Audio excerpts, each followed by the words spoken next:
Recording in progress.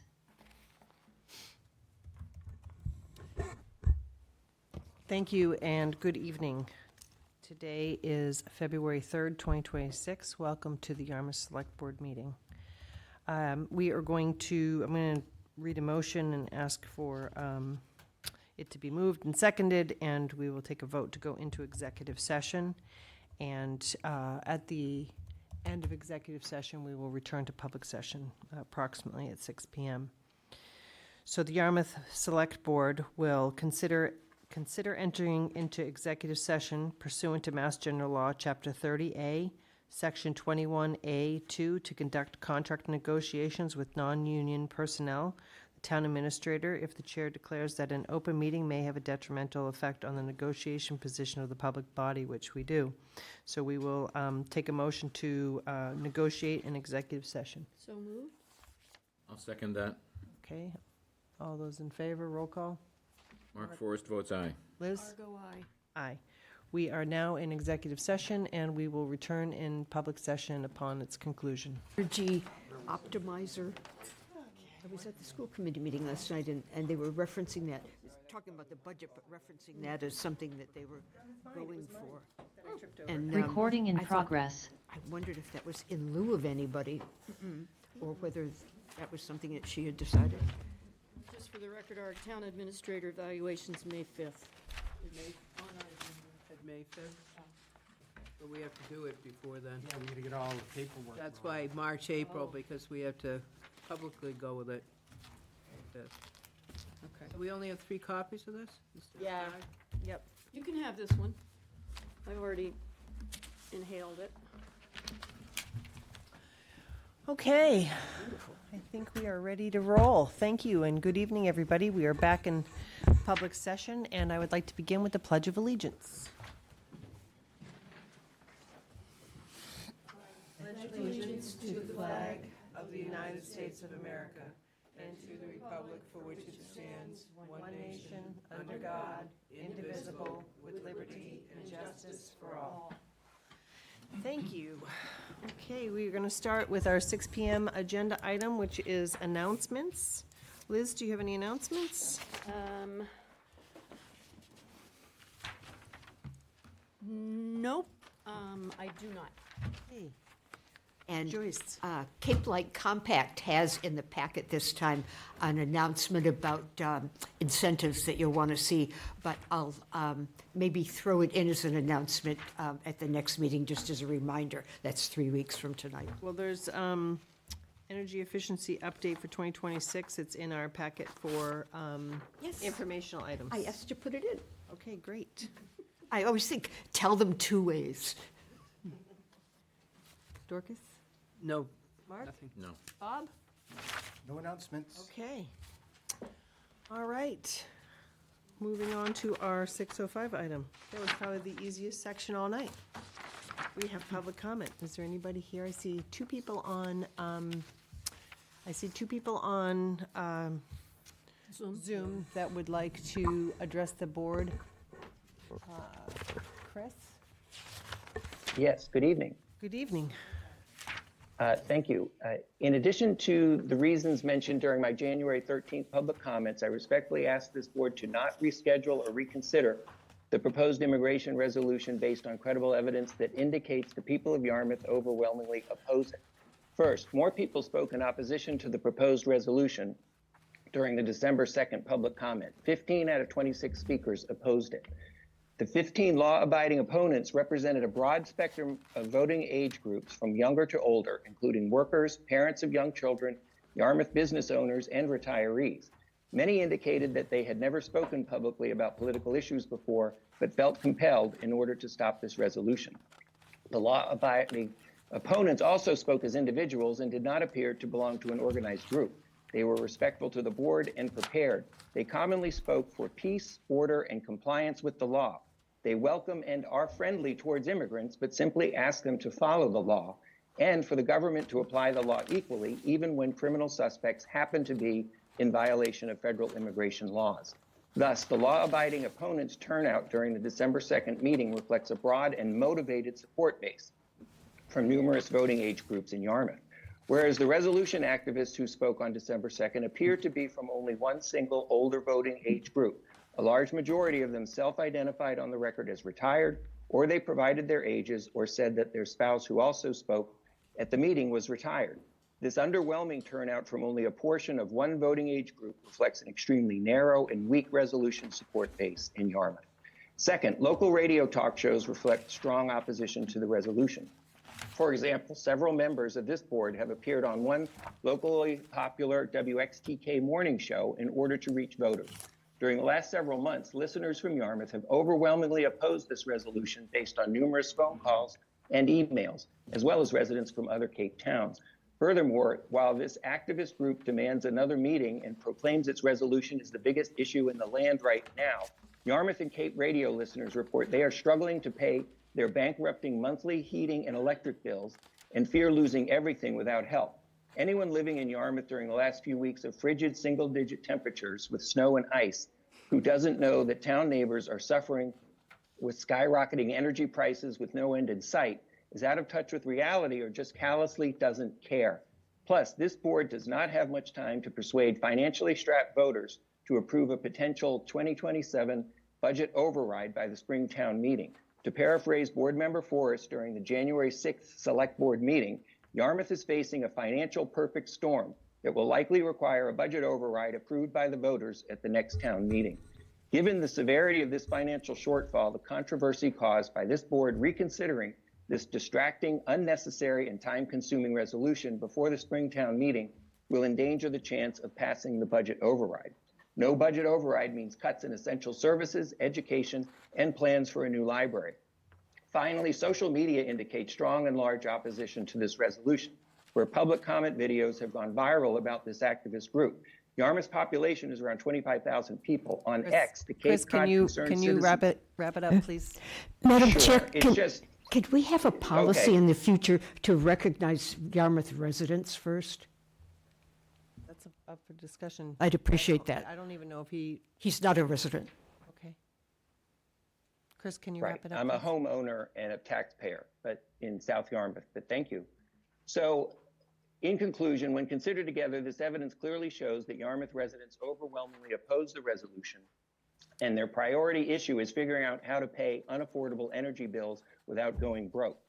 The evidence further shows that law-abiding opponents who asked for peace, order, and compliance with the law in reality truly represent Yarmouth's historic reputation Chris, for I'm respecting gonna have all people. You've gone way over your time. Therefore, okay, thank you. I respectfully ask that you don't reschedule, but thank you so much for the opportunity to speak. Thank you, Chris. Thank you, Tracy. Thank you. Next up on Zoom, I don't know who that is. It's a Zoom user. If you can please identify yourself. Can you hear me, Madam Chair? Joe Joe. Glenn, Yarmouth. Okay. I guess I'm gonna try to change my profile, but I guess I'm gonna be alter ego, Zoom Zoom user. user Zoomista. or Dreamweaver, I'll go by. I appreciate the previous comments, and you as a board are going to be talking about the school budget, and that is where the rubber meets the road. I first want to thank the town clerk's office. I was in there the other day, and just tremendously helpful. I was getting information about veterans, disabled veterans, individuals, but it also educated me on helping other people with beach stickers and things for our seniors and our veterans and our disabled. So I want to thank Mary, Susan Regan, and Samantha, and actually all the staff, because when I'm in there, it takes a village of town clerk's office to help me, but they were very helpful, so thank you. I also appreciate the meetings that the two town chairs on the school budget, in the town finance and administration, getting together. But don't forget, I love that you guys are getting that information, and they're getting that information, which helps you consolidate solutions. But remember, that has to get out to the public. I've asked for a lot of information. Dr. Smith has given me information, and it's not that Joe Glenn needs the information, but the public needs, because if we're gonna do an override, we're going from, a year and a half ago, 2 years ago, Yarmouth was under the 2.5%, and it was said at the school committee last night that it's a recommendation, the 2.5% is a recommendation. No, it's a law, and that's why we have to pass overrides. Prop 2.5 has been for many years, I think it was the 70s or 80s, but, so, you know, well over 25 years. But we're gonna go from, you know, being over, being under the 2.5 at 1.3 assessment a year and a half ago, 2 years ago, to 10% now. That's not gonna fly, and if the public doesn't know, we're gonna, you know, they're not gonna approve it. There are all these other things that are in town, and, you know, these people are having affordability issues, as was said earlier. So, you know, $1 million overrides. But we also got to address the regional agreement. The regional agreement isn't just something that we do when we're trying to approve a school. It's supposed to be periodic all the time based on the census. It's talking about the population and the representation. Yarmouth is paying 70% of the school budget, and we're not being represented by that. You know, there used to be a 10-member board, and I don't know who remembers it. Mark probably remembers it. Tracy may remember it. You know, I don't know who does remember it, but I don't. But I've been here 20 years. But so that would mean that 7 members of the board of the school committee would be from Yarmouth. Okay, now we have 4 members. Okay, and I don't know no matter what math you do, you know, there's 4 members to 3 on a 7-member board is not representational. It's basically, the assessment is taxation without representation that we all know came from James Otis Jr., who was our first Barnstable representative. And that goes to the other thing. We're going to talk about state funding. Okay, we haven't been represented up at the State House, and that is big. It's big on the how they calculate it, but we haven't had anybody speaking up for us, and that's huge. But finally, the E&D, you know, the misnomer about the E&D. I've been trying to explain it for a long time. But let's say we have $1 million override, okay, and it goes to Yarmouth, okay, and we give that money. That is because of the projection. We say, all right, we need $1 million. Well, if we don't. Joe, you have to wrap it up, please. Okay, yeah. So basically, we have to understand the projections of the E&D. But thank you very much. Have a great meeting, and I look forward to hearing everything about the school budget. Thank you so much. Have a great night. Thanks, Joe. Next up, we have a few more hands up on the, I'm just going to get through the Zoom first, if that's okay. Zoom user, I think, was just Joe. Cheryl? Everyone can hear me? Yep. Okay. So like Chris, I'm here to speak about the resolution. I understand that this board might be discussing what to do with it and maybe taking a possible vote on it. So I'm here tonight to urge you to stop giving this nonsense any further oxygen, and please, let's just put it to bed permanently. It's abundantly clear from listening to the people who spoke in favor of the resolution that legal and illegal immigration are being deliberately conflated. As many of us emphasized on December 2nd, the duty of our local government is to protect citizens and lawful residents, not to blur the line between legal and illegal presence in this country. We saw a lack of distinction on full display during public comment on our December 2nd meeting. Furthermore, on January 13th, Mr. Wolf, one of the people who spoke on December 2nd, returned to the podium, and amidst some threats and accusations, he stated, quote, "It's absolutely essential that our town come together on this. We're friendly toward immigrants, and frankly, the 3 of you, if you can't, we'll consider you not friendly toward them." This man made no distinction between legal and illegal immigrants amidst his threats. We've also seen what is unfolding in Minnesota. If this board wants that kind of circus on Cape Cod, then bending to a group of activists who make demands and threats is exactly how we're going to get that. On January 11th, Mr. Bergeron, who was in attendance at our December 2nd meeting, although he was not allowed to speak since he's a Dennis resident, he appeared on the Pat Dismaris radio show and described the Renee Good incident in Minneapolis. He stated, quote, "She's 37, she's white, she has 3 kids, was dropping off one of her children at school, came back, got involved apparently with some kind of ICE situation, and she was shot and killed by an ICE agent." One key fact that he omitted was that she parked her vehicle sideways in the road to interfere with law enforcement. During that same radio segment, Mr. Dismaris, the host, went on to claim, in his opinion, quote, "Now these people don't like immigrants. They have a real problem with them. They have a problem with gay people too, by the way." Seriously? Where on earth is this kind of rhetoric coming from? Let me also remind this board that Mr. Bergeron was one of the people that was involved in the 13-hour standoff in Dennis, trying to interfere with federal agents who were trying to apprehend an illegal alien felon.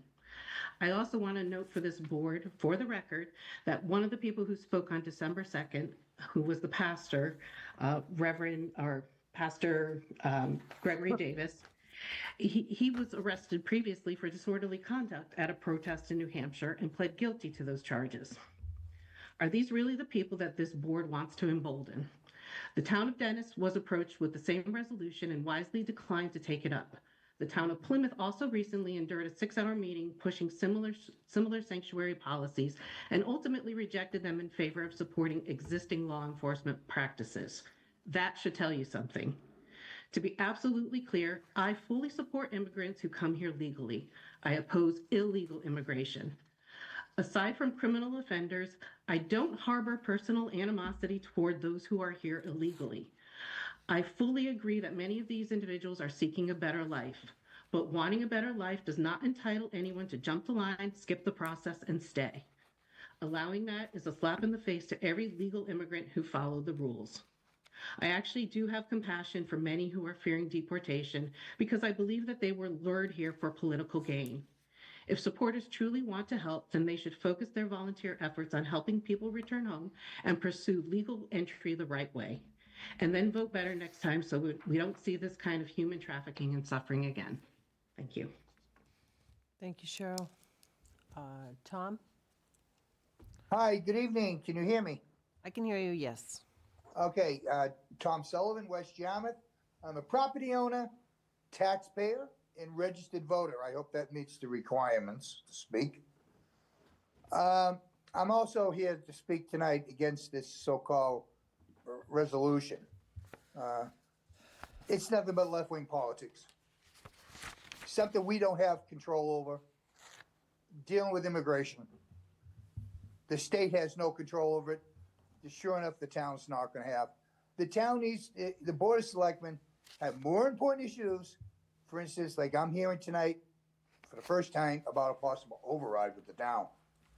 I hope the town is able to get its act together before the May town meeting.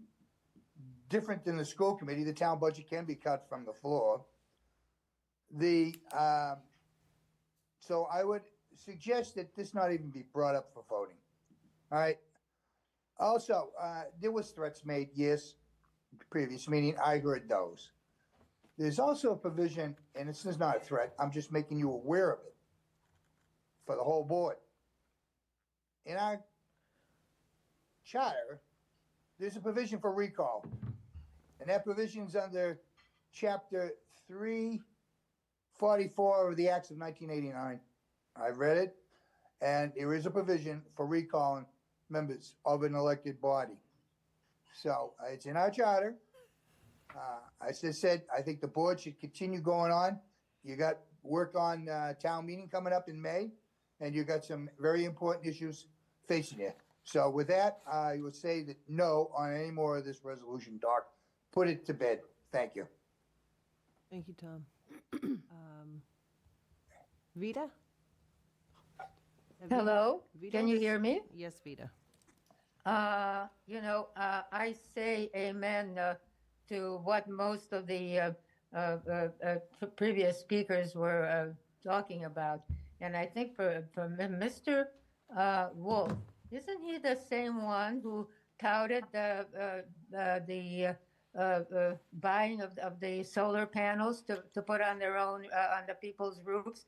And about 2 days after he was in front of you people doing his presentation, the company went belly up, and he was highly involved in that company, I guess.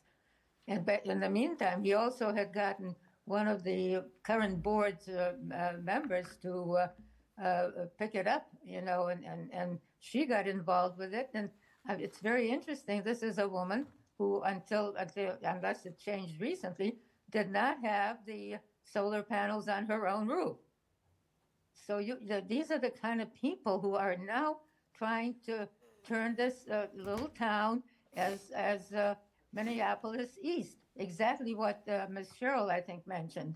That's exactly what will happen. We'll have absolute chaos if we don't stand up for what the current situation is and how the police are dealing with it. And I just make sure that you don't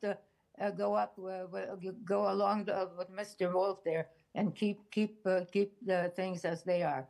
Please do not bring this thing up again. There's no reason for it to be done. Thank you. Thank you, Vita. Tom?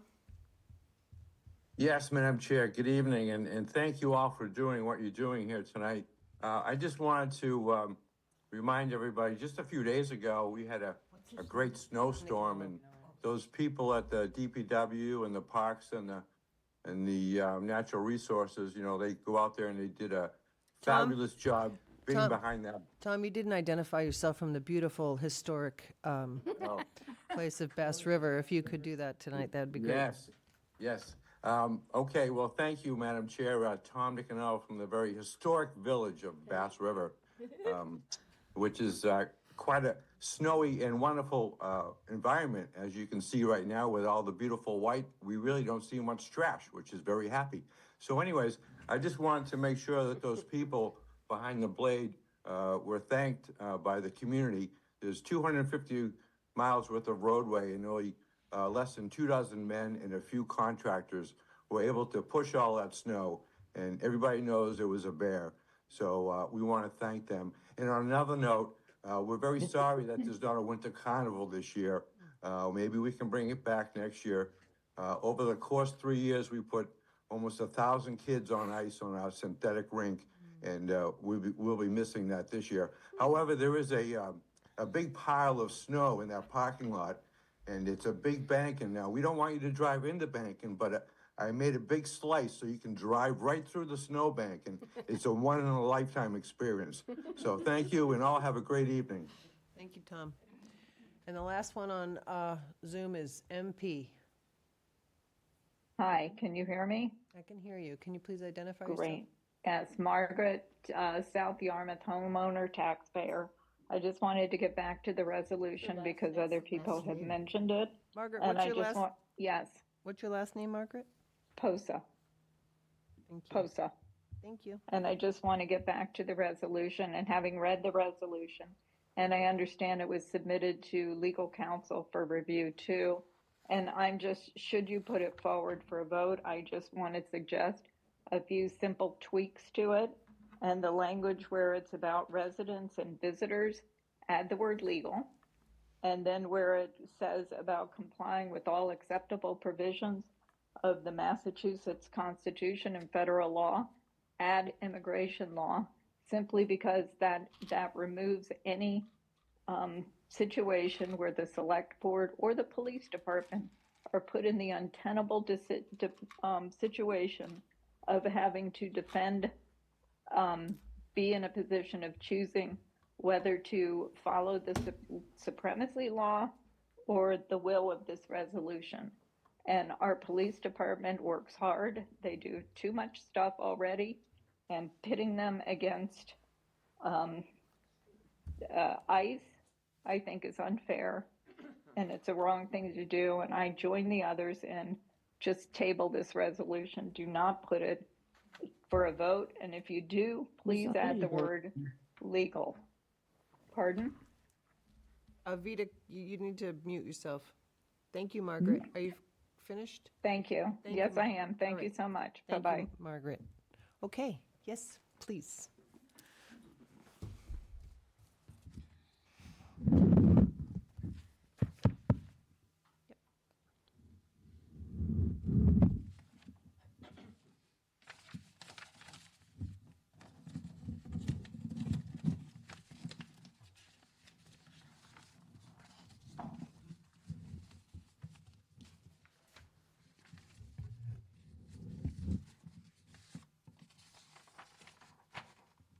Excuse me.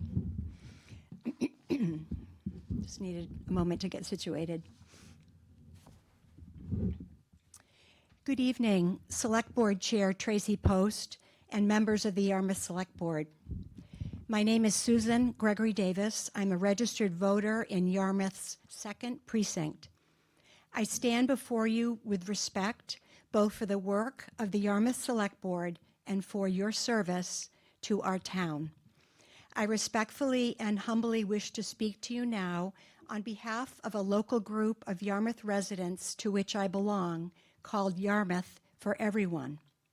It is this group of caring and thoughtful individuals who brought before the Select Board this past December a proposed resolution for your consideration.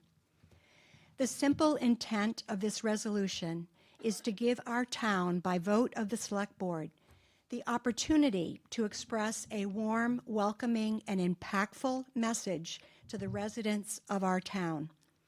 The message that Yarmouth values all who live in this community, from those feeling secure to those feeling most vulnerable. Moreover, this resolution is a reaffirmation of the commitments and values of our town. Values we all cherish, such as freedom, justice, and equality, and commitments we depend upon, such as support for the civil liberties, safety, and human rights of ourselves, our families, and all our neighbors. This resolution offers Yarmouth the opportunity to no longer be one of only 4 towns on Cape Cod that has not yet passed a version of this resolution, and as well the opportunity to join our neighbors in Barnstable, whose town council unanimously passed this exact resolution 6 months ago, and also to join our neighbors in Dennis as well, who are hoping to follow suit. The intent of this resolution comes directly out of the hearts of friendly and loving folks in our small town.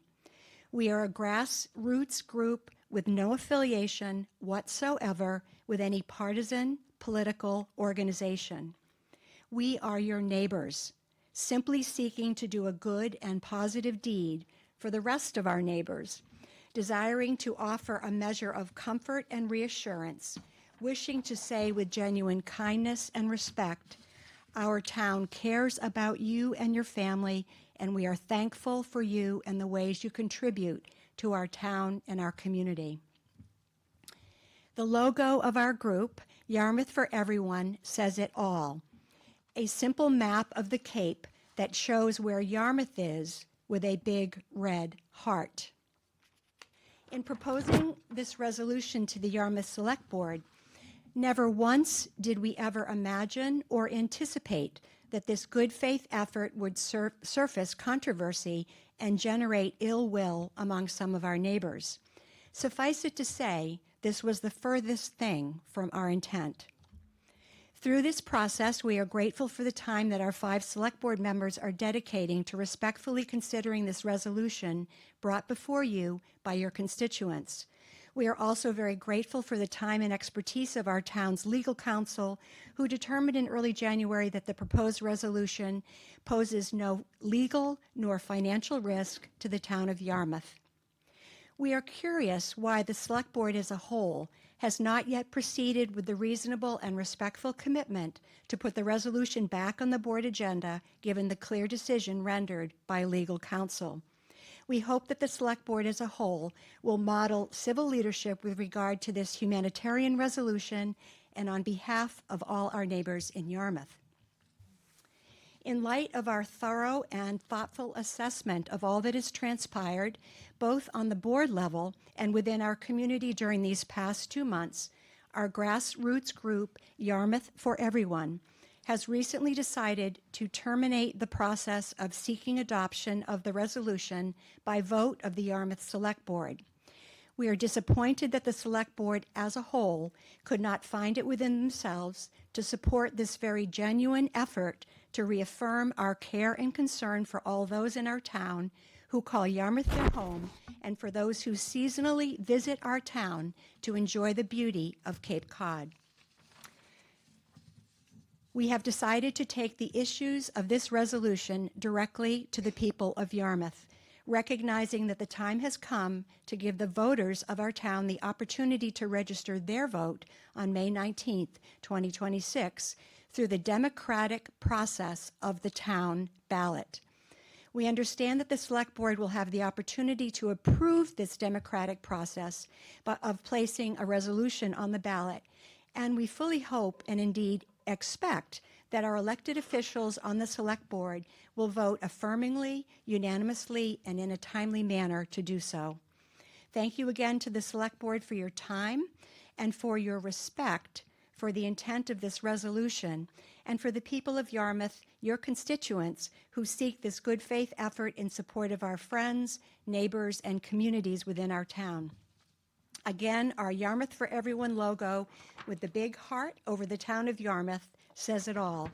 As a town, may we humbly, respectfully, and lovingly live up to the civic and humanitarian values that this big heart in Yarmouth represents, intends, and indeed envisions for us all. Thank you for your time this evening. Thank you, Susan. Council like to address the board? Yes, ma'am.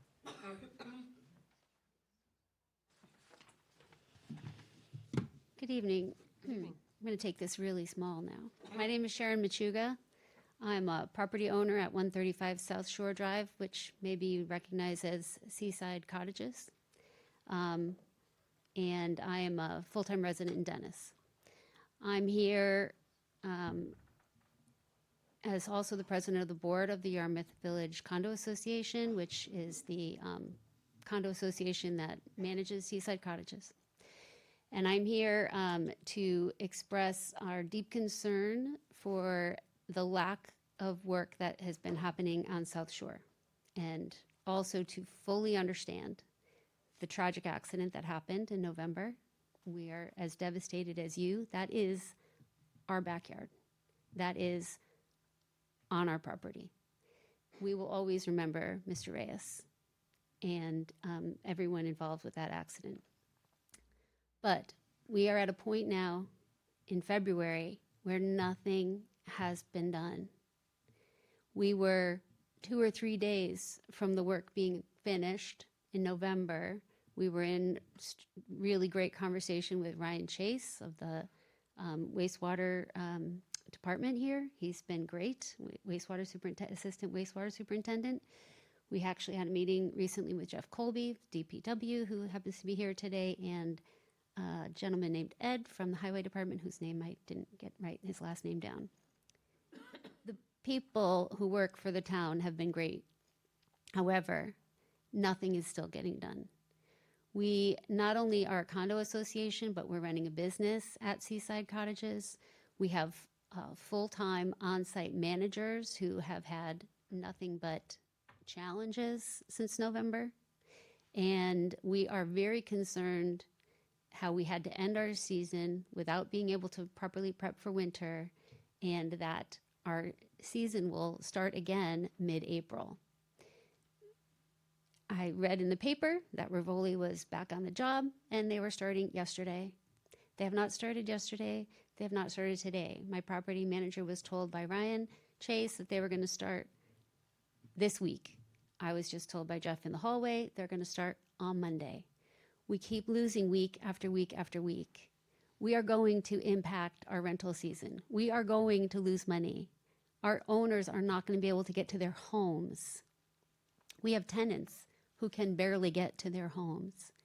The situation there is very bad. I don't know if the select board has had the opportunity to go visit the site. It's very bad. It's a mess. It's unsafe.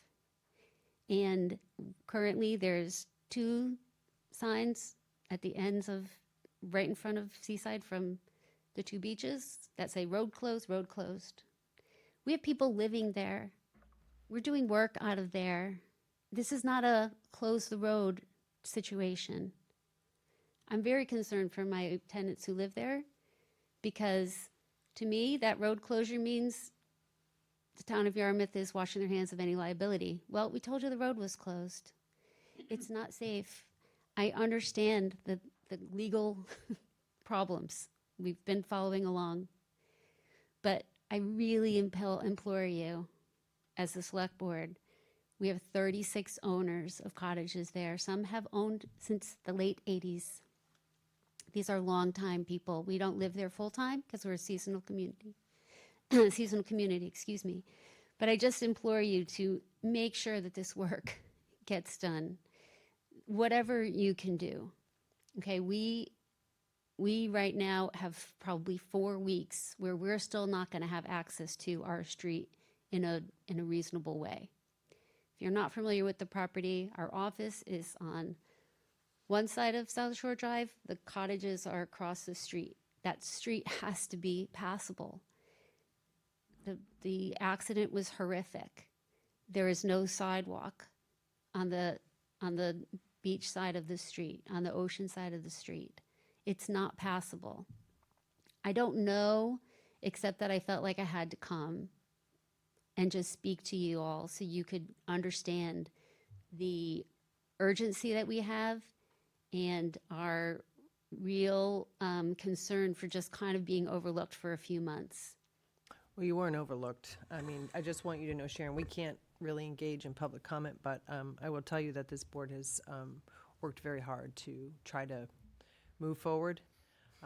We've, as you read in the newspaper, we felt like we've made some progress in, but you have been very much in the forefront of our minds, and I would hope maybe Bob, if you can give your contact information to Bob, that you and him can speak about what we're trying to achieve. And just know that it was, as you mentioned, a horrific situation, and I can't say that we're trying to make the best out of it, but we certainly are trying to move forward, very cognizant of all the people in the area and the safety of everybody, including Rivoli and their employees. So it's been a difficult thing, and I'm hopeful we're going to see the light at the end of the tunnel soon. So we're hoping right along with you, and it's encouraging that you've come to an agreement. If we lose another week, I'm going to come before you again. That's my job as the president of this association, to try to make sure that we have a property we can have access to. Legally, our property opens mid-April. Understood. If you could give your contact to Bob, and hopefully he can keep you up to date with our progress. Thank you very much for your time. Thank you. Is there anybody else who would like to address the board? Okay, seeing nobody, we are going to go to our 6:15 agenda item, which is a fee hearing that was continued from before. I see the chief back there. Thank you all for coming.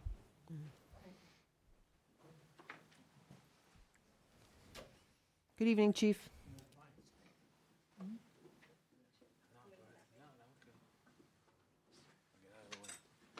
And Jeff is also here, so we probably, I know there's 2 pieces of this, so we could probably have you both, but let's try to move this along.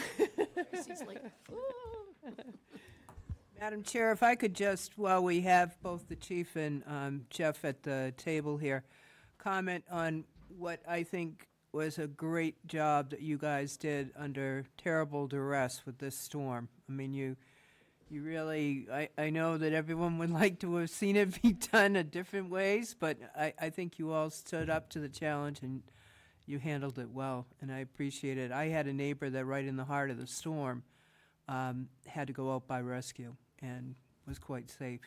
So thank you. No, everybody worked really hard. Obviously, great partnership with the DPW, so thanks for getting us. Yeah, a lot of long hours, thank you. Yeah.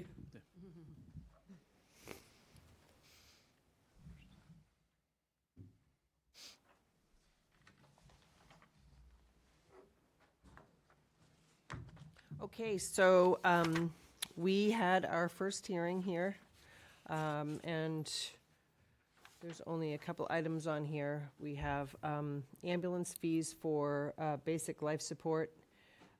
Existing is at $1,200. The proposed fee is $1,500. Advanced life support is basic and advanced, and the advanced is currently at $1,800 and proposed to be at $2,000.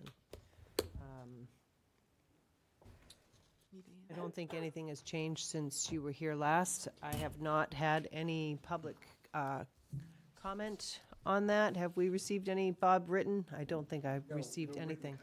Is there anybody here from the public that would like to speak either for or against the proposed ambulance fees?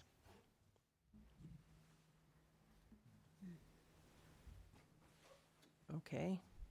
Seeing nobody on that, we will hold and vote. We'll go to the next part, which is the Public Works. Currently, there is no fee for compost, and that's the existing fee. The proposed is still no fee, but residents only, and no commercial vehicles. And we also have an advertised and had a hearing already for the mattress disposal, which is currently existing at $25 per mattress and is proposed at $35 per mattress. With that, I also did not receive any public comment. Jeff, did you have any? No, not aware of comment or any anything written to or add? oral public Is there comments. anybody in the public here that would like to address the board either for or against the Public Works compost or mattress fees? Madam Chair, could I add one piece of information? This is for leaf composting, in case you heard composting and were wondering whether you should bring, carrot stalks and things like that to the station. We're really talking only about leaf. It says it's advertised compost. Yeah. Oh, I know, but I mean, see, in our amplification, we get leaf and they don't. Yeah. Yeah. It's a point. Yes, leaf and yard waste, yeah. Leaf and yard waste. Yes. Okay. Seeing nobody from the public wanting to address the board for or against, I'll take a motion to close the public hearing. So moved. Second. Any discussion on the motion? All's in favor? Aye. Opposed? Hearing none. Is there anybody who would like to make a motion on the fees? I move that we accept the annual fees as presented and in this hearing today. Do I Second. need to go any further into that? Okay. Second. Okay, any discussion on the motion? All's in favor? Aye. Any opposed? Nay. Unanimous, so thank you both for Thank you. coming. Thank you very much. Thank you. Trying to make up time, sorry. Okay, our 6:35 agenda item is a Emmy Small feasibility update with Dr. Mark Smith, who's here this evening. Good evening. I am well, how are you? Super de duper. Super duper. All right, so we are going to discuss the feasibility. You have some slides? Yeah. Okay. Just to help keep me on. Help me stay focused. Keep my ADHD under control. Thanks, appreciate it. Good evening, everybody. For the public, Mark Smith, Superintendent, Dennis Yarmouth Regional School District. Thank you for having me here tonight. Just for people who are tuning in for the first time, I know the board is well aware, but there's an opportunity for me to come back. I know there was a conversation that happened at one of your meetings back in December, I think it was the 15th or the 16th, centered around the Emmy Small building committee and its work and moving towards a feasibility study. There were some questions that were raised. There were a couple members from the building committee that were here that night. I wasn't able to be here. There were some questions that were raised, some ideas that were floated, and so I had sent the board a letter in some response to that, and then I just wanted an opportunity to be able to come back to sort of speak to some of those things that were raised that night. And then be able to have a discussion, answer any questions that the board has, and update a little bit on what has happened. So a couple things that aren't in the presentation because I just got some information on Friday. So on Friday, I updated the school committee last night. On Friday, we did get a letter from MSBA. So we got copies of the feasibility study agreement. We got a document that has to go essentially certifying that we have legal counsel, and then officially that we'll be invited into the next round for the feasibility study. So we're waiting for all that from MSBA, but we got all that came in Friday afternoon. So I've sent it off to the district's legal counsel for review, and that'll go in front of the building committee. We have a meeting next week. And so anyways, we were waiting for all that documentation from MSBA, but that just came in Friday afternoon. Anyways, so what I wanted to cover tonight were 4 different things that came up during the December meeting. So there were 4 sort of big buckets of conversation that either came up that night or have been in part of sort of subsequent conversation. So one was enrollment within the district. The second was the scope of the feasibility study. The third was the regional agreement, which has already been mentioned tonight. And then the sort of competing priorities that the town of Yarmouth, which has also come up tonight, the competing priorities that the town of Yarmouth is facing, right, that have an impact on all your decision-making as a board. So I just sort of want to talk through some of those things, at least from our perspective as a school district, and how they influence our decision-making as we go forward. So make sure I'm pointing in the right ear. So when we talk about enrollment, there's 2 different things that we talk about, and sometimes these things get conflated. So I want to make sure that we're talking about them clearly and concisely.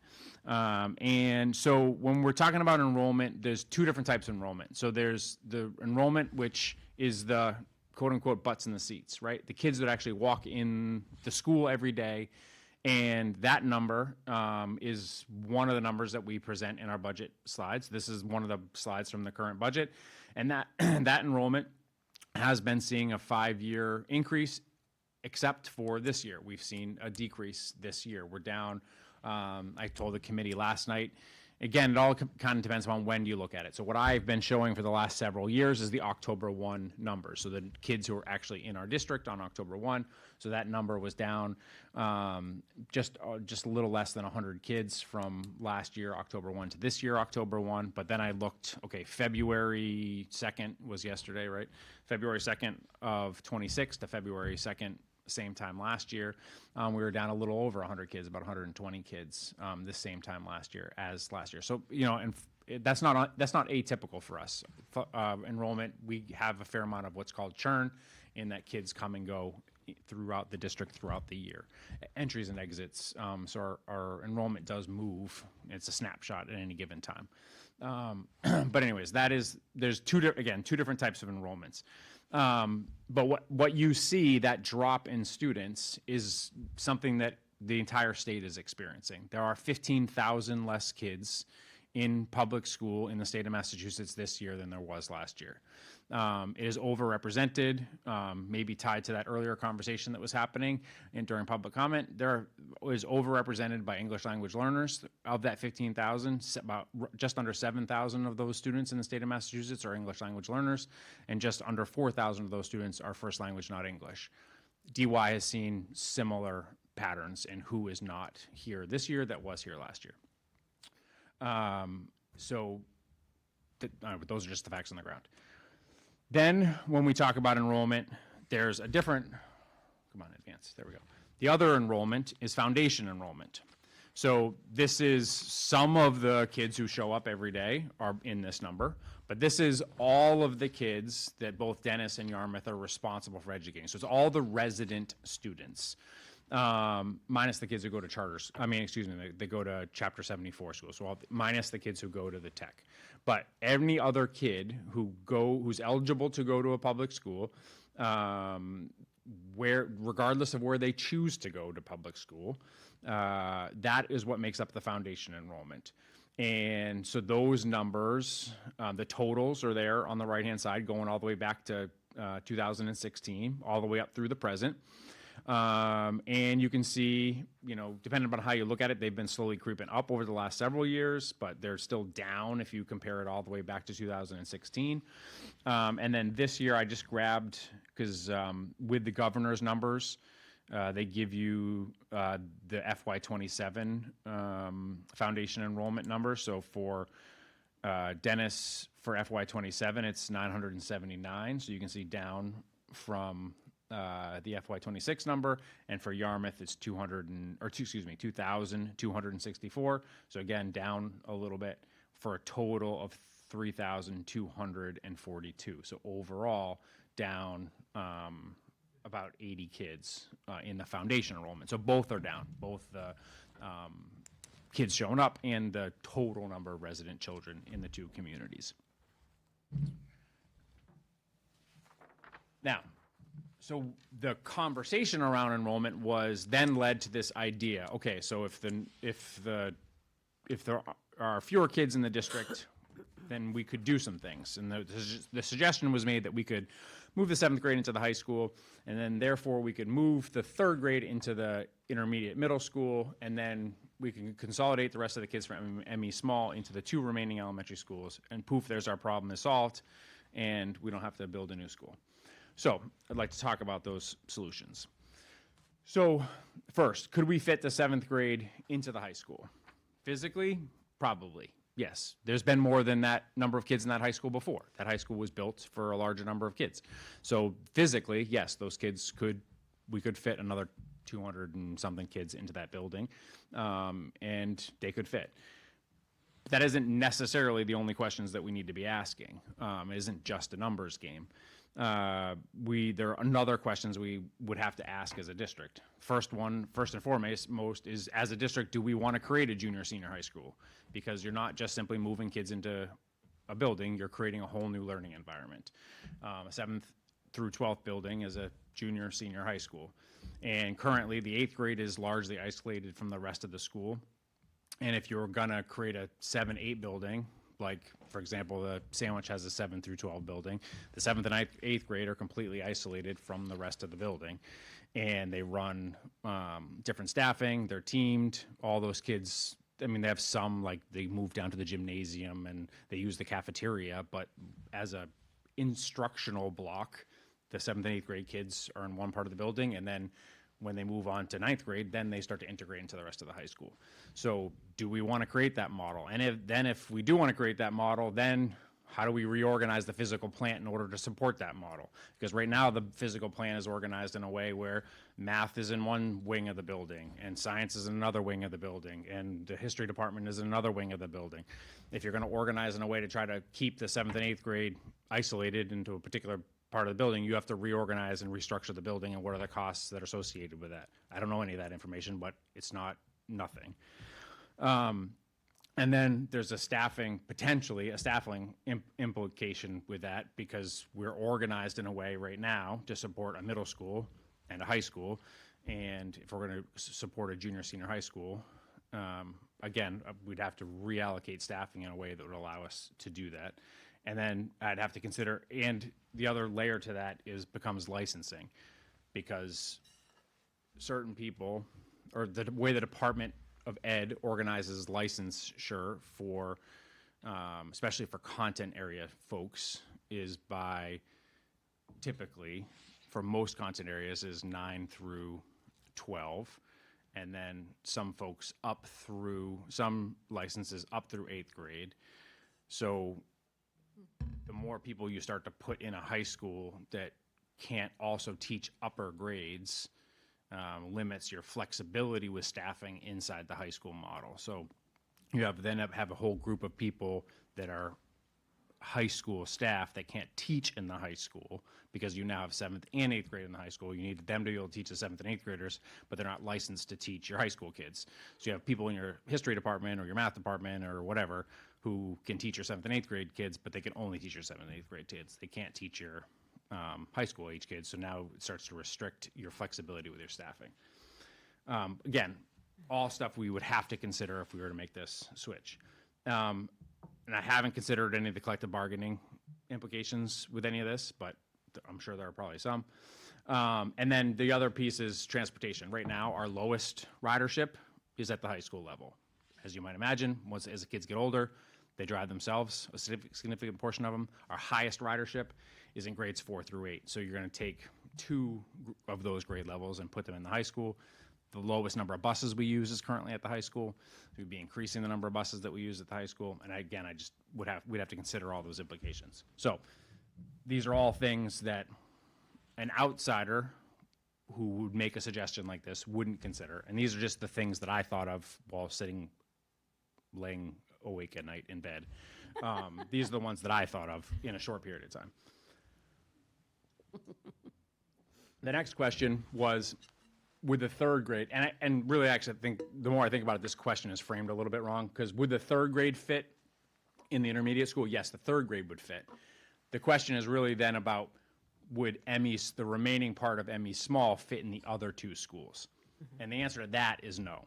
3rd grade, yes, because you'd have enough room if you moved the 7th grade up. The 3rd grade would fit into the intermediate school. But would the remaining part of ME Small that was left behind fit into the 2 other elementary schools? And the answer to that question is no. And it becomes a simple math problem. At ME Small, there are currently 3 3rd grade classrooms. At Station Ave, you have 6. At Baker, you have 5.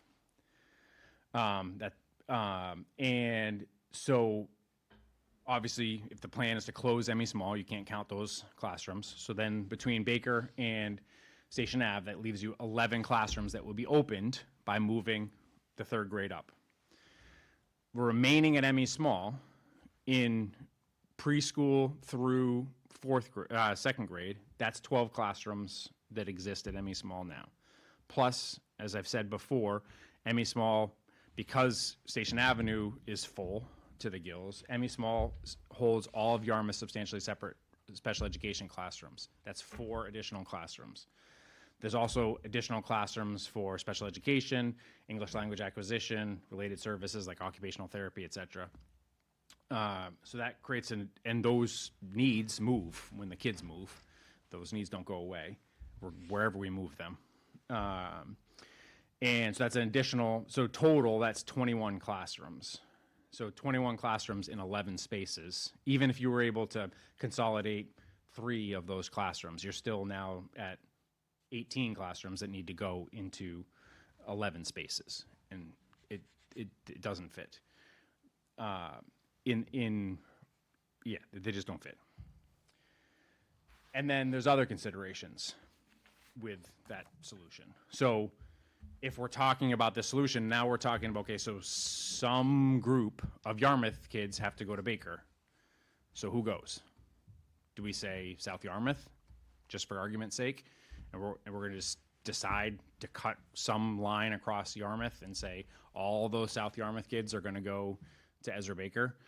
And is that the best decision for the youngest kids in South Yarmouth? I would make an argument against that, but we would definitely have to have that conversation.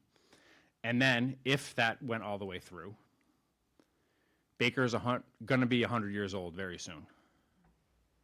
It needs its own major renovation, potentially its own new elementary school. But whether it's a major renovation or whether it's own elementary school, if we were to go all the way through with this, somehow make this whole plan work, and now there's somewhere in the ballpark of 100 to 120 Yarmouth kids every day going to school in a Dennis school. Now, so you're talking to 100 to 120 out of 400 to 450 kids in that school. And young students. Yeah, which is fine, but then it comes back to the regional agreement, and you want to now, Dennis is going to build a new school. Is Dennis going to build a new school for that where a quarter of the kids in it are Yarmouth kids without Yarmouth paying for some portion of it? And is Yarmouth going to want to pay for an elementary school in Dennis? These are all important questions to make sure it gets sorted out well before we end up down this path. And then further, if we were to move the third grade to the intermediate school, you start underutilizing a building that was built for kids for 4 through 7. By moving the 7th grade out, you're now not using spaces designed for 7th graders. You know, there's definitely I'm sarcastic by nature. My wife loves it, I say with sarcasm. And so there's definitely one sardonic line in my, and I don't know if the chief's still here, so I apologize, Chief, but I used you as an example. But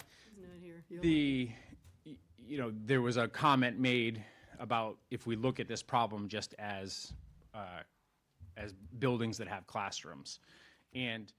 But the buildings are designed specifically to meet the needs of our kids.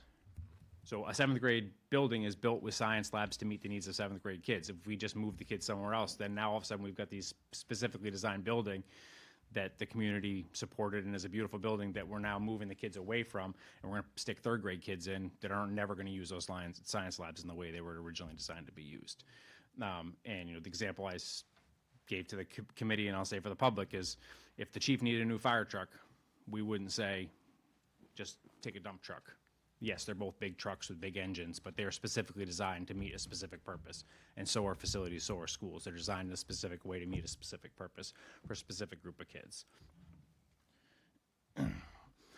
The last piece around enrollment is where it ties into the feasibility study is enrollment projections moving forward. So some folks have, questioned the enrollment going forward and concerns that the district is somehow inflating the enrollment projections. MSBA has a process for sizing buildings. The district doesn't say this is what the number of kids are going to be in the future. MSBA looks at DPH information. We provide them with some information around. I know the town was very supportive in providing us some potential or some of the information around housing, development in the future, et cetera. But they're looking at housing trends. They're looking at enrollment trends. They're looking to birth to kindergarten survival ratios. They're looking at all this information, stuff that they use for every building project across the entire state. And then they give us an enrollment projection. We get to give them a little bit of input, but it's their process. And they have come up with, based upon their process, they've determined what the projected enrollment will be if we end up with a single school or if we end up with some type of a consolidated school.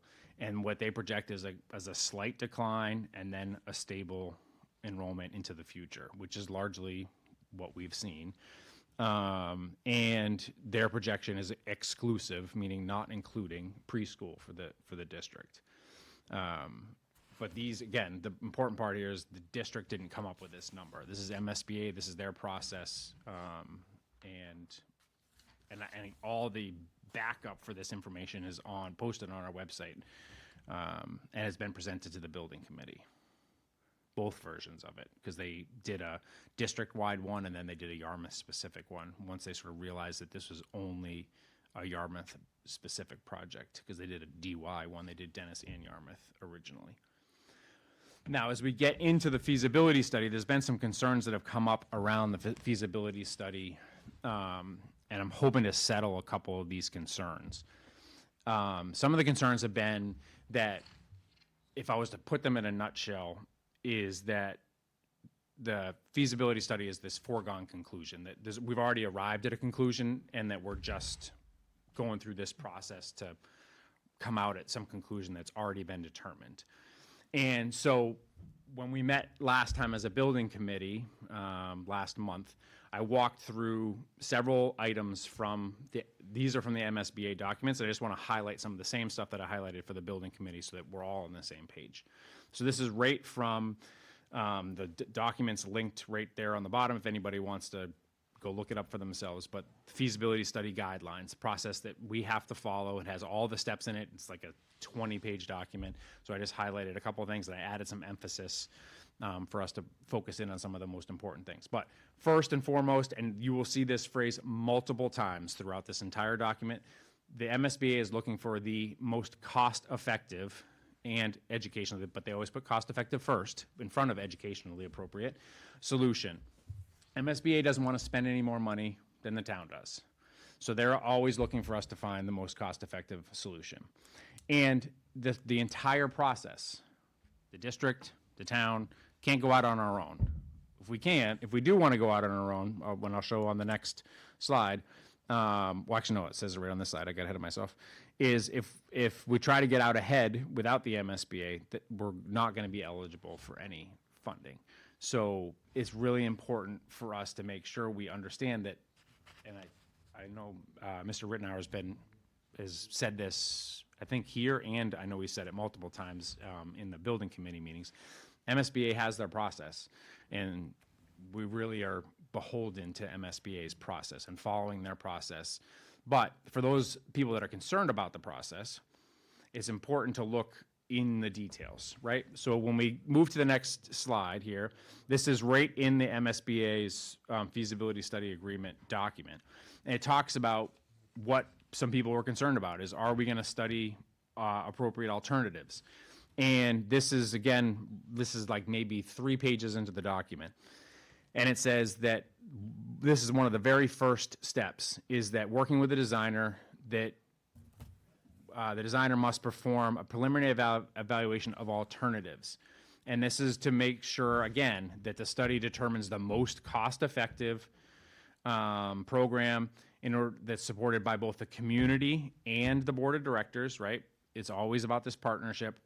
And that the preliminary evaluations, and I really tried to draw emphasis to, is sufficiently comprehensive in scope and initially considers all possible solutions.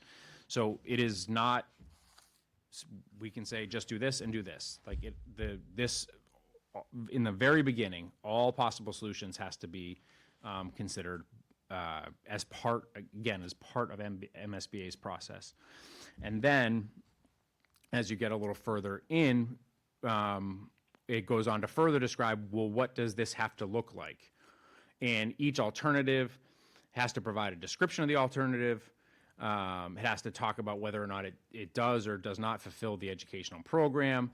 It has to talk about, provide an assessment of the impact on the construction, estimated preliminary construction and project costs. It has to provide a ton of information so that ultimately the group can get to the building committee can get to a preferred solution, which is ultimately will end up in front of, and none of this gets anywhere until it gets back in front of the MSBA and in front of the voters and through the school building committee to finally get approved for anything to move forward. There's like 6,000, well, not 6,000 is hyperbole, but there's like so many checks and steps and a collection of information to support the decision-making process. So any sort of discussion that we're not going to examine all the alternatives, that examining all the alternatives isn't part of the process is, I don't know, it just, quite frankly, is a red herring. It's baked into the process. And I just want to make sure that people who are maybe worried that this is going to get run away, it's a 914-day process. So we're going to be in this for a while, the feasibility study. So for folks that are worried that this is going to somehow spin out of control, I heard like the idea of the Lexington High School was an example that was used. We're not building a high school. We have zero need for a field house, and we're not Lexington. It's a bad comparison, and it's only used to scare people.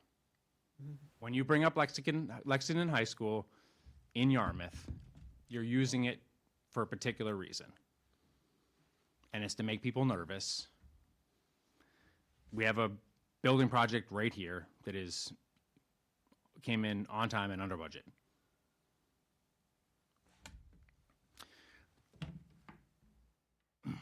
the last two items that were discussed, one was the regional agreement, which I know, again, was discussed today in public comment. So two things. One, role of superintendent. It's not my job to open up, I don't have any authority to open up the regional agreement. My job currently is to exercise the regional agreement as it's written and as was approved by the voters in both towns. Should the school committee want to open up the regional agreement, I will provide any support that they need, provide them with drafts, do research, et cetera, et cetera. It was mentioned that in that same meeting that there's a fundamental problem with the regional agreement. When asked, the only thing that was pointed out would to me be what would be a typographical error in the regional agreement, that the name of a school isn't listed, even though the school itself is listed and the funding for that school is identified. At the time the regional agreement was signed, that school wasn't completed yet, so it doesn't have a name. But that doesn't mean that there aren't things that folks would want addressed. And if that's the case, what I think would be most helpful to the school committee would be, and I think you all might be discussing it next, would be to specifically identify, like, what are the things that people are most concerned about, and to draft something to the chair. And just having come from another region, another two-town region, what's going to be most helpful, or most, maybe not help, yeah, I think maybe helpful is the right word, is it's got to be something that's going to draw both towns into a conversation, right? And that's what's going to need to bring everybody to the table, is what are things that everybody wants to discuss. And in my previous region, there was one town who always wanted to open the agreement, but it was only to benefit the one town, and it wasn't something to draw the other town into the conversation. So you need to find something that's going to want to bring both communities back to the table to have a conversation. And then last, the idea of the competing priorities, and this is an understandable reality. And I guess really all I want to say is yes, and. The residents in the town are managing multiple needs in the community. I've sat and listened in several of your meetings. I watched several of your meetings online, and I get updates on different things that I'm not able to get to. So as a community, just the few things that I know you're dealing with, our wastewater, affordable housing, the library, the MUC committee, this project, these are just a few of the big things that you're managing as a board.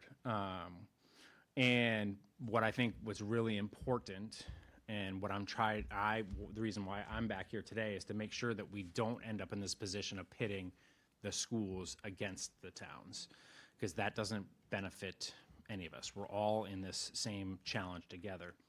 The reality is we all have the same needs. When I talk to the chiefs, whether it's this town, whether it's the other town, when I talk to any of the leads, when I listen to the challenges that you're all dealing with, we're all dealing with the same challenges. We all are looking for workforce development.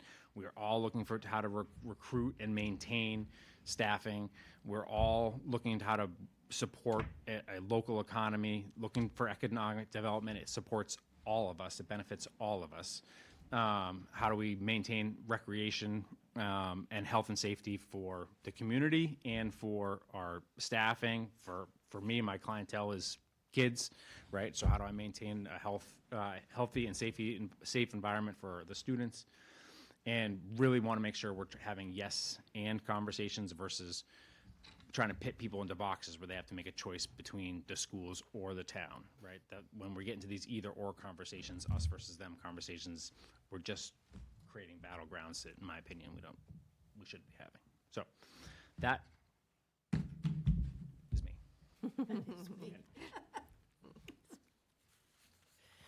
Okay, well, first of all, I appreciate you coming here and for your presentation. I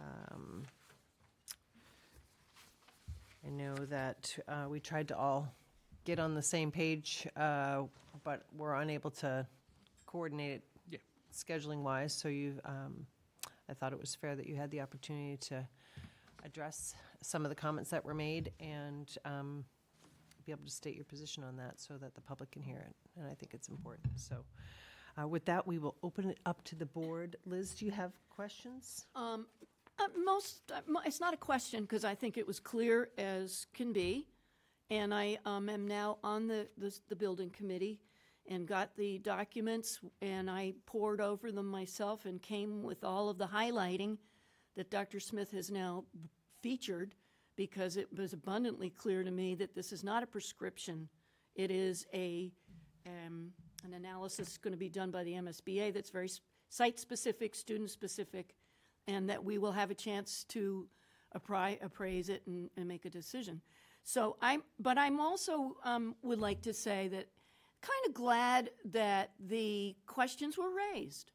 And even though it was a lot of work for you to answer the questions, it's good that we now have those questions answered. So thank you for that, for making it so clear, and it also just ramps up my confidence in your being the school district superintendent. Thank you. Joyce? I had a question based on your experience, Dr. Smith. Given that you were last in a two-town district, did you find that the school building association projections were fairly accurate with all the data that they projected about how many children people might have in that town? And did you find that they really followed through? Yeah, the hardest thing that they have a time predicting, and quite frankly, that all of us have a hard time predicting, is school choice. The school choice environment is a unique environment. It's really it's here on the Cape. I mean, there are other places where it exists, but the flow of students. Here on the Cape, and then there's some spots like out in the Berkshires where you get the high level of participation by the schools, and I don't know, quite frankly, some active recruitment, like the work that goes into school choice. The environment around school choice is unique here on the Cape, and like I said, some spots in the Berkshires. But like the idea of kids going to another public, they might choose private, they might choose parochial, they might choose a charter school or our Voc Tech school like we have here. But for kids to choose another public school, like inside the 128 belt, talk to superintendents out there, like, no, it's not a thing. That's very much a uniqueness to here. So when you talk to demographers, when you talk to people who try to forecast enrollment, or in this case, MSBA, it is a conundrum because it's very fickle. I'm very glad that you outlined the time period for us, because I think hearing about the 900 plus days made us feel that we were less rushed into something, and whatever we might say tonight would be engraved in stone. I think that we really do need to give this a lot more study. But certainly I found some of your arguments about the problems with sending the younger students to Baker, and then the responsibility of the town of Yarmouth for Baker renovations, Baker new building, or anything like that. I found those pretty compelling. Thank you.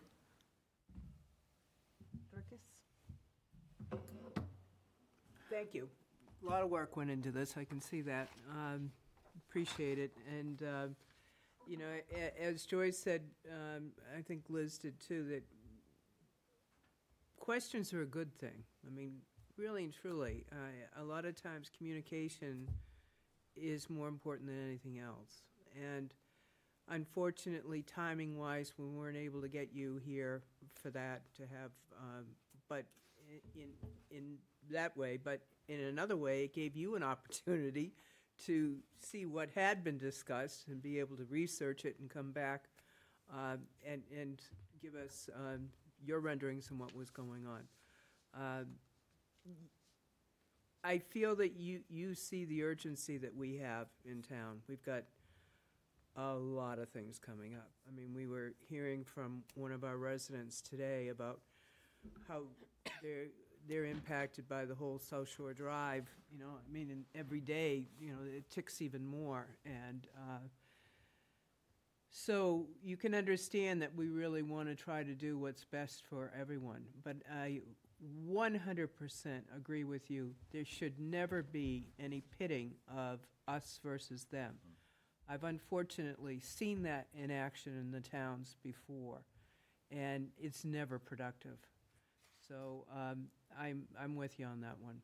And Yeah, and I was say I wholeheartedly agree with the getting the information out, and that's why I really just wanted to articulate that that's the purpose of the process, right? And now, will everybody be paying attention to the building committee meetings? Probably get about as much viewership as we get at the school committee meetings, quite frankly. But so we need to work on trying to get, figure out how to disseminate that information out so that when we do show up for and need people to make important decision votes, it's not the first time they're getting the information, even though, it's been presented in those places. To the building committee, which our public meetings are recorded, are posted, right? But that doesn't mean everybody's getting that information. So that actually came up at the last building committee meeting, as somebody in the committee said, how might we think about, a communication vehicle for making sure we get information out. So the committee's already thinking about that as well. I mean, I said it's probably a year and a half ago at this point, back when we very first started these conversations, when I was sitting in front of you all, that I personally think when we eventually get to whatever decision the town folks are making, we should be able to say, if somebody stands up and say, "Did you consider this?" We should be able to say, "Yes, and here's what we found out." give everyone all the facts and then let them make the decisions from there. I agree with you. Thank you. Mark? Thank you. Well, since I'm the one that seemed to stir up all the trouble here by insisting on having a meeting, I mean, my intention, I thought I made this clear before, was that, I could not stay on the committee. I wanted this board to understand the kinds of questions and issues that we're going to have to wrestle with, and so that if someone wanted to serve on the building committee, they'd have some idea of the questions that we're wrestling with. And I wasn't looking for you today to come with answers to all the questions. I just want to make sure that we've identified the questions and we'll seek to get answers to the questions. I find it reassuring that you're making it abundantly clear that we're going to look at all possible solutions. And my hope is that includes no build, because there's a segment in the community that wants to make sure that we evaluate that. There's no way around it. If we don't address that question, it's going to undermine the credibility and it's going to undermine the project. So that needs to be considered, and that needs to be part of the conversation, and it needs to be part of the examination of the options. If we don't examine that, I don't see this community providing the kind of support we're hoping for. Now, that doesn't mean that we're pitting one group against another. There's nothing about this at all. I mean, the reality is in the Commonwealth of Massachusetts, we've got 33,000 people leaving the state every year. That's because the cost of living in the state is way too high. People feel taxes are too high. Cost of living has been breaking people, and we need to all be sensitive to that. And that's clearly part of the message that I wanted to bring to the board, is that we all have to be concerned about that and make sure that we're looking at all of the alternatives. Because we're not just providing scrutiny to the schools, we're providing the same level of scrutiny to all of the projects and asking ourselves, can we afford this? Is now the time to do this? Is there another better way to accomplish the objective? So there's no intent here to pit schools against, I honestly believe that this is a community that embraces its kids. It embraces its youth. I think this is a community that wants us to do more. I think this is a community that very much appreciates the diversity of services and support that our schools provide our kids.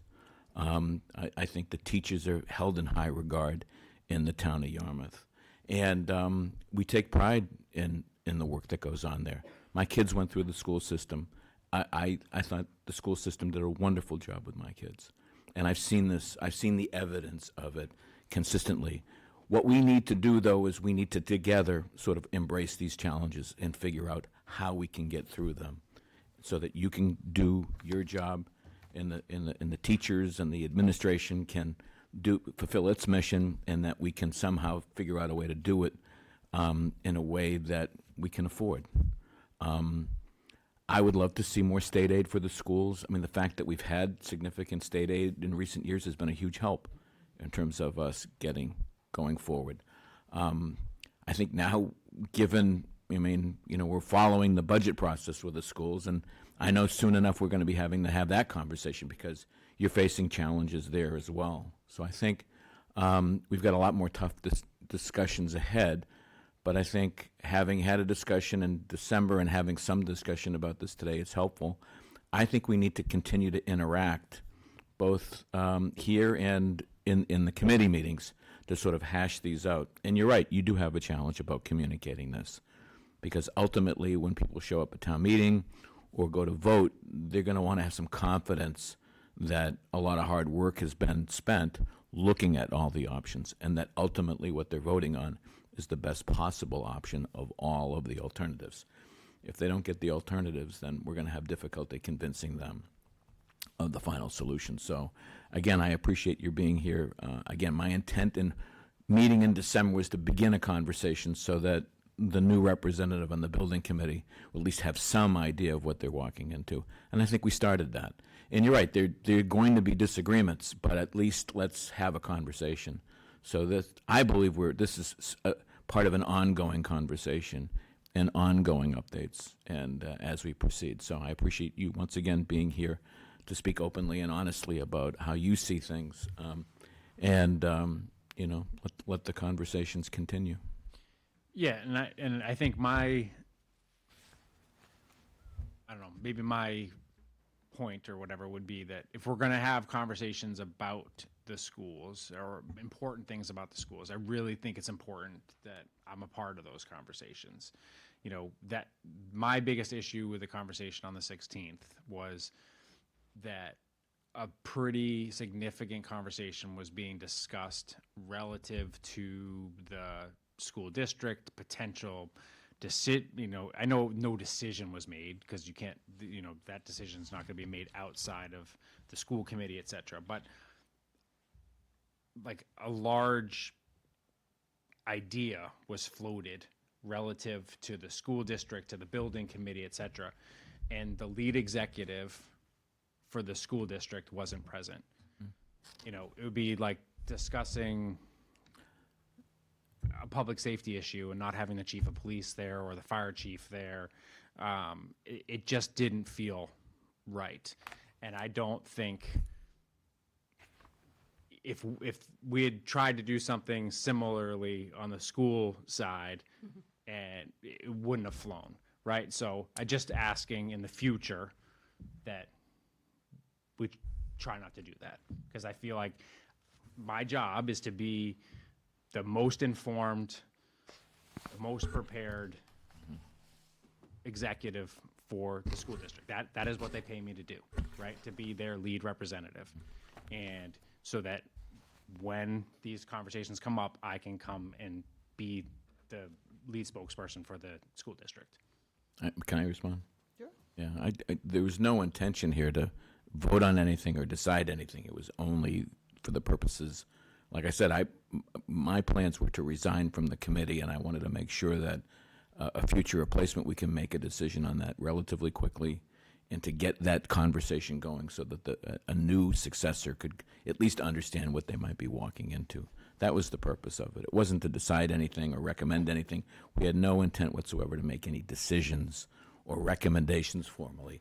It was basically to at least highlight some of the issues that people should be aware of, and not just from me, but from some of the other members of the committee that shared some of my concerns. So I don't really want to debate this. I don't think there's a need to, but I do respect your desire to be included in this, and I would certainly take that into strong consideration in the future. But we do, as a board, talk about the schools from time to time, and it's important that we post it on the agenda. And so that's what we did this time. So hopefully in the future it'll accommodate your schedule, we can work things out, and we won't be pressed for time like we were back in December. Well, so, you know, I am happy that the discussion happened because I think it's extremely important for the citizens to know, and as you've outlined tonight, that everything's still on the table. I think back at town meeting, I was taken a little bit off guard, and I know you and I had this conversation that you were very specific about the three options. That was the first time we heard that. So it seemed to me that that feasibility process that you talked about, that everything was going to be on the table, had already kind of been decided because there was no build option that was discussed at town meeting. I'm not saying that that is the way to go. Emmy Small is in horrific shape.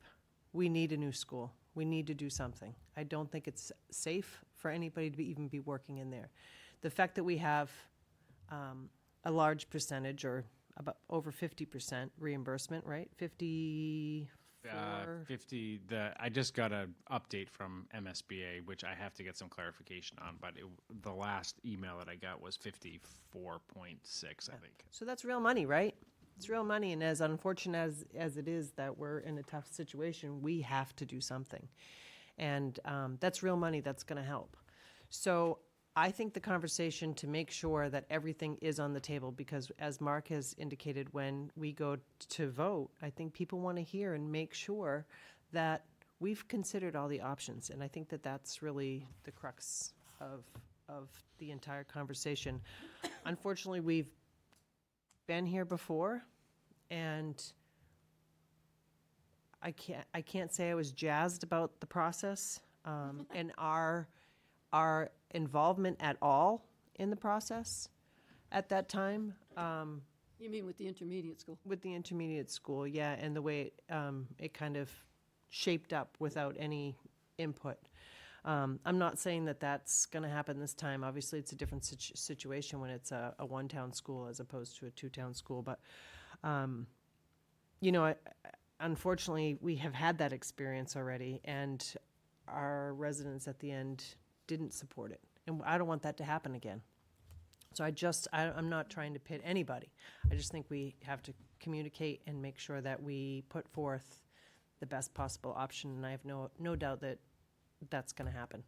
So we just need to talk about these things. And I think that it's really important that we have these conversations in public, as many places as we can, because we say the same thing, right? We have 10 meetings about the warrant before we get to town meeting, because we want to make sure that everybody has the information, and then we get to town meeting and people don't have the information. So we all struggle with that, with trying to do the best we can to reach everybody and get the information out. But, 900 days is a long time still yet. We are going to talk next about the regional agreement. I appreciate all of your comments. I don't feel like they're competing priorities. They're equally as important. It's just finding the path forward, the path that's going to be supported. The enrollment numbers, we dealt with this at the intermediate school. We've dealt with it with the Cape Tech school. MSBA has their own process. I'm not sure it's keeping up as currently as, we're seeing real time on the ground. So, we want to make sure that the numbers are right, and people are skeptical about it, and it should be researched. And we want to make sure that we build for what we need and what the future needs. I was disappointed with the tech. The tech they built for the current population. It's a great school. There's a waiting list to get in there. It would be great if we had, the census or the MSBA allowed us to actually build for what the need is. But they didn't. So in this situation, we just kind of have to take all of the things and look at it and hope that we get, the right number at the end, because, we've closed 2 schools. So we've certainly seen the decline. We saw it go back up a little bit, and now we're watching it go the other way. I know that there's a lot of research. There's a lot of people who put a lot of analysis in that. And I'm not an expert in projecting the census. I know that some people have some more experience on other levels, what we've looked at it for housing. So all that has been discussed, right? But like you said tonight, the MSBA has their own process and their own numbers. So I don't know how you align all that together to make sure that it's the right one, or what the process is just on that, getting that number nailed down to something that everybody's comfortable with. But I appreciate the fact that, we built a new school with science labs for 7th grade. I mean, I think that those things are extremely good points. We have some underutilized buildings, right? We have some space somewhere. I just want to make sure that we have looked at all the options. That's my thing. I think that if I feel that way, I guarantee you that a lot of members of the public feel that way. So we just need to keep working at it, keep talking about it, and making sure that, the experts, I'm not an expert in that field, but when we say, you could fit 200 kids at the high school, I heard today, right? So what could we do? Yeah, so I mean, I guess that's really the intermediate middle school is full. It's at its capacity that it was built for. It was built for 970 kids. It's got 974 kids in it. And last year it was over capacity at 990 kids. So that school is full. Station Ave is full. Emmy Small maybe has room for a couple more kids. Baker's largely full. It's had more kids in it in the past, but it also didn't have the sub-separate programs that it has in it now, right? So when you start adding substantially separate programming, like, you can fit more kids in the classroom, but you can't fit more kids in the program, right? So more kids could fit in the room physically, but they can't fit in the program. And so the high school is the only space that has like more capacity, although I could walk anybody in there. We're using all this space right now. But when I say underutilized, I don't necessarily mean just your school. Like, in my mind, I'm thinking, people have talked about Lawrence MacArthur and other alternatives. So I'm not just talking about that school building. I'm talking about town buildings generally. Right. Yeah. I mean, if you want me to, we could turn this space into a couple kindergarten classrooms. It already you is. Could have your meeting. A lecture hall, yeah. But I mean, but at some point in time too, it's like, what do you? The community has to have conversations. What does it want for its children?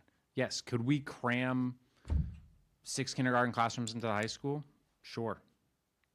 Is that what we want for the kids?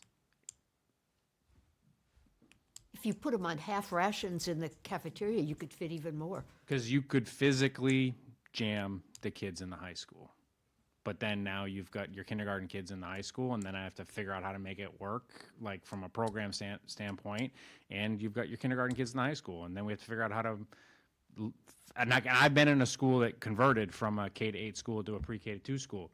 You have to think about things like the toilets. Mm-hmm. Yeah, because kindergarten kids use different size toilets than high school kids, right? So there's lots to consider, and even just like how to protect the stair railings. Like, there's just all these things you have to consider when you have younger kids in a school that's designed for older kids.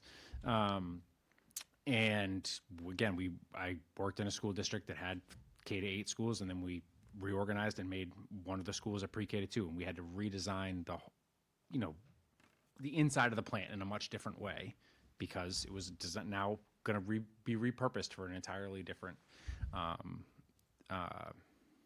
usage than what we had. We didn't have to change it into a different type of building, but the building served a different purpose, and it required a lot of work. Right. And money. Understood. I just think that everything should be on the table. I think that we should make sure all those analysis, you're the expert, you're the one who needs to tell us that those are the things that we need to think of when we say you have room for 200. I use your expertise, but I think that we need to make sure that everything's been looked at. That's all. Well, and that'll be as I mentioned, to the building committee. So our first task as a building committee will be to hire an OPM, and the OPM will then help us hire the designer, and the designer will do a lot with the direction of the building committee and the district on the educational program. Like, what are we looking? What are the needs that need to be served by the kids that are at Emmy Small right now? And then they'll take that and they'll go out and look and explore all the alternatives, because you still need to meet the educational program at the end of the day. So what are all the alternatives that could potentially meet that educational program? And then what are the costs associated with trying to do it? X, Y, Z, A, B, C, D, F, G, Gotcha. etc. Well, I appreciate your time, and I hope we continue to have updates as we move forward, and, yeah, I don't know if anybody has anything else Knowledge to is add? key. Yeah. Knowledge is key. Yeah. Thank you so much. Thank you. All right, so next we're going to discuss the regional agreement update, and I guess what they're looking for, I mean, I know personally I've asked several times for several years, because I don't really, I kind of disagree with Dr. Smith in the respect that we need to outline specifics that are there. I just think that between both towns, we should be continuously talking about these things. I mean, there's a lot of, I would agree with him that I would say not substantial, but, you know, there are schools that aren't listed in here. There's schools that are no longer district schools. There's a variety of things that, you know, we could talk about. You know, Joe mentioned representation. Yeah, I've had a problem with the no recall provision. That goes back to our last negotiation. I'm not saying it should be an easy process, but I think that anybody who's elected should have, the residents should have some process of which to recall somebody who's elected. It shouldn't be an easy thing to do, but I'm not asking for them to have any less than what we have. We have a recall provision. Why wouldn't our school committee members have that? You don't know what potentially could happen. There's just a lot of little things like that. I don't want to wait until we are in the crux of a significant issue like we did the last time. We talked about, you know, we did the 5-year rolling average the last time we were there, but we were trying to get to an agreement to be able to build a school. I don't want to get to that point again. I think that we should constantly be looking at this as a matter of, like, you know, our charter. We look at our charter every 10 years by charter law. There's no provision in here for us to open up the regional agreement. I think that if both towns would like to open up the regional agreement, we should have the ability to do that. Right now, only the school committee can do that. So, you know, those are just a few of my thoughts. I know when we talked, Dr. Smith was talking about the regional agreement in terms of the way capital is supposed to be appropriated by the regional agreement. It's not in practice what we do now with capital. You know, they have been talking a lot about their capital stabilization funds and getting a policy together about how they're going to fund it. But right now, capital is supposed to be within the budget right now. And that's, you know, we take a lot of the town buildings out, put it into our capital. So to me, there's maybe not substantial, but there's quite a few items in here that I think that we should just be discussing. Do you want me to start making a list and circulate it, perhaps? No discussion, of course, offline, but. No, I don't understand. Do you want me to bring back, for instance, to the next meeting, a list of the small things? I think we should like- talk about it right now while it's on the agenda and send a letter to either the school committee and the town of Dennis and ask them to open up the regional agreement so that we can work through. Let's do that then. I mean, It's- that's don't my think it's personal a opinion, heavy but lift. It's just needs to be done. Yeah. I'm confused because I had never heard before public comment tonight from anyone who ever wanted a 10-member school committee, with 7 being from Yarmouth. I think that's kind of unwieldy. I hope we're going to be realistic in the stuff that we think about with the regional agreement. well, I think anything should be on the table that our partner wants to discuss. I mean, I'm not saying our way is the right way, but I think we should negotiate. If we're 70% of our school, why aren't we 70% of the voice? Correct. I mean, that's the question. That's what Mr. Glynn was getting at. Yeah, I do see the difference between the 60% current and the 70% that a 10-member board would provide, but it just seems like a big board. Well, I mean, maybe it's not that, but certainly the representation should represent the percentage that we participate, funding educationally, student-wise. I mean, when it was done, we probably were at that 60-40. You know, 50 something. Fluctuated. Oh, here he comes. Yes, sir. Through the chair. So the way the regional agreement reads is, it was originally a 10-member board, and then I don't have the dates off the top of my head, but there was a date in time in which the board sort of went through a reduction process to get down to the current 7-member board. And the way the the committee is currently constituted is based upon the number of total residents in the two towns. So that's where the representation comes from.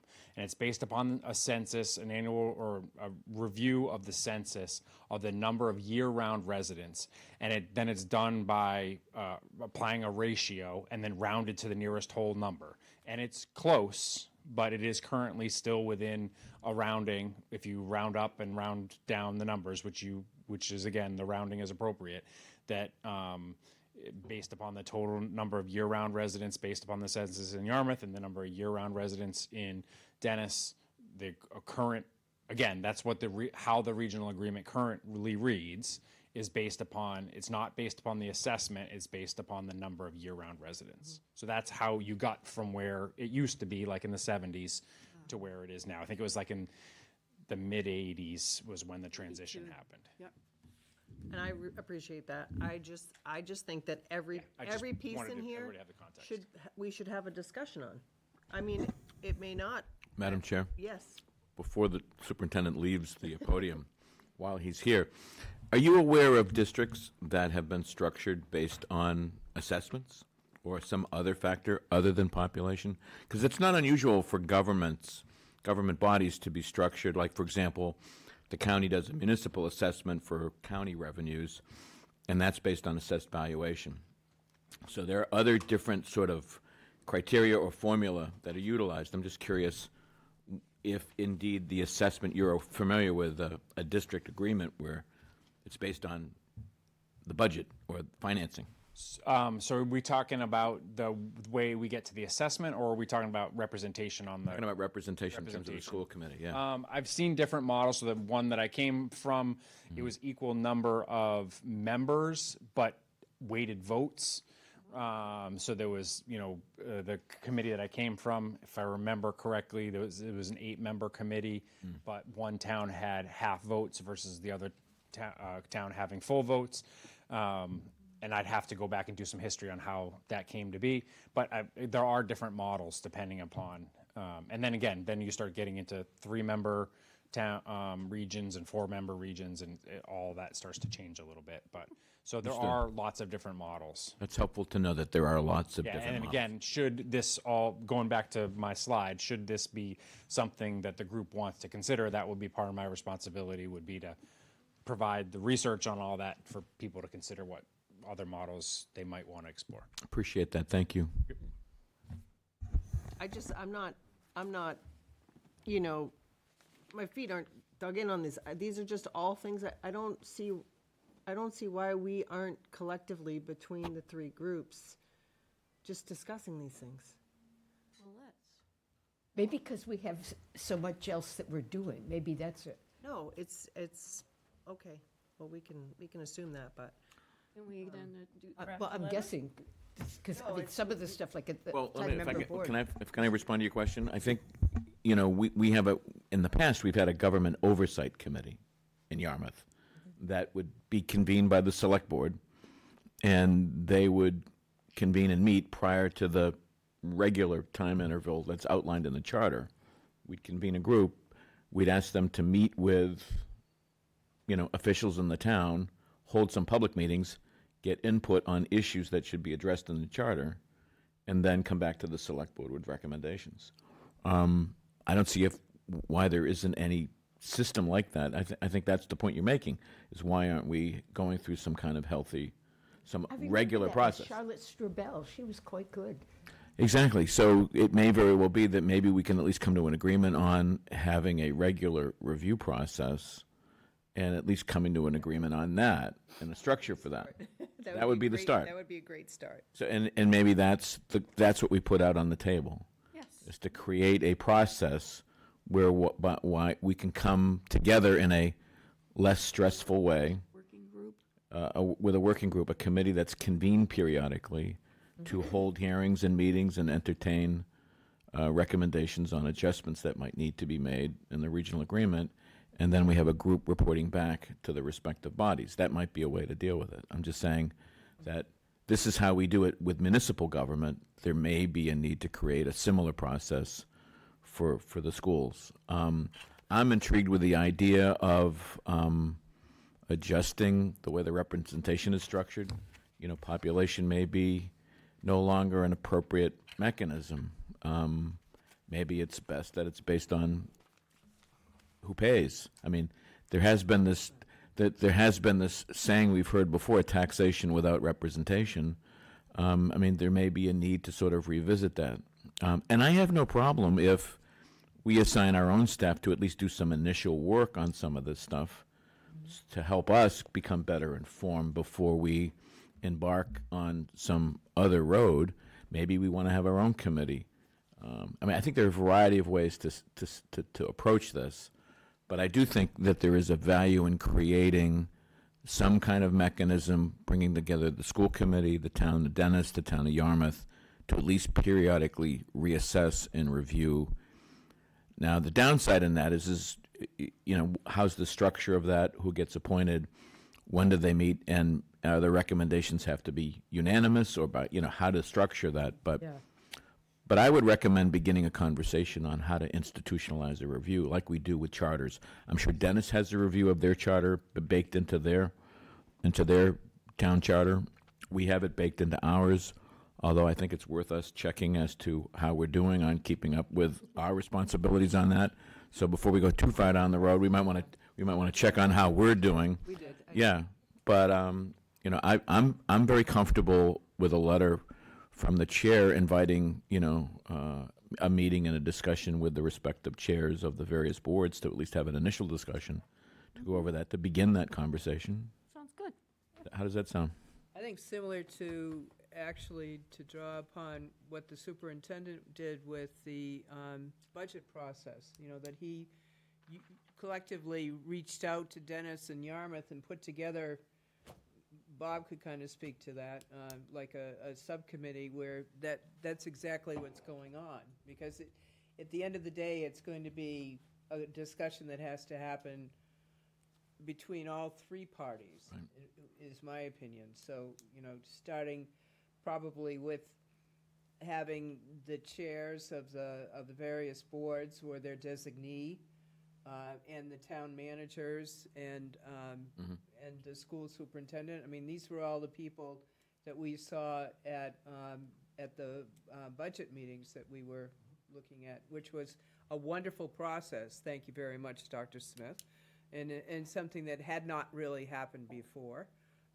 You know, opening up, and I think again, knowledge is power. You know, there's a lot that's learned from that kind of thing, and I think that would be a good starting point for this, because I mean, interestingly enough, we discussed at the meeting that Dr. Smith convened last Friday as an update from the first session that he organized in October to bring all the parties together on the budget. One of the areas that we were talking about with the Dennis officials and the school officials were possible amendments to the regional agreement that dealt with timing of the budget, you know, when the various hearings and notifications, and I think all of the parties kind of agreed that we may all benefit from having it outlined in a way that gives the individual parties more time to, you know, make the decisions. So that's one area that, you know, could be worked on with the regional agreement that we've talked about, and it seemed that there was universal agreement there. good. And that could just be the stepping stone then into the agreement itself and looking at it. Because any document, I mean, any corporation will tell you, you generally do like a 5-year review just to ensure that everything is kind of up to date. Things change.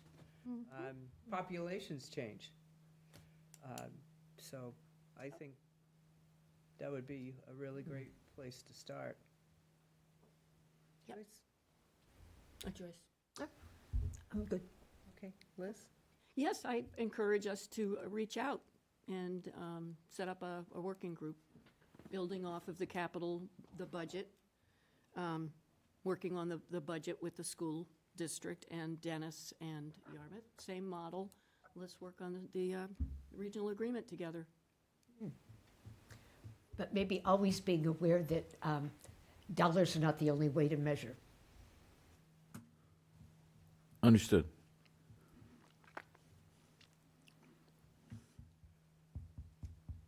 Does that give you direction, Bob?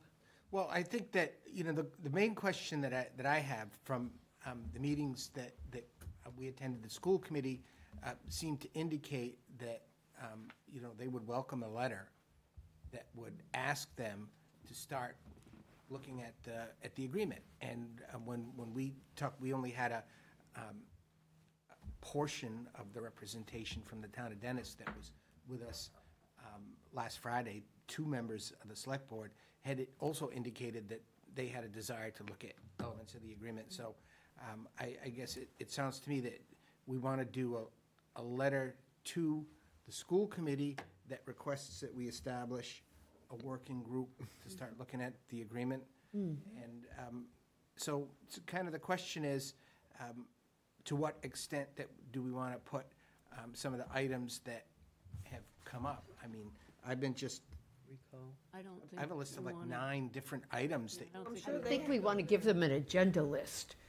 I mean, I assume that we Everybody's let got them their know own our list. concerns, and then they march and go forward and figure things out on their own. At least state with the general? government oversight committee, Mark, that you were mentioning, that was the whole thing about, it seemed to be What I best was- practices. What I was suggesting is something different than putting together a list of issues. What I was suggesting is we get the 3 parties together to Right. come up with an agreement on a process Yes. to review, consider, elaborate, and recommend adjustments to the agreement. Rather than getting it bogged down now into the substantive, because if you go to the table with 3 or 4 pet issues, your conversation may not go anywhere. Like I said, in the town of Yarmouth, we have a requirement that periodically we convene a government oversight committee. They have a process. They come back and report to us recommendations on changes to the charter. A process like that, to me, would make a great deal of sense to create for the purposes of the regional agreement, absent a set of issues. I don't want to scare people into thinking that there's some secret agenda and plot. I think that would be counterproductive. I think let's see if we can come together and come up, and maybe we could draw upon the support of the superintendent's office to identify similar agreements that have actually come up with a process to revisit the agreement. We may find out that there isn't no process. We may decide amongst ourselves that, we should create something new. But that's how I would approach this question. I think the letter should be to both the school committee and to the town of Dennis. I agree. That's our desire, to come up with a process of review. I agree. perfect, I get it. Okay, I think That make you come sense? up with- Good. Makes a lot of sense. all right, so let's move on then. Everybody all set with that? We're good. Okay. We're good. 7:15 Thank you, item. Madam Chair. All right, recreation field study, Weston Sampson. Thank you for your patience, sir. Come on up. How are you? Great, thank you for having me. Thank you for coming. Fielding just fine. So this is for our athletic field analysis and capital plan. Is there anybody joining you this evening? Join? It's Mr. Reynolds. Is it okay if I stand up once in a while to point? or Well, if you The do, mic? you need, Microphone. Take the whole thing? All right. just so people at home can hear you. Okay, very good. I'm a pointer sometimes. We're not real high tech, so don't move fast. If there are any committee members in the back who are shy, I would point out that the more comfortable chairs are in the front row. Just saying.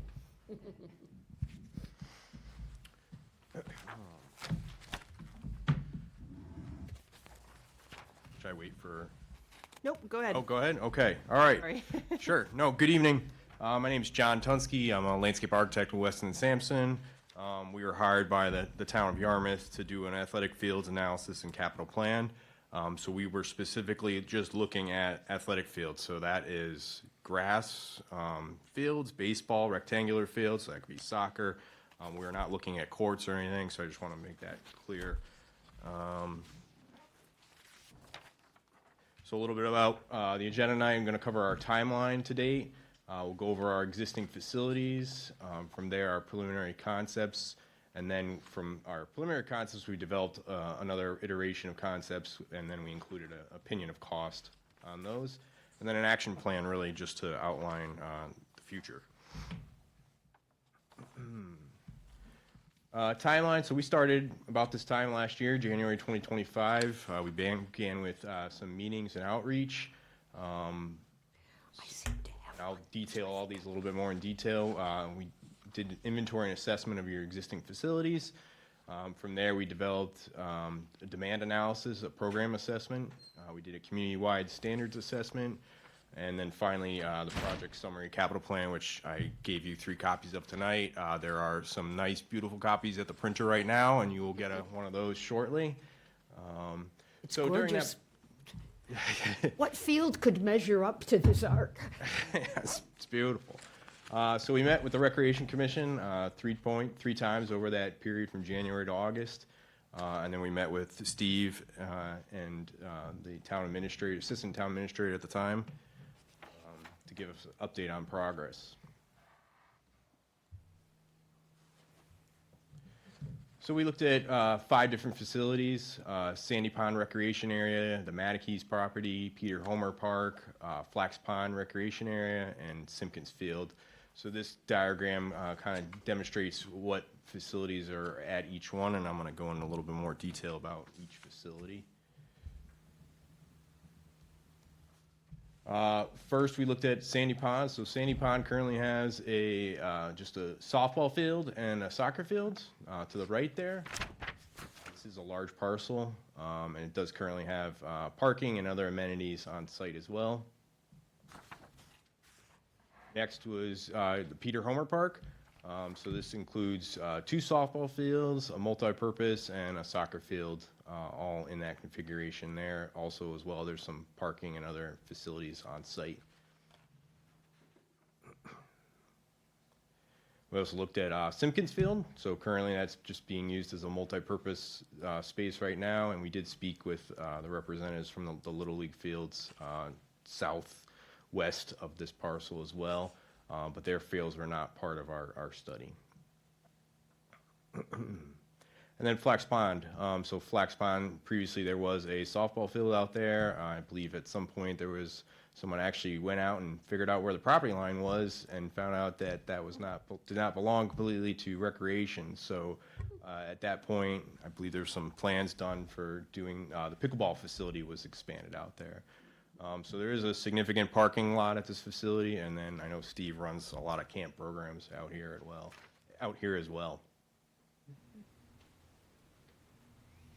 And then this is the Matakees property.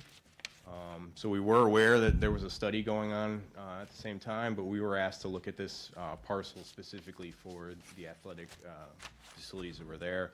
So there's an existing softball field, a baseball, and then the multi-purpose field in the middle of the old track there. So a lot of numbers to look at. I'm going to try and summarize it the best I can. So we met as part of our stakeholder engagement. We met with every single group in that left column there. So we went with YD Soccer, AC Independence, which is a private soccer organization in the area, St. Pius, and the Sturgis West East. And we also met with the softball groups, which I'll talk about on the previous page. Generally, what these numbers do, this is our analysis. So we want to understand how many hours are on your fields currently. So we look at the amount of practices each of those groups uses, number of games, and then we can figure out how many hours are on each individual specific field in town. So that final column represents the total hours for each group on each field. So there are summaries of this that I'll get to kind of give you an overall summary of what we found. And then this is your diamond fields. So we met with, we met with the Senior Softball League, and they are the biggest users of the softball facilities in town.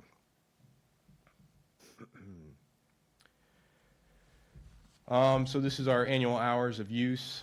So we broke this down to the facility and then the actual field in the middle column, and then the total annual hours of use on each facility. So the North Carolina State University has a program, and they've studied this extensively. To have good field conditions on a regular turf field, you want to have, or you want to be between the 400 and 6-hour range of hours on that field on an annual basis. If you exceed that amount, you're going to have poor wear on the field. The grass is not going to grow as well. Things are going to wear out. It's going to require more maintenance. So that's the target number we're looking for whenever we're doing something like this. So as you can see, based on the total hours, for the most part, we were in that range, which is a good sign, meaning you have enough facilities. Sandy Pond softball, that was a large softball use. Softball does not, does not damage turf as much as like a football or soccer. So that is why those number of hours on that field are more acceptable, and they didn't raise any red flags to me. And then we broke it down, annual hours of use per sport. So again, on the left column is all the different organizations and the sports they're playing. So we were mostly limited to soccer and softball here. So if you break that out, you end up with about almost 2,000 hours of field use for soccer and about 900 for softball. So that accounts to meaning basically you would need 4 fields for that 2,000 hours, and ideally 1 field to rest, which the town of Yarmouth is actually currently doing. They're resting a field and rotating things around, which is recommended. It's a good practice for extending the life of your turf. And then we came up with the 900 hours for the softball, so that's representing 2 softball fields there as being required or needed. So from there, we started looking at some preliminary concepts, and again, these are all very preliminary. This is almost just like putting on some bubble diagrams on a map. For Sandy Pond, we looked at extending the outfield to 300 feet. I believe it is 275 feet now. And as well as creating a second second softball field with a larger outfield, 325 feet. So this came up discussions when we met with the Senior Softball League. They have a desire for some of their groups that want a larger field to make it more competitive for their leagues. There's also, and you're going to ask why we got rid of the rectangle field here. So there's a desire among sports groups to have facilities in one place. So if the softball ran a tournament, there'd be 2 fields there. People could be concentrated if they're going to have multiple games a day. They don't need to be driving all around town for different facilities. So you'll see that as a commonality across a lot of our plans. We're trying to concentrate sports the best we can. Does lacrosse still use that field? Lacrosse used Peter Homer Field this past season. Okay. It was just a 1 week. So this field now, as a multi-purpose field, is not really being used? Is that At Sandy Pond? Sandy Pond. YD Soccer typically uses the majority of the hours at Sandy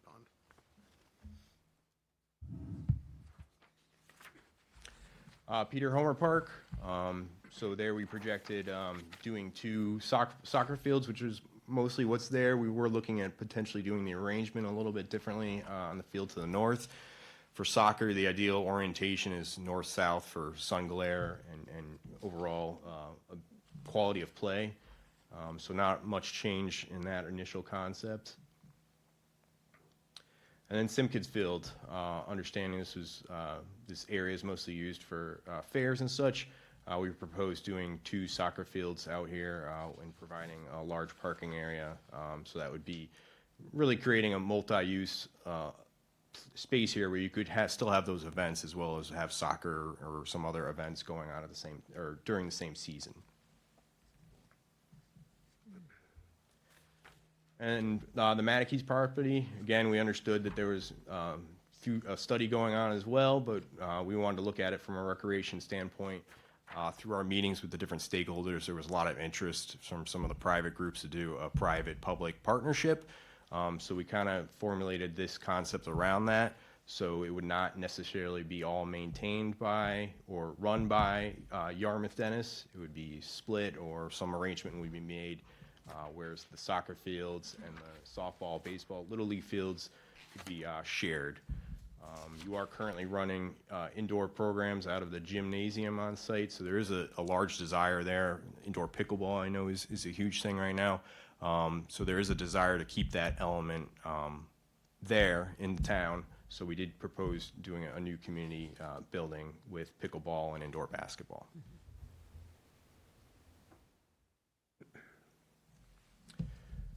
So we presented all these preliminary concepts to the Recreation Commission, and they really gave us a lot of great feedback. I know one of them is here tonight.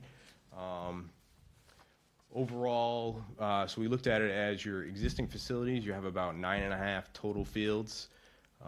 Those preliminary concepts I showed you, if we took Matakees off the table, you would be about the same amount of fields, and then with Matakees, you'd really be doubling your ability, field use, field space by you'd have 15 total fields if you implemented all of these concepts. And then here's the four together. Generally, what we heard from the Recreation Commission was, the Matakees property was being studied for other uses, so we didn't really want to consider that into our future plans for committing to facilities there, as well as Simpkins, knowing that there would be a town green there at some point, town common potentially. That was a little bit it wasn't really a good plan to move forward at this point for the town. And then Peter Homer is pretty much landlocked and maxed out the way it was, so there really isn't any way to increase use or add fields at that facility. From there, we further developed these concepts. So I guess I'll go back once. So basically, the feeling from that meeting was those three in the bottom and on the right are not really great development opportunities. So we were asked to look at doing increasing the use at Sandy Pond. So you're going to see that in our next concepts. So this is very similar to the preliminary concepts. We extended the softball field, added a new softball field, provided some new parking. There is a conflict between the field 1 and the play area, so we're going to increase the netting size there and reroute the driveway that serves the beach access further to the east. For this concept, we estimated the cost to be about $3.6 million. Concept B, again, this would be extending the same outfield field, extending field 1, as well as creating a new field off to the left there, and then providing space for 4 new fields to the right. This concept includes 3 new pavilions, new basketball court, 3 new tennis pickleball courts, a multi-use trail going around the perimeter. Whenever we're designing parks, our goal is to make them multi-generational so that all users have a use out here. It's not just for one particular age group or demographic. And then we would add additional parking out here. With more fields, you need more parking. So we're adding about 250 parking spaces to this site. Peter Homer Park, again, we were pretty much landlocked. There wasn't really any room for expansion. Peter Homer does have lighting right now for field lighting, so there was a suggestion in our recommendations to upgrade that to LED lighting at a cost of about $500,000, but there is a 55% energy savings there for the upgrade. We do see that happening in a lot of facilities. In this concept, we were proposing restriping the fields for a little bit larger of a field, 330 by 210. So what that does is that allows you 4 9v9 fields. So 9v9 is 9 players playing 9 fields. Generally, it's a smaller age group. So that will allow you to run fields in the opposite direction. So wear patterns on the field are reduced, and really seasonally you can rotate that around, really for the best of the turf. And for Simpkins, we did similar size fields out there for the multi-use rectangles, same size, 2 large, so that's like a high school regulation size, 2 of those, and then you would have 4 fields within that for younger age groups. This concept we developed a little bit further. We added the multi-use trail, and then left some dedicated space for the town common, but again, that could overlap and be a multi-use thing with the fields as well. We didn't want to exclude that use. And then also considering your proposed library site is to the northeast of this property. So again, that is not here. Does the Little League use the small Sears field anymore? On The this, league does use both of those fields. on this side?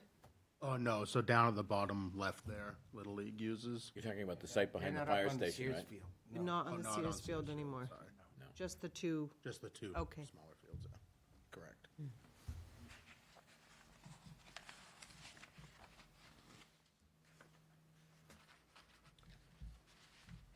In the Matakees concept, we developed this further and we put a large number to it. So again, this was ideally would be a private-public partnership. We proposed 4 synthetic turf fields, a 320-foot softball field, 2 Little League fields, 604 parking spaces, a play area, a 65,000 square foot community and recreation building, multi-use trail, and a park and a band shell area, again, trying to make this a multi-generational park and attract all users. And then new entrances and exits to the facility as well. This came in at about $137 million. So this proposes it to go in Cochesset Path? Is that what I'm seeing here? Yes, so the entry drive would be, directly across from that. So that is a good traffic as far as sight lines and such, but yeah, that would be a new entrance there.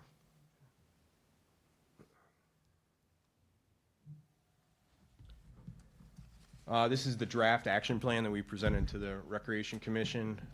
So we had 3 initial options in here. Simpkins, which was going to provide no growth, but it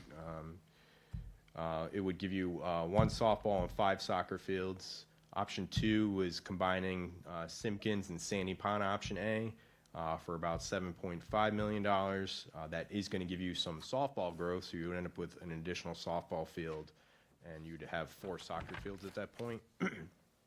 And then Sandy Pond Option B, that would be good growth, we're calling it, so that would be 2 softball fields and 6 soccer fields at $18.1 million.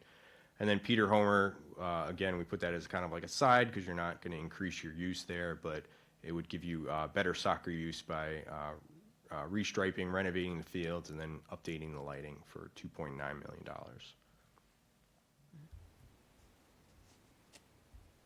So from that discussion, from the group, we heard that they wanted to put Sandy Pond Option B at the forefront of their action plan moving forward.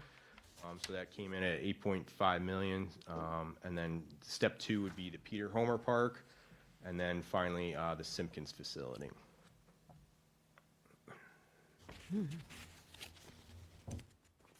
In the report you have, I'm not going to detail them all, but we gave a funding approach and opportunities. We spoke a lot about a public-private partnership. There are other funding alternatives out there that could be implemented in the town in addition to some of the programs you have now.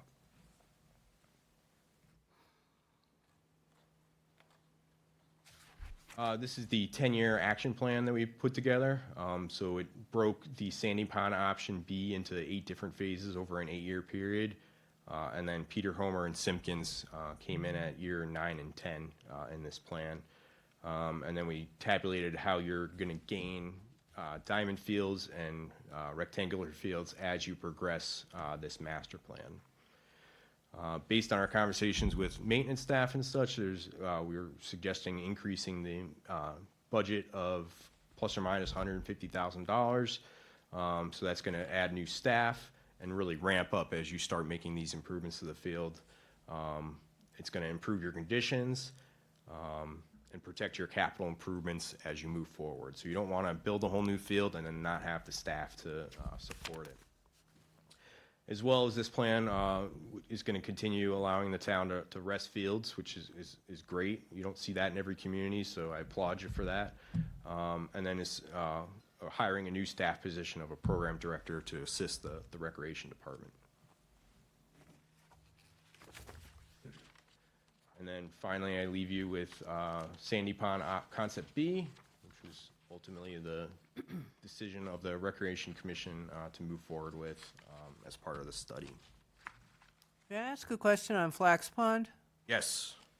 So you're basically not recommending any changes to Flax Pond? Yeah, between the pickleball use and the camp programs out there, and based on the program that Steve uses out there, adding an athletic field is not ideal. It's isolated. It would only be one facility. We would rather get those grouped together in one park.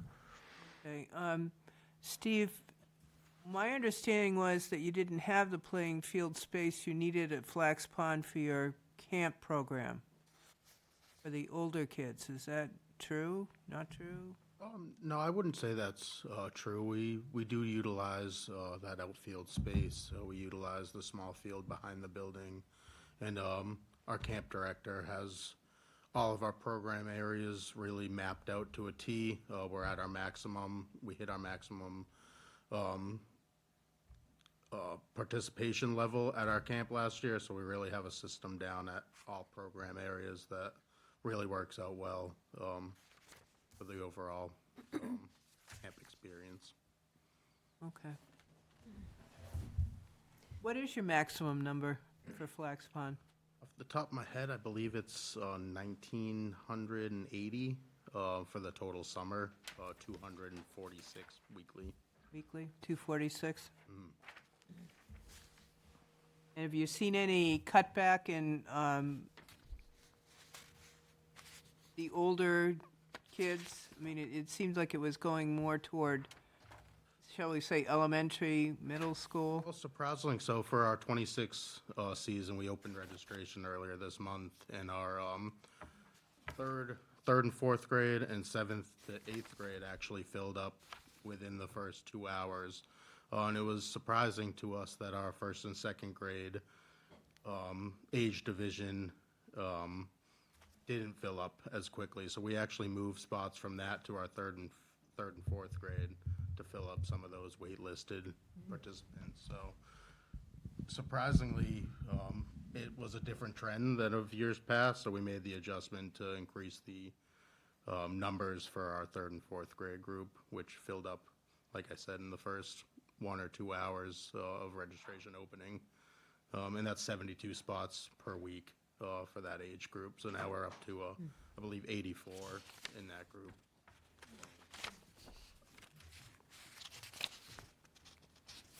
Maybe I could make just a brief comment to try to link this into our overall, community planning effort that we have ongoing now and how this works. I mean, we all know, based on the discussions that we've had through the capital improvement program, we just had the hearing, we just did a lot of this information, that obviously we don't have $18.1 million available today that we can invest in an immediate program to upgrade all of the fields to meet what our future projected needs are.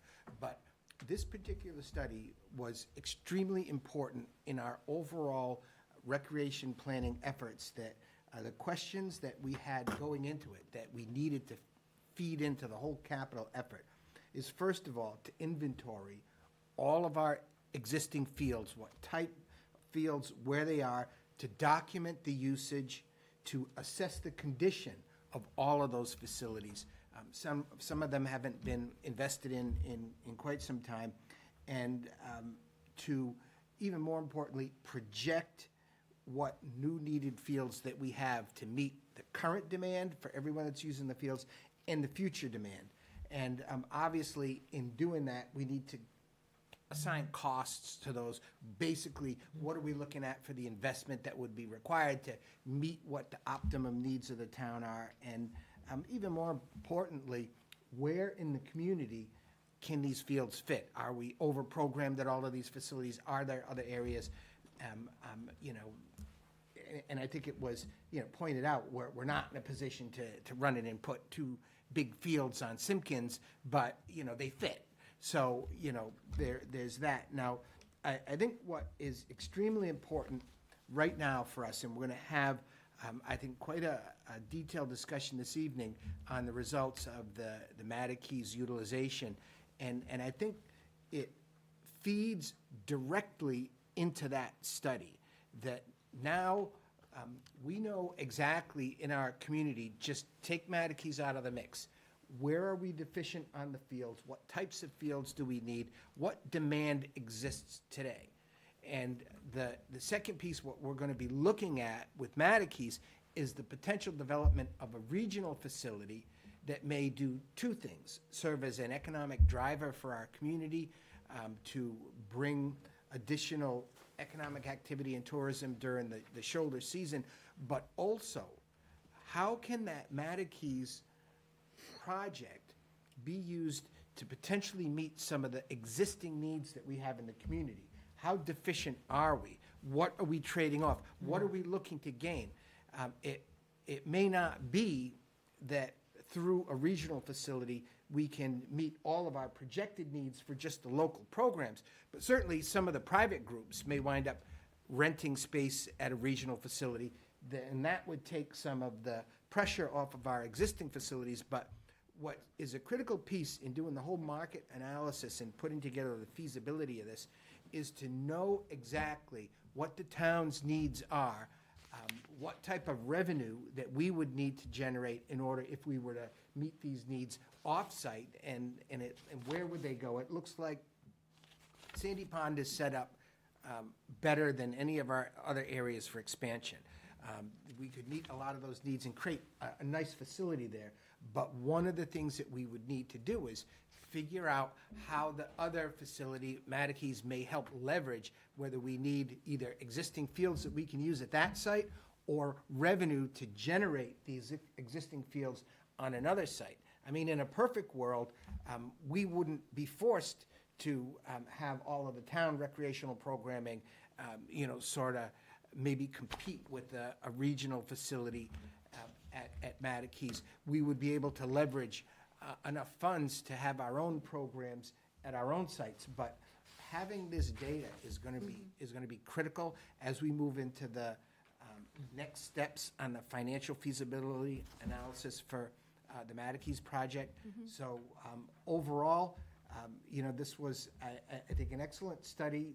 We're not really as far off in terms of the number of fields that we need, maybe as we thought when we entered into this process. But I will certainly say it's a lot more expensive to develop these new fields than I think we imagined as well. So, you know, I guess $18.1 million doesn't buy what it did at one point anymore. But it's very instructive.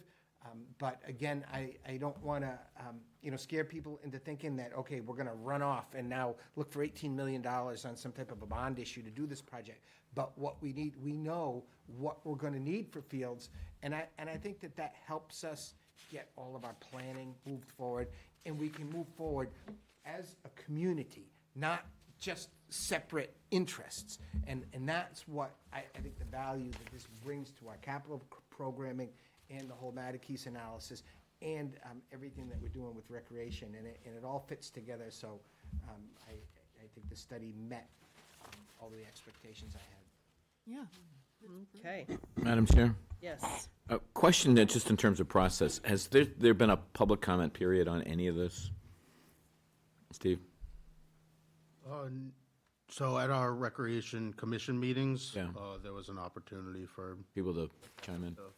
We did have people. We did have a few representatives, or I'm sorry, a few members of the public did come and express them. No, I think one of the things I'm sort of hinting at is that there may be some value in stamping this as a draft plan and then doing some communications around it to invite public comments in a broader sense and give you a chance to hear more from the community on it. I think this document's terrific, and I agree with a lot of the thinking of the Recreation Commission, and I'm glad to see the commission. I see Steve Szanski hiding in the back. And are there other members of the Recreation Commission that are here? Denise, I believe. Okay, can we just get your names? Can you? Denise Galvin. Hi, Denise and Steve. Anybody else? Just want to make sure that your presence is acknowledged, and we can thank you in person for all of your hard work on behalf of the town. But I think, to me, as I look at this, there's almost another dimension to this that really needs to be looked at, and that is to figure out, okay, going through in more detail the cost of maintenance and upkeep, and then how do we generate the revenues and the fees in order to sustain that. There's a larger conversation this board wants to have regarding all of our parks, all of our public spaces, to make sure that we can better manage and properly care for all of these facilities. So I see this as a subset of sort of a larger set of decisions that have to be made, because we're just not going to take, I don't think we're going to address this in piecemeal, but we're going to have to address it holistically, because we want to make sure that we get all our parks and public places well cared for, well managed, and we have at least the capacity to even manage the activity. And so that's a work in progress. But I think your approach in terms of identifying Sandy Pond is terrific. As Bob said, that this has huge potential for growth. I love the idea of a softball field over there right by the pond. People can hit home runs into Sandy Pond. Yeah. Was it the beer bottles? that the Yeah, club so it used? can it'll hit the beer bottles that are lying at the bottom of the pond, right? There's a lot of history, by the way. I just want to mention, I don't know if you spent time out in that area. There's a lot of history in that section, that land area just southwest of Sandy Pond.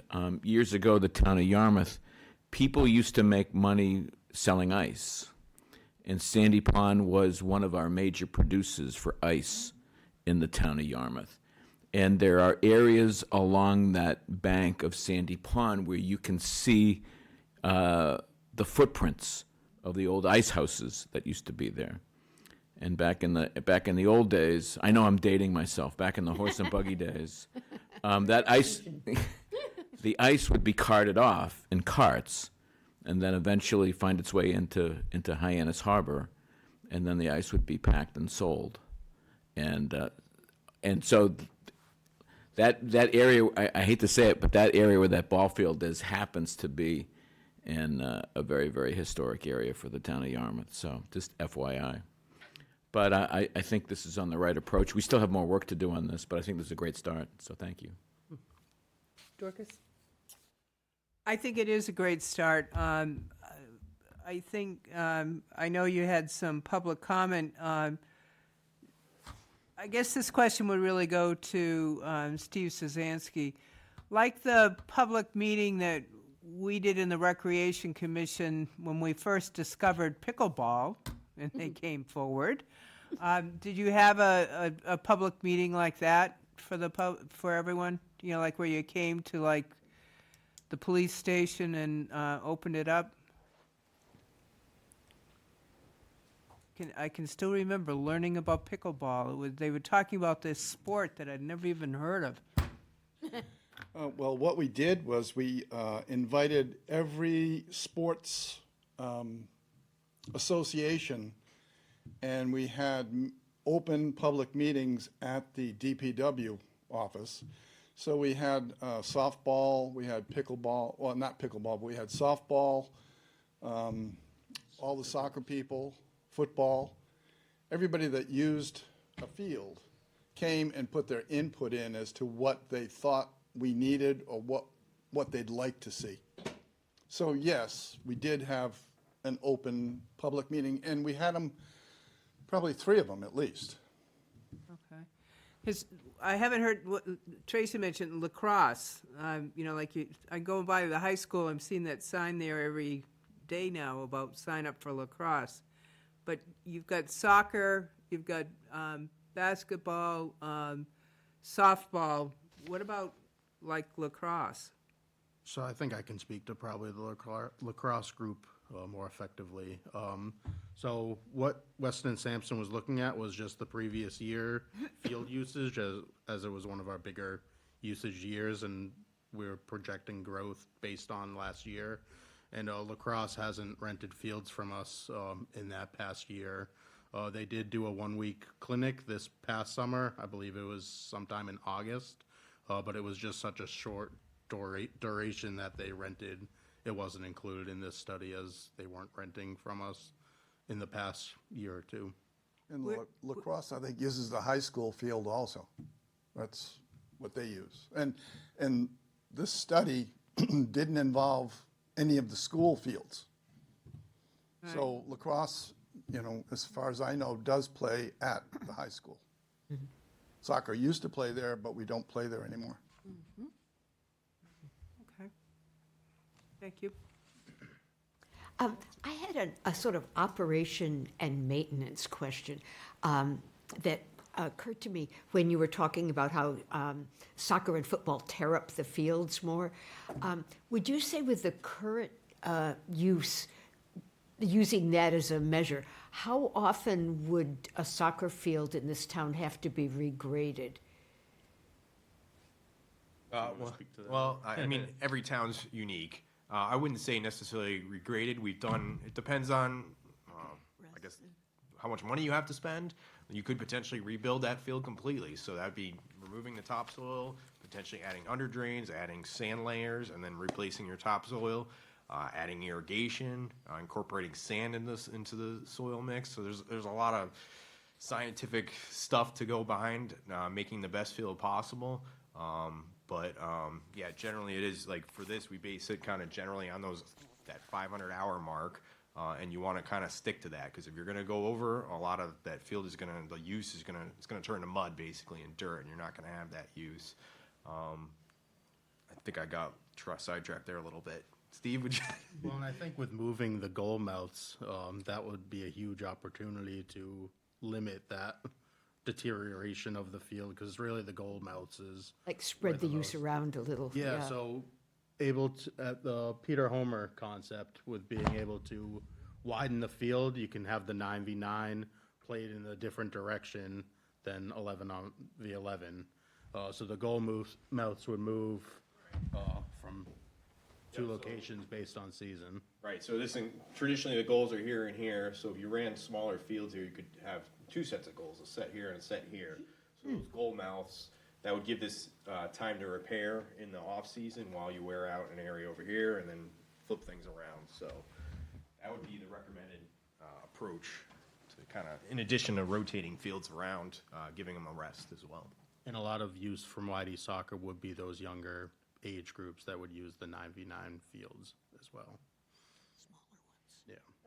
I think just to add to that, the maintenance division, when they entered a resting period of a field, they were incorporating sand, overseeding it, aerating the field, and then really just trying to get some new turf growth going, and then keeping people off of it, which is most important for a season. Which is why it's good to have extras to, yeah. Absolutely, yep.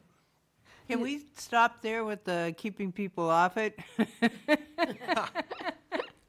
Because didn't we have a really huge problem at Peter Homer with keeping soccer players off the field when it was supposed to be resting? Yeah, I believe the recreation department, this was a couple years ago before my time. It's Anthony's time. Yeah, had invested in signs, field closure signs. He'd make multiple rounds, getting people off the field. But it's mostly it's not the playground kids running around on it. It's mostly the groups that are in there with their cleats and not going through the right avenues of renting it that really do the damage to the field. We weren't renting it at the time when we rest fields. So it was about sending the staff out to really monitor the field and keep people off it. But I think our last field that we rested was at Sandy Pond, and we did a really good job with keeping those groups that aren't going through the right avenues off of it, and the resting process worked for it. And I believe the resting process worked for Peter Homer in the grand scheme. It just was a lot more work than we anticipated in a department level. How do we go after those groups that are kind of I think it's sidestepping? definitely educating, bringing paperwork and having them go through the right avenues. I don't want to really make it escalated to having to get the police involved, but maybe that's another avenue that we have to go through is if they're not going to go through the right avenues, I guess we can brainstorm more ways on how they will, other than educating and giving them the resources that they need, providing the paperwork, letting them know about the insurance aspect of it, and so forth. And that was one of your points with adding an additional coordinator would allow someone to be out there in the field, kind of meeting these groups, checking in on them and stuff. So, Is it a problem for you now, these groups? It wasn't a problem for Sandy Pond, the last season when we rested it. I make my daily rounds and I hadn't seen like any groups out there. The occasional golfer that was hitting golf balls and I'd have to tell them, all right, we can't be hitting the golf balls in the field here, that we have our golf courses for that. But I didn't believe it was an issue this past year. Was it still a problem at Peter Homer? Not necessarily. I mean, there's the occasional groups on the weekends, but we didn't see the damage from the groups, especially since we weren't resting them. They were occupied a majority of the time from our users that actually went through the right avenues. Because I don't believe it was much of an issue.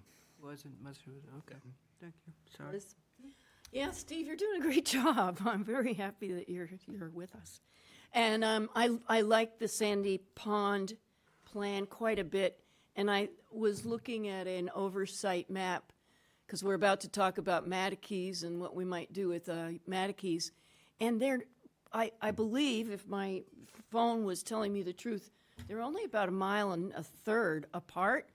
So walking paths and being able to consider them as close as they are when we start looking at Matakees and thinking about what we're going to do with Matakees, it may be that they're close enough that Sandy Pond is a supplement to whatever we're planning for Matakees. So yes, I applaud Bob again. Yes, the study is absolutely perfect for the conversation we're about to have, because it's going to support that, I believe. Thank you. yeah, and that was one of the things I'll just add to that.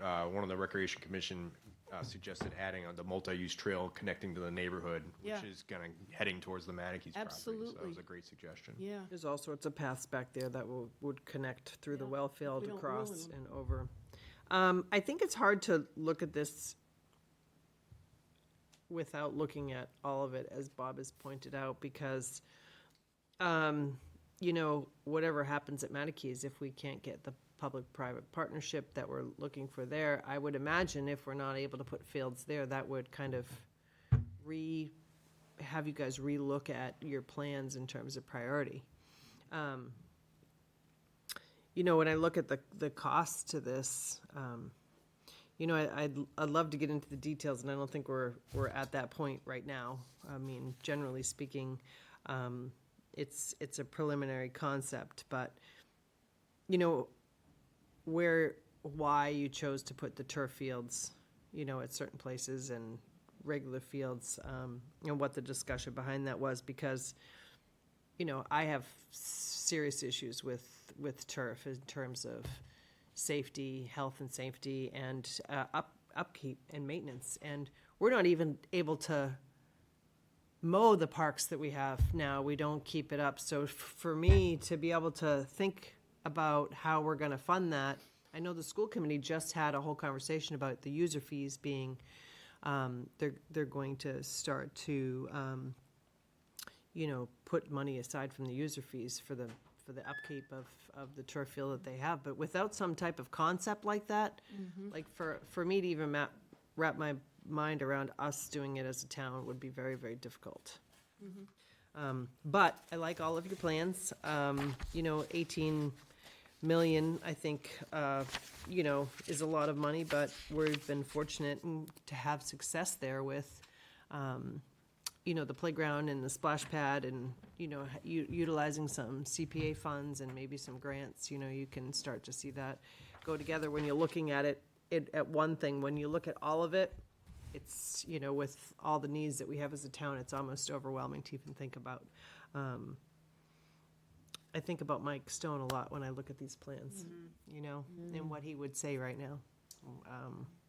So I got to channel him for a little bit and sit with this. And I just want to say I really, really appreciate all of your work and your help with this. I mean, imagine a town that actually had all this. What that would mean for, the quality of life. It would be amazing. It's always just so hard because, we got to balance our wants with our needs, and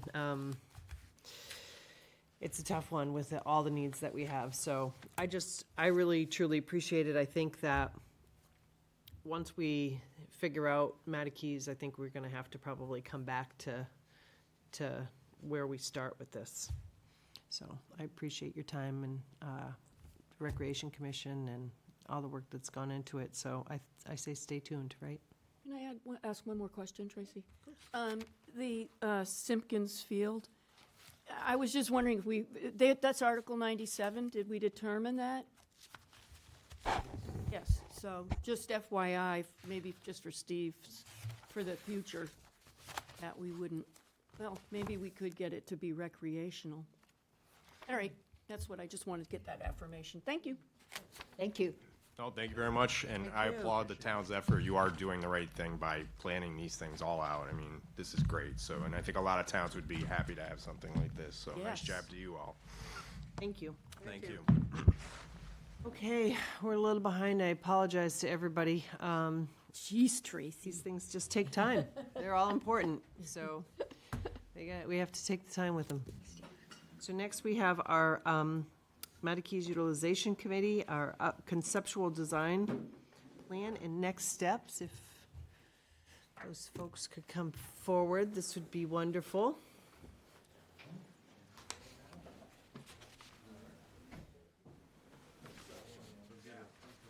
Yeah, no kidding.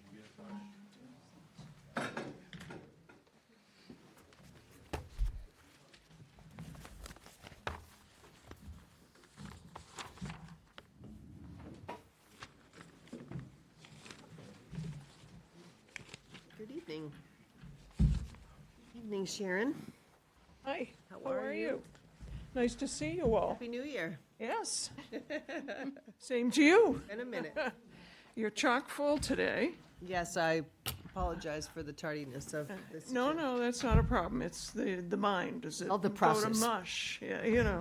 Muck, It's, mush. Mush. Muck is saying mush. So, first of all, you've all received the various memos that were put together. And I just wanted to make sure as a habit that I mention this particular video that we're going to be seeing didn't include our committee members' names. So I just wanted to be able to make sure I mentioned all of the names of our committee members. Andrew Laird is our vice chair. Lindsay Pietro is our clerk and our capital committee representative. And John Anderson, who is here, right behind us, is our finance committee representative. Barbara Lavoine and Casey Schmidt could not be with us, as well as Lindsay Pietro and Andrew, and all of it, some of it's conflict of schedules. So, and then Joe Potska is here, He refereed 2 basketball games today. Oh. And Tough Roby choice. Whitehouse is our DPW representative, and I don't believe she's here today. I didn't see her. So we're back again to continue to seek information from you. And on February 25th, we also hope to go to the public again to also seek their input again. Because this isn't the final. This is our work to get to the final. And so tonight's meeting will include all of that's listed. Our updates, our summary of key findings, additional benchmarking, conceptual site plans, and our next steps. And Heather, who is the Director of Planning of BSC Group, will be doing the presentation of the plans. And I guess what I would want to probably say is that they've done a lot of work, and we appreciate that. And they're still going to do some more work, because we're probably going to hear some other things about these different plans. And our goal is eventually to present finally to you our position as the committee that's kind of paid attention to all of this stuff. And so the plans tonight, eventually our final plans would be reduced to 3. Tonight, we've included, so that it's really 3 plans, but with variations of one of them, which is the amendment, the alternative C plan. So I think we'll just get started, and I wanted to talk first of all about the overall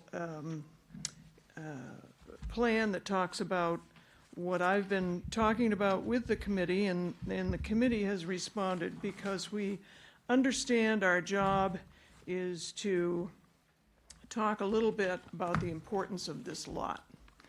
And so highest and best use is often talked about in terms of what's best for land. And the former Mattakey site is a significant municipal asset. And normally I would just, in terms of real estate, highest and best use is the term that's used. And according to an appraisal institute, the highest and best use of a property is defined as the reasonably probable and legal use of vacant land or an improved property that is physically possible, appropriately supported, and financially feasible, and that results in the highest value. Rather than do all that, in terms of, there are basically 4 types of sections that people look when they determine what is the highest and best use. Whether it's legally permissible, which uses cases that are permissible by law, zoning, and other land use. This isn't written here. Physically possible, constructing buildings on the side of a mountain or in a swamp probably aren't possible. Financially feasible, does the use case of the property suit the demographics in the market as well, and maximally productive. All of those, I've reduced to this land is gold. And when I say that, I am talking about what I've heard from the administrator and various people about all the competing needs that you have to decide how to finance. And there are no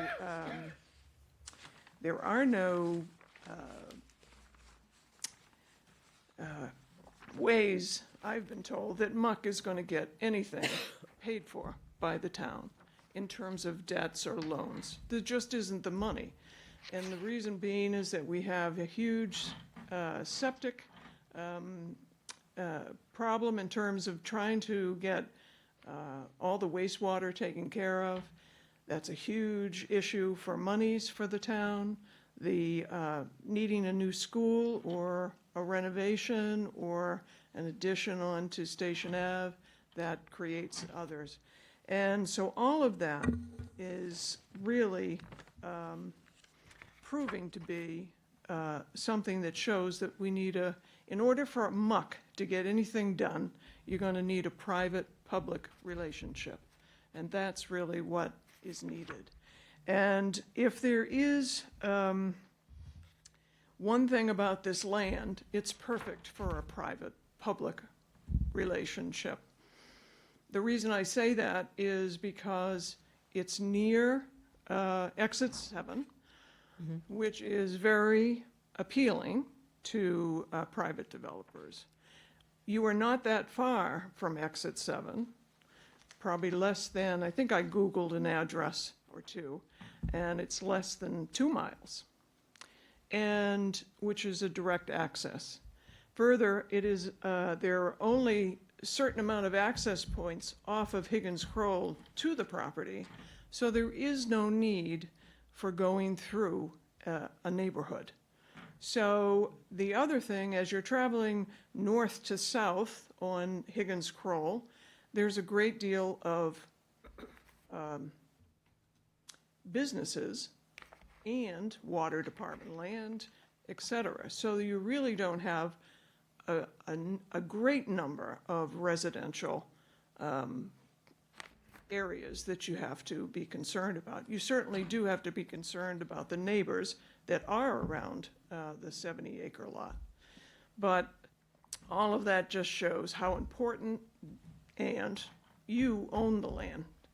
When you own the land, it's different from private ownership in terms of how you develop, why you develop, and what you develop. So I say the land is gold. It's gold to a private developer relationship. The question is, how do you put it together? And that's why we're here again for you. And I'm going to turn it over to Heather. I do want to mention that we have seen reuse options. We brought that to you back in November. And part of that was using the Atlas. I don't mean Atlas. Do I mean Atlas? No, I don't mean Atlas. I mean the Catalyst Architects comparison study that they did, which showed the per square cost. So we've seen as a committee, and we have grown as a committee as we go along and see different studies, different information that we get. And so we are a fluid kind of committee that's learning from you and learning from others. And so that helped us get over the hump for actually using this property, to be careful about using this property very much. And that if you don't, and it can also be recognized to be used in a phased a process, and that's important too.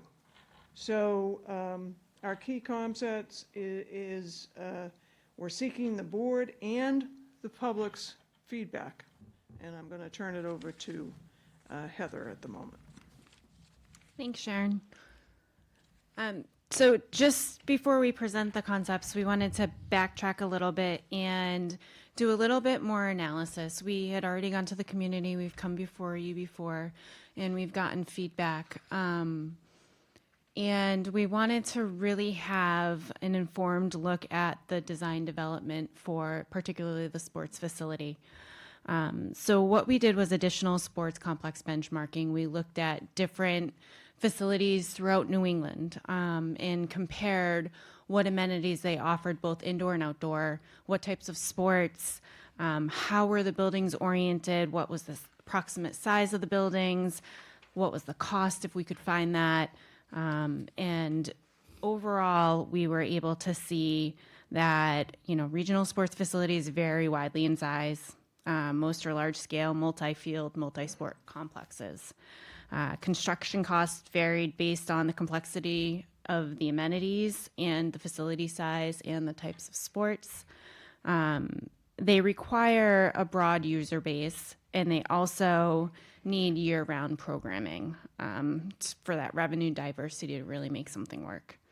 And they're always privately developed, but they do require municipal partnership, particularly if the community is the one selling the land. And there were instances we found where, you know, a city or a town was the seller to the private developer for that to happen. What we have found is that some of these facilities start small.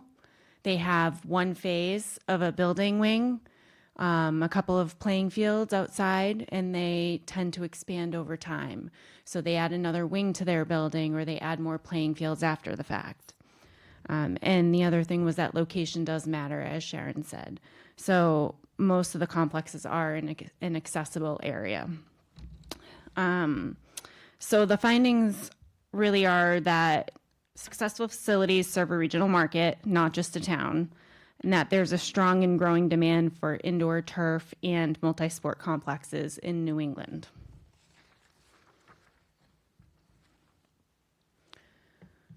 So looking at the design development,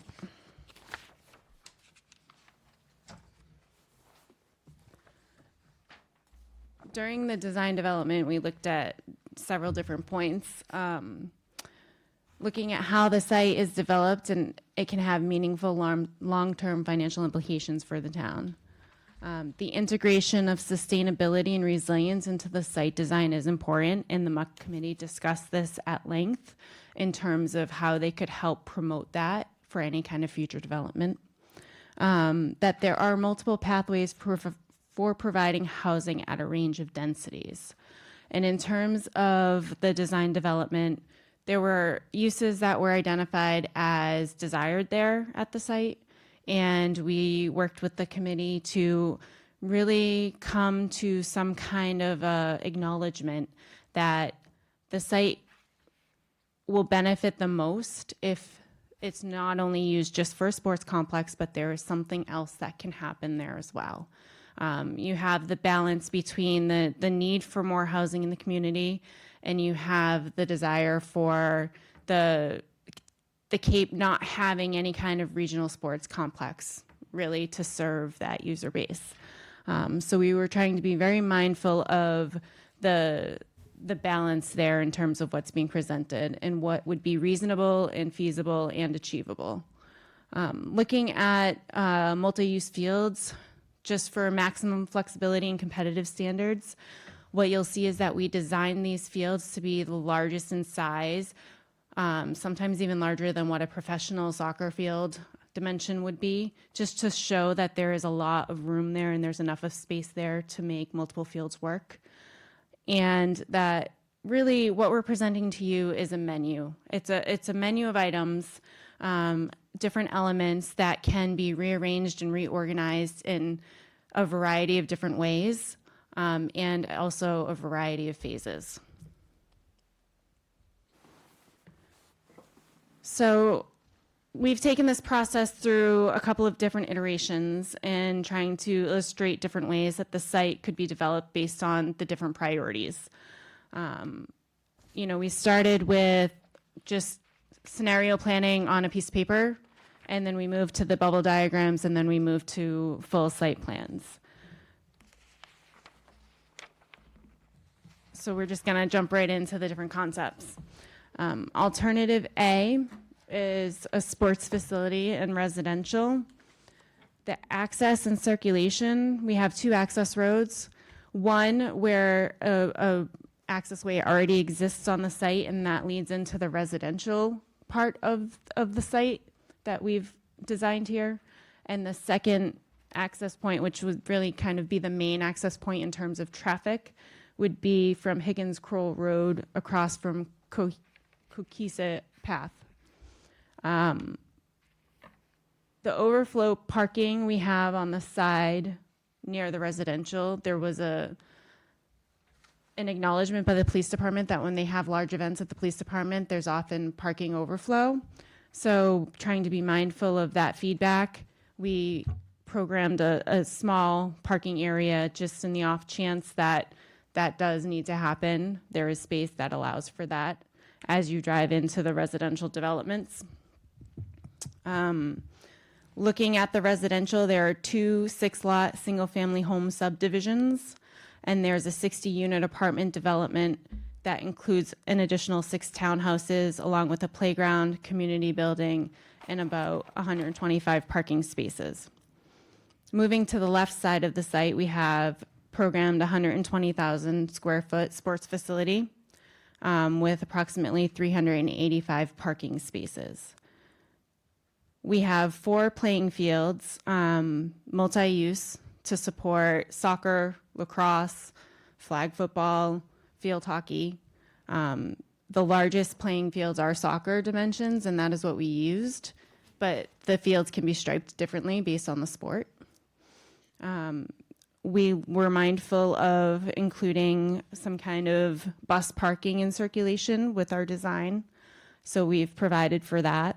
And there's an opportunity here to create an emergency access path between the 2 different developments, just to allow for easier access if that was needed. We've created a 175-foot buffer from Chickadee Lane and also from Higgins Croll Road, where the playing fields are sited, just to be mindful of the neighborhood and the immediate impacts right up against the street. And we've also incorporated a trail around the playing fields from the parking lots to make it easier for pedestrian accessibility. In this particular concept, we have the sports facility with the playing fields, and we've accommodated 78 residential units.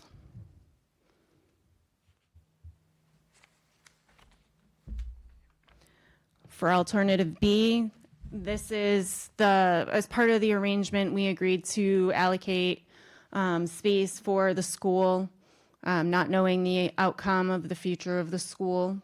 So this is the concept that does that. The access and circulation are similar in terms of the points that we've identified as the access points into and out of the site. We've created a roundabout as kind of the main entryway into this particular concept. With the school, that box that you see labeled as school it's an 8.3 acre box, so it's around the current site as it exists right now. So in acknowledging that could be the school site, that we left that blank. With this particular concept, we've added 6 single-family homes on Chickadee Lane across from the existing residential that's on that street. And those are 20,000 square foot lots currently as designed. The zoning right now requires 40,000 square feet per lot, so that will be something to consider in the future. However, we felt that the 20,000 square feet was a good size to program there and would allow for the 6 houses to be constructed. Isn't there an allowance for a smaller lot for affordability? What's the number of that? I think it's 10,000. Okay. In terms of the other residential programmed on the site, you see the apartment complex here. This one has 3 buildings with 20 units each. So looking at a 2-story, 3 buildings with 2 stories each on them. With the 6 townhomes, a community building, and a playground there as well. On the sports facility side, 120,000 square foot building, which is carried through each of our concepts, along with 4 playing fields. The important thing to note here is we've maintained the buffer between the closest playing field to Higgins Croll Road. We've incorporated parking around each of the different fields, but also just to acknowledge that the layout of these fields, one of them does encroach upon a constraint area that we identified, which is a non-regulatory environmental constraint. But what we would recommend would be that the area where the Mattakey School buildings are currently, which are also in that area, would become more naturalized as kind of a replacement for any impact to that area from the construction of a playing field there.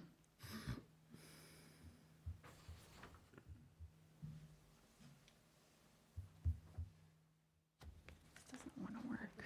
Yeah. Okay, there we go. So this is alternative C. And with this particular concept, this is where we have the sports facility with its 4 playing fields and 120,000 square foot building. But this is where there is the most dense, the highest density in terms of residential, with 108 units between several different residential designs. So we have the 6 single-family homes on Chickadee Lane, but we've also added 4 on Higgins Crowell Road to create a buffer off of the street. Right behind that, we've shown a townhouse development that contains 32 units, so 8 buildings with 4 units each. And then we've shown the apartment design in the back of the site. The sports facility side stays the same as the prior concept in terms of the 4 playing fields with the parking and circulation. We've shown bus parking up off the back to help, with the drop-offs and pickups at the actual facility if needed. And, as I mentioned before, there's different ways to design the housing. This just gives ideas in terms of size, what space would be needed for what type of development and how many units you could get out of that. Alternative C2, the question was, could an additional playing field be added? And if an additional playing field could be added, does it have to be for, say, soccer, or could it be for baseball or softball? And what we've shown here is you can maintain a moderate density development in terms of residential, but you could also add a 5th either soccer field or even fit a baseball and softball field up in the rear of the site in the back there. And it could have its own dedicated parking at that area as well. It keeps it a little bit separate than the other playing fields, but it does show that it could fit there. The apartment complex was kept there. We eliminated the townhomes, but those could be swapped in terms of the size. They're pretty similar. But we felt that in terms of showing a moderate density approach, that made sense. And then looking at alternative C3, this one had a little bit of debate at the MUC committee in terms of presenting it, but we wanted to be mindful that there are still some unknowns related to the solar field agreement as an accessory use to the ME Small School, and not knowing the future of the ME Small School. If a sports facility could move forward in a first phase of the project, and then there could be residential that follows, and the residential could be built in a way that creates additional space for a future phase once the solar field is dismantled and decommissioned. So we just wanted to be mindful in terms of there are a lot of unknowns still as we move forward, and we wanted to show that it could be built around it if it was desired. So in terms of our next steps, the MUC committee reviewed these conceptual site plans and made the recommendation that they were in agreement to move forward with presenting them to the select board. We are here today to get the select board's feedback. We have a MUC committee meeting on February 12th to talk about the presentation here and the select board's opinions, and to prepare for a community meeting that will happen where we present these concepts as a more finalized draft moving forward on February 25th. And then in March and April, the report's going to be finalized, the plans are going to be finalized, and there will be a final presentation.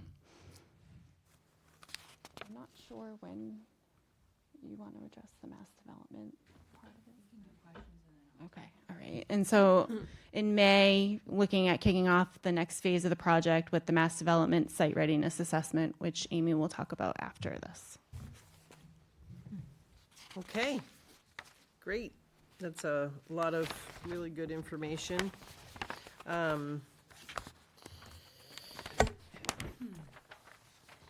Liz, do you want to start? I do. And I'm was happy to see alternative C3 because I'm of the opinion that the solar installation hasn't been properly valued yet. It right now is bringing in over $175,000 a year, and it's just sitting there, just doing that for us. And with an upgrade, the kind of upgrades that many of the towns are going to do with these older solar systems, it could be as much as $468,000 a year. So I worry about assuming that it's going to be dismantled and taken down. So that's my concern. And I would also worry about that in light of so much of what we're trying to do. We're about to, after this presentation, we're going to hear about the hazard mitigation plan. So much of it is about renewable energy integration and long-term climate impacts, and I feel like we're undervaluing something that we kind of going to tear that down and start building it somewhere else, but we don't have anywhere else. So I want to go back to making us aware. It's not just that we're in a contract that goes for another 5 years or so. It's also that it is very valuable. And with a reconfiguration with the stronger, more efficient solar panels, it's extraordinarily valuable. So that's that. And the other thing I worry about a little bit about with the recreation center, I was looking at the comparisons that you did, which was great. And there is one in Weymouth that looks to be very substantial. And I worry about that. That's not so far from Cape Cod, and it's on the route to Cape Cod.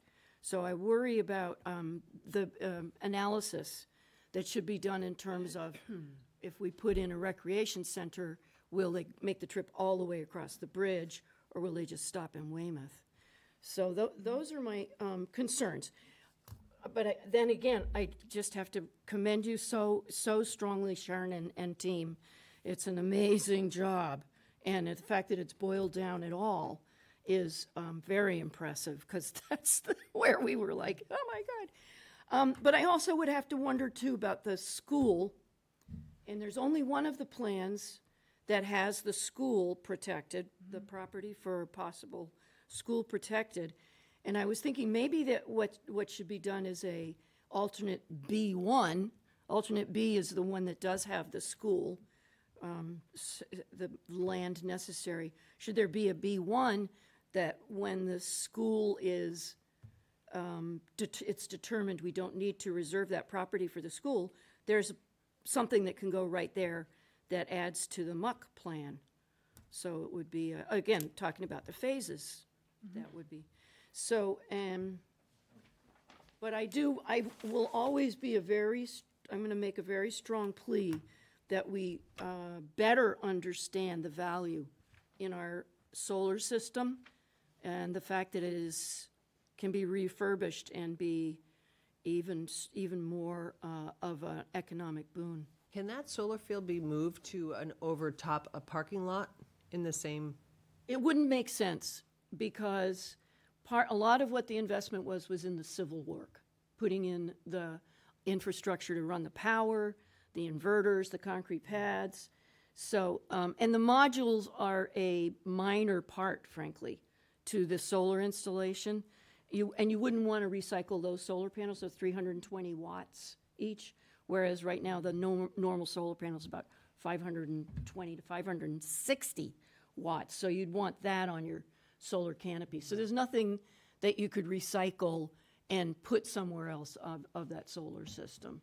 But what you can do is take out the modules and put stronger modules on and have a ground mount that would be able to power the recreation center and turn the recreation center into an off-grid safe harbor.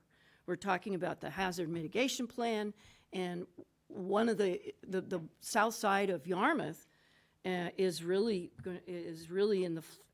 being indicated as prone to flooding and possible sea level rise, inundation. And so we don't have anywhere really to go should we have a hurricane. I mean, you know the pictures that you see of everybody huddled in a gymnasium somewhere and you need it to be self-sustaining because the grid is no longer working, and so you can't get power from the grid. And how do we take care of these people? And I was hoping that we could see our recreation center as also being a safe harbor for those events. And part of what you need then is a solar installation to provide the power. So I would make a bid that we consider that as we go forward. Thank you. I hesitate to interrupt while you're going, so I'm not going to say anything now. I'm just going to let you all keep talking, but I would probably respond that certainly the committee is focused on maintaining solar, and certainly that would be an interest on the building. What's interesting about these alternative was to keep the solar field there because the school actually is going to be there until we know what's going to happen to it. So everything that you see there wouldn't be disturbed per se Which one are you talking about? any of the alternatives, I think. Well, you know, you can see the C3, the one you mentioned. So that solar field is on the ground. And so we're thinking that it would be appropriate for any new building to have the solar on the building top because the land is so important. And therefore, then the solar field per se would follow the school if it's no longer there, or put on the new school. Right. It's there. And I would So- just argue that it's an investment that the town has already made.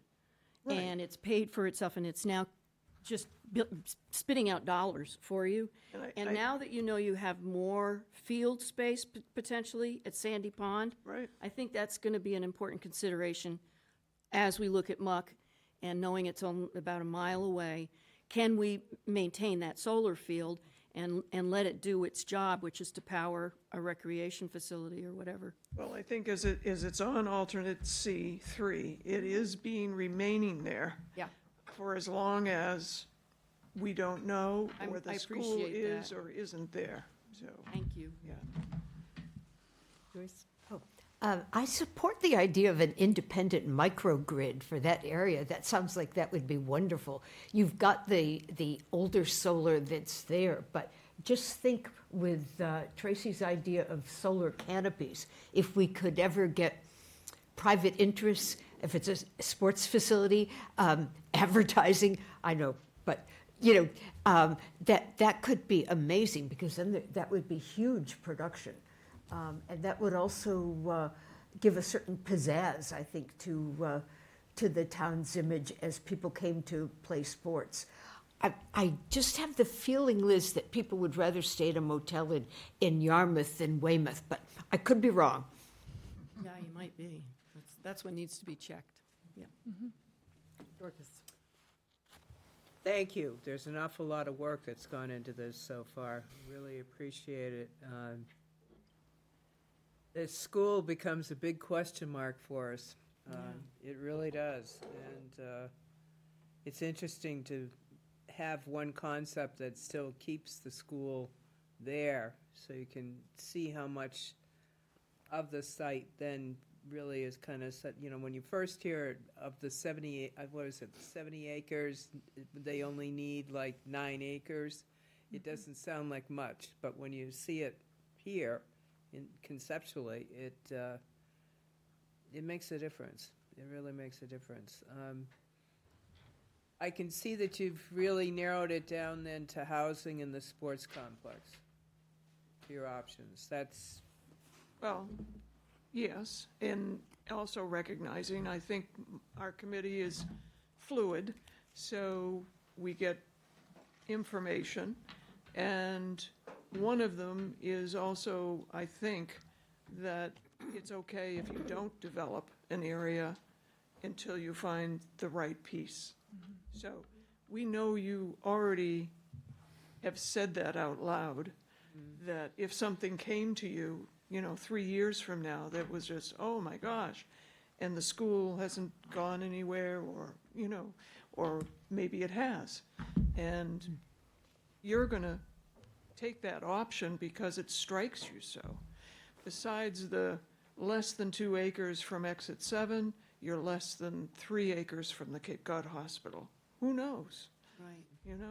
What, and that's life. You can't say definitively that you're gonna know everything today. But, so, that's all, so there is that other texture to a discussion that's going on with the committee. We are not agreeing on everything. We're still in the process of trying to figure it out ourselves, so it's a puzzle. Well, thank you. That's all I have. Mark? Thank you, and thanks for coming before us again tonight. Did you say that you're trying to whittle this down to 3? Yes, correct. And you have 5? Yeah, That's what we're looking at tonight. Yeah, the 2 variations to the third one, yeah. That's have trying to 5. give you options. Right. To mix and match, as we talked about in November. Is it correct to assume that the sports complex is sort of a main priority to sort out?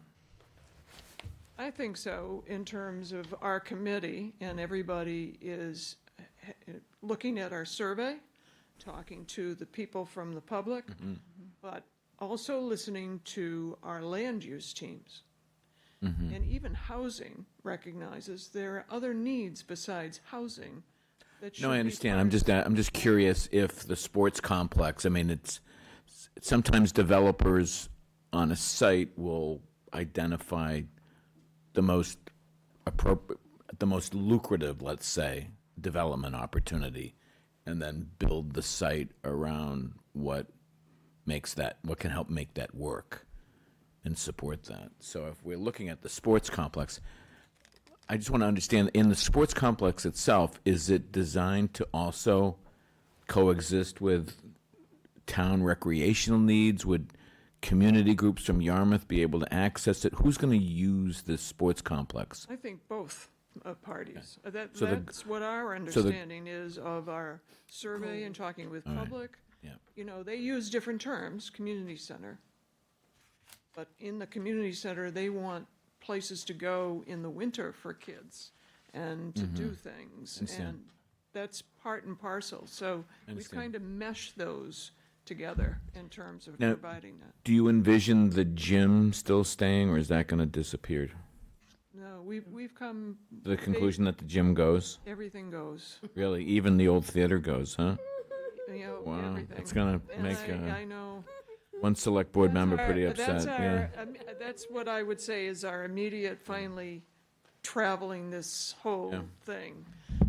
We've gotten to that point where we think all of the building parts of Matakes need to be torn down. Okay. And just to add, related to the public benefits of the private sports facility, it is really, it can be negotiated in the land disposition agreement that when this town decides to sell the land, that can be incorporated as How and when. community days and when and how much availability needs to be made to town sports programs. That all is something that's on the table for that negotiation. Yeah, thank you. Now, have committee members had a chance to get out to look at some of these sports complexes at all? Well, a number of them travel themselves to them it again? with their children, yes. So Oh, I see. Lindsay, if Lindsay were here, she would know, oh, I've been there, I've been there. Joe is a referee and referees everywhere. Yeah, so what do you say, Joe? Do you have a favorite sports complex off Cape that you think would be ideal to look at? Huh? The Weymouth one is very It's nice. very nice.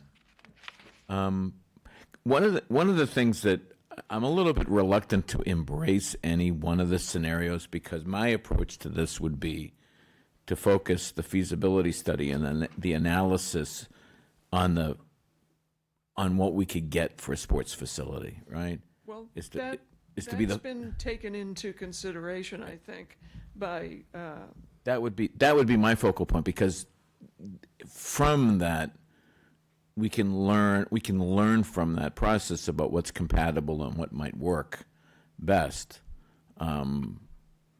Knowing from a developer or from the study, essentially, what kind of sports complex works. Maybe there are aspects of the site that are ideal that we don't see. It's almost like I'd be very nervous about settling on a plan or sort of a concept plan and embrace one without having gone through that kind of analysis first. Well, we listened to your opinion at our last, the November, which was the same. You haven't moved from that.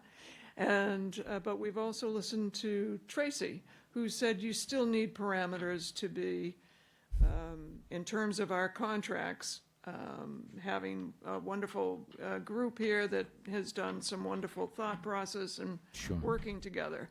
The budget, part of our budget, my understanding is, has gone to securing another grant, which is going to allow the administration to, which they're going to talk about, I believe, Amy is, the ability to do what you're looking for. So that becomes what is referred to as phase 6 and 7. We stop at 5. So once we step aside with our final recommendation to you for what we know now, and things are still fluid, as I mentioned, you can do something different 3 years from now if something and it's built in phases. So all we want you to know, it's very important land in terms of private-public, and maybe changes for your own financial abilities to do something separately will occur 3 years from now. I have no idea. I'm being optimistic about that. But, yeah, so it's fluid. We're listening to both of you. We want to provide you with something at the end of 5 that people can start comparing and finding out what studies we can give to find out what's going to be used. So, I mean, I can give you more examples of things, but I don't think it's appropriate at this hour. I so admire the work that you've done, though. I was thinking with what Mark was saying about, the work and you're keeping options open. It reminds me of high school chemistry, where you manage to get things in that stay long-term suspended in a liquid. And I really appreciate that with all the work you've done, none of you kind of went for a quick solution because you got very tired. I mean, you just venture on, and I so admire that. Well, I also congratulate the committee because I've seen growth in that area myself. So I think the members are realizing that we aren't there yet. We still want to listen and then have impact, and then we'll decide. And we may not agree on everything. And Well, that's the way I'm it glad is. I'm glad I'm hearing that I'm consistent. Right. Mostly so. Would you want me to write it down? No, because I think I really do. I think it would be a mistake to go much further in laying out a concept plan or 3 in the community picks 1 without getting a better handle on the feasibility of this complex, because we may find some things that, may very well have a change in terms of how the rest of it all works. And I do think that, as has been mentioned before by several speakers, that the renewable energy piece is incredibly important. If there's some way that we can figure out how we could manage keeping the solar or relocating it or doing something with it, but to abandon it,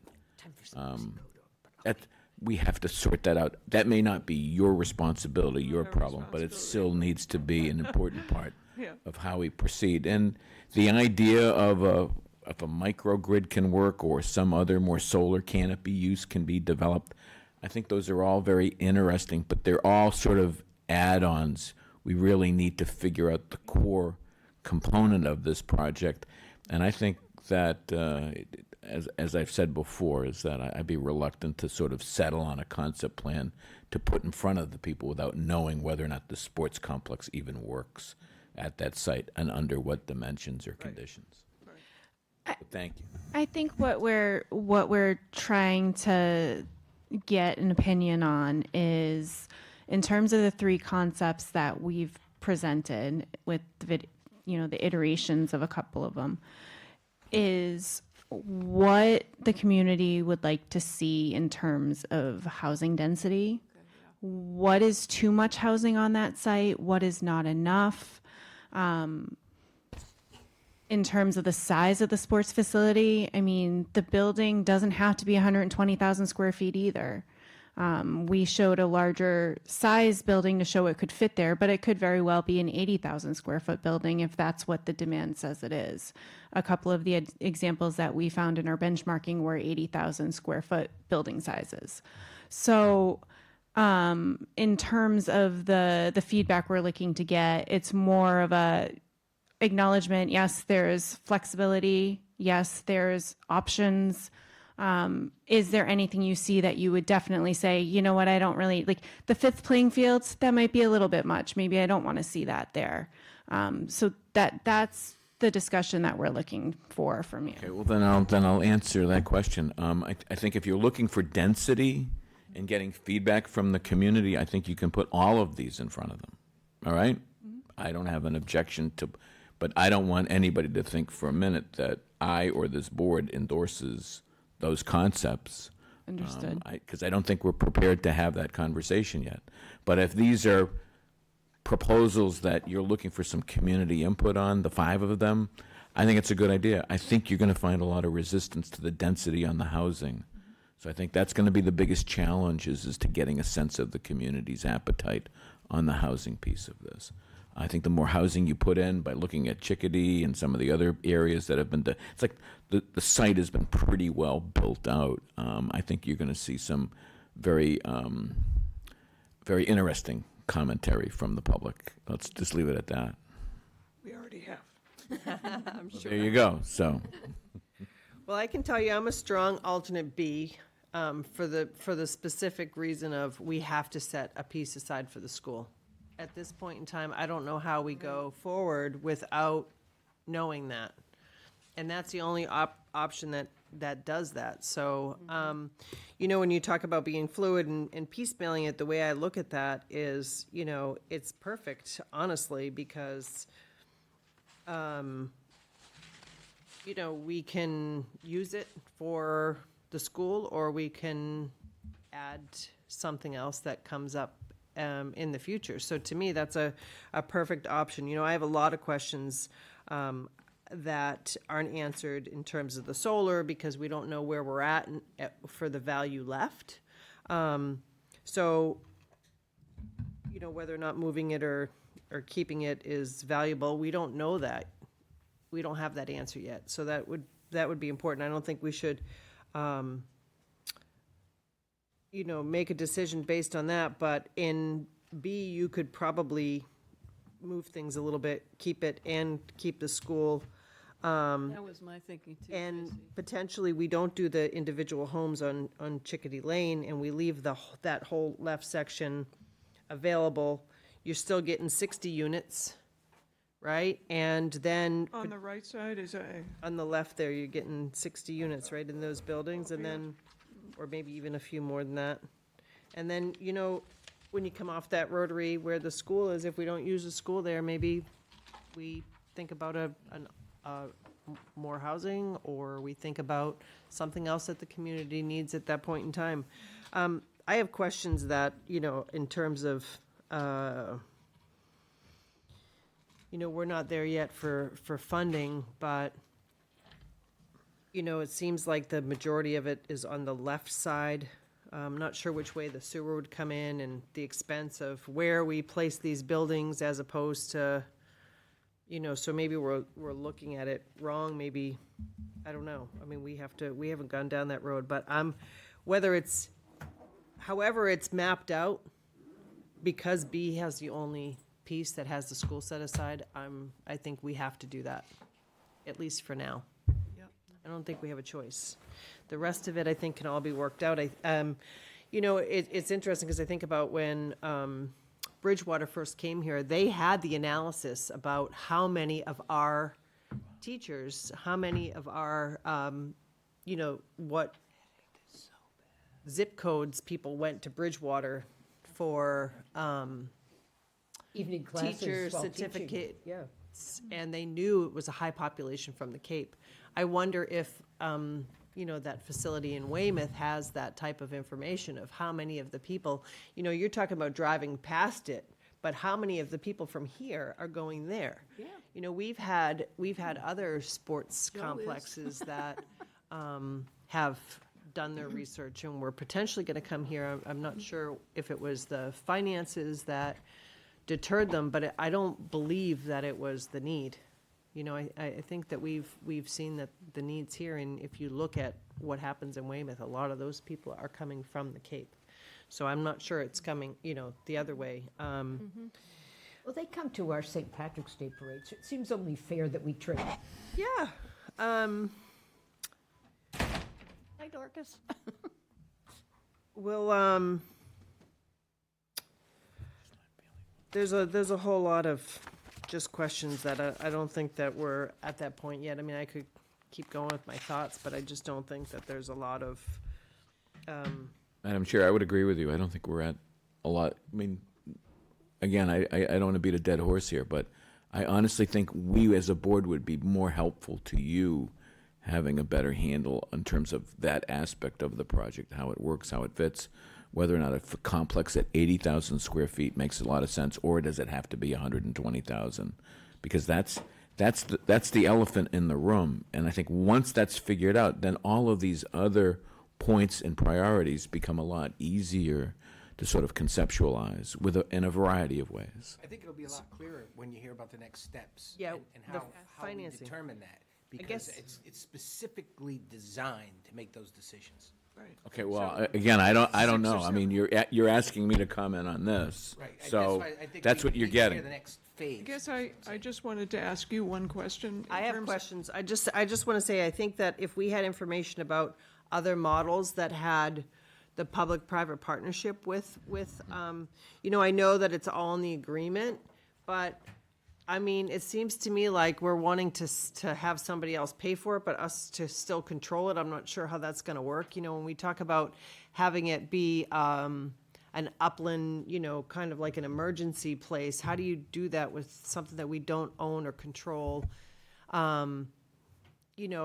I'm not sure how much money they're going to invest with the percentage that we're looking for. So have we done an analysis amongst ourselves with this 100,000 square foot building of how, and the fields, what percentage that it is that we need?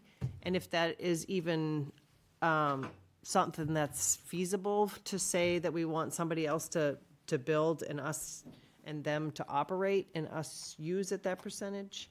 So, A lot of questions. there's a lot of questions. Yeah. And, You have and you were something you also need to say? referring to grants in terms of ability to do the wastewater, when you talked about, Bringing it in there. housing and, is that Yeah. what we're referring to? Well, I just- not just the grants, but just the cost and where it is positioned on the thing. And if in our minds, we're selling the land for the housing to offset. So, density is gonna come into play when we talk about what kind of funding we need to build the facility and how much we're gonna have to put into it. So, I'm excited to listen to what Amy has to say. Thank you I think very one of the much. biggest decisions ever for the town. No pressure. No. Well, I think Thank you, Sharon. Don't go too far. Thank you. I'm not sure if we even answered your question, though. Did we give I'm not sure we gave enough direction. You were looking for some blessing in terms of what to present before the public for public discussion. From my perspective, just mine alone, all of these are fair game for public discussion, as long as it is the understanding we haven't endorsed any of the plans. These are concepts that are under study for public comment. So I think go with your 5 that you've got. I think that will work. But they were looking for some help to narrow it down. Was education of the public. So we'll be here all night if we try to narrow it 5 down to 3. So I think in the interest of everyone's time. Okay. Oh, good. Well, that's good to But know. it would be highly amusing television for viewers at home. Sure. Okay? But I think some of what I say next will help inform, the next steps in this process Good. and what this mass development grant will provide insight for us, so. Oop. This is- So did you do this PowerPoint, Amy? Is this yours? I did, yes. Yeah, it looks much better than the stuff that Bill Scott used to. Oh, nasty. So I just provide a quick background. Town staff have been working closely with the MUC to explore how the Mattakey site can best serve the community. We just talked about that. As you all know, the site represents a unique opportunity for high-impact reuse that enhances Yarmouth's strengths in tourism, recreation, and hospitality, while also expanding year-round economic activity. As the work of the MUC will conclude in the coming months, town staff will begin to implement the next phase of this project, which is the administration of the Mass Development Community One Stop for Growth grant. So after the MUC's final report of the conceptual site plans, we'll implement this grant, and it's a grant in the amount of $200,000 from the Site Readiness Program for the redevelopment of the Mattakey site. The Site Readiness Program is designed to support communities in preparing key sites for private investment and economic development. This phase will build off of the efforts of the MUC and help the town better understand the market demand and impacts associated with Yarmouth's vision to transform the site into a multi-use, mixed-use development. The town staff is currently working with Mass Development on a final scope of work, which will support the pre-development and planning of this 70-acre site. So how we'll do this, we will do this work by working with two separate firms to accomplish the pre-development and planning functions. One firm will focus on the planning, engineering, permitting, climate resilience, landscape architecture, land surveying, and GIS mapping elements of this project, while the other firm will focus on market feasibility, infrastructure strategy, finance strategy, and the developer engagement and solicitation support. The goal at the end of this is to ensure that the site can move forward from concept to implementation with a strong foundation in data, community alignment, and financial viability. So the site will continue working with the BSC group, as we've been doing throughout this process on this project, and they will be undertaking the critical due diligence efforts to obtain information necessary for the successful redevelopment of the property. BSC Group will assist with the site preparation, pre-development planning, and permitting analysis, which will include site survey work, environmental site assessments, the water, sewer, capacity analysis, transportation, roadway, and traffic impacts, permitting and zoning analysis, and cost estimates for site construction, buildings, and infrastructure. These efforts are intended to reduce the developer's risk without straining the town's financial resources.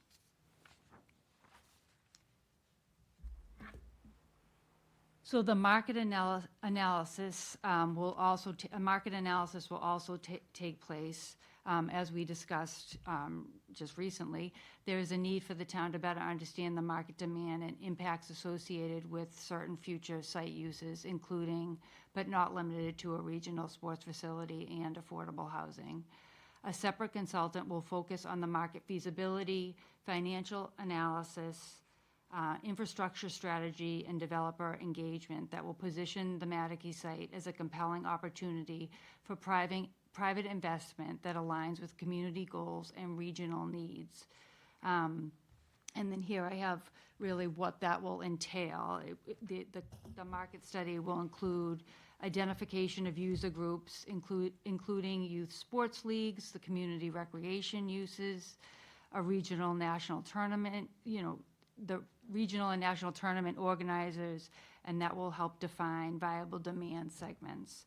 It'll also have a detailed assessment of facility requirements based on the types of sports and events identified, including playing surfaces, spectator seating, sport support amenities, and operational considerations. An evaluation of comparable venues in the region to understand the competitive context and estimate Yarmouth's potential market share.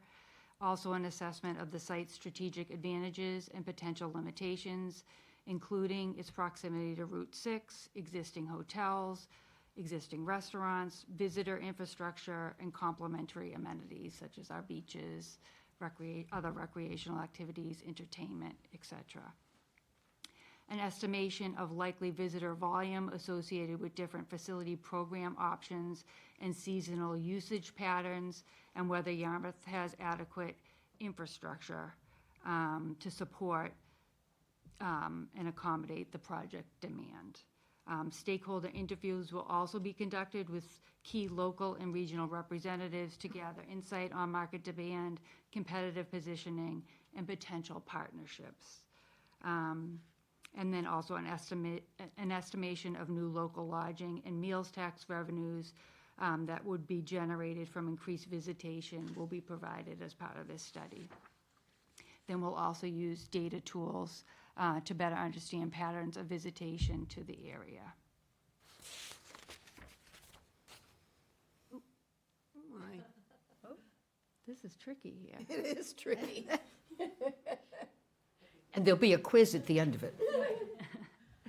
A tailored financial strategy will also be prepared to help the town structure the project in a way that attracts private developer interest, while leveraging public funding to offset infrastructure and pre-development costs. Key components will include an estimated property tax revenue projection of the completed facility, an evaluation of the suitability of district improvement financing, tax increment financing, or other incentive tools that can improve project feasibility from the developer's perspective. Estimates for key infrastructure investments such as sewer, roadway, and turning lanes, which will inform total public investment needs and help structure the financing package. And also financial benchmarking from comparable sports and recreational developments, which will provide context for the level and structure of public participation. This analysis will give the town the financial tools to negotiate effectively and ensure that infrastructure costs do not become a barrier to the private investment. Now it doesn't want to move.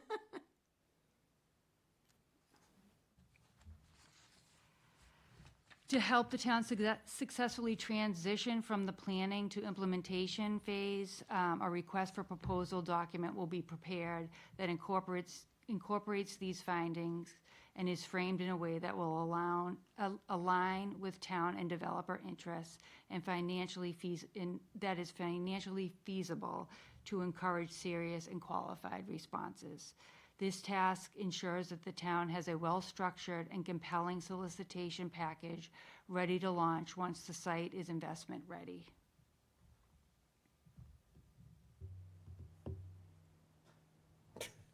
Oh my God. This is the last slide anyway, so. In addition to the mass development scope of work, the town is also working with Vertex companies, conducting a comprehensive hazardous material inspection of the Matakees Middle School site. This work is being conducted over the next week, and then upon completion, a final report will be sent to us, and we'll discuss cost estimates for the removal of any hazardous materials.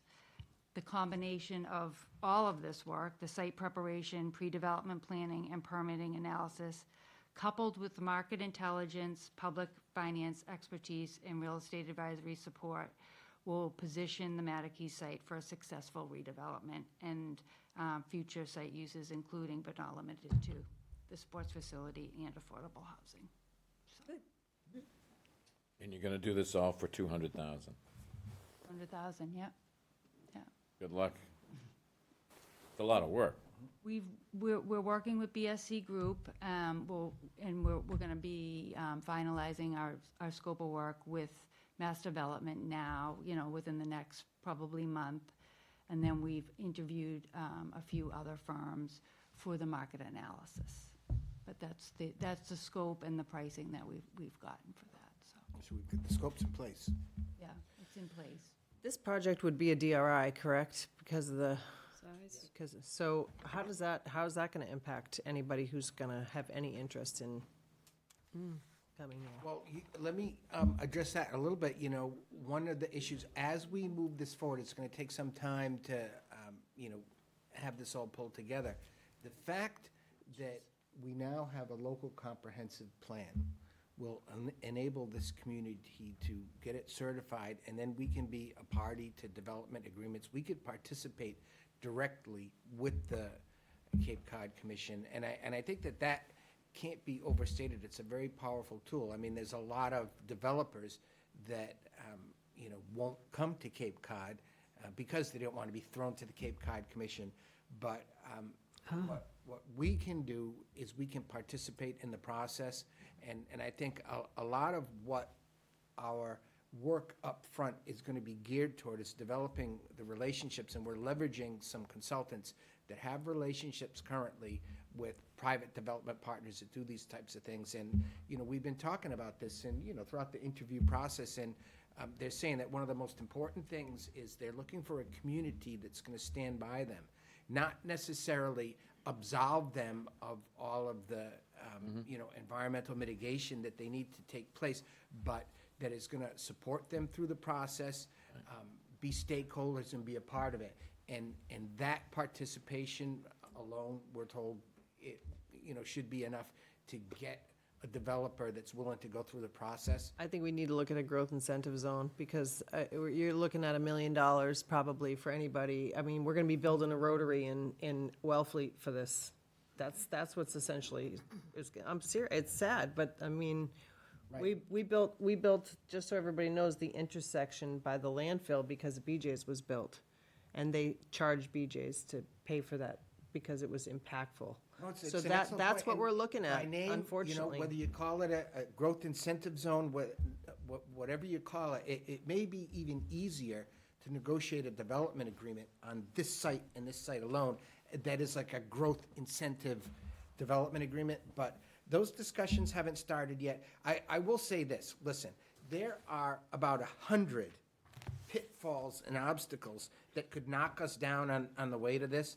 But I think what we're trying to do is we're trying to develop a process that enables us to outline all of the potential obstacles and meet every one, and to do it in conjunction with having a private sector partner.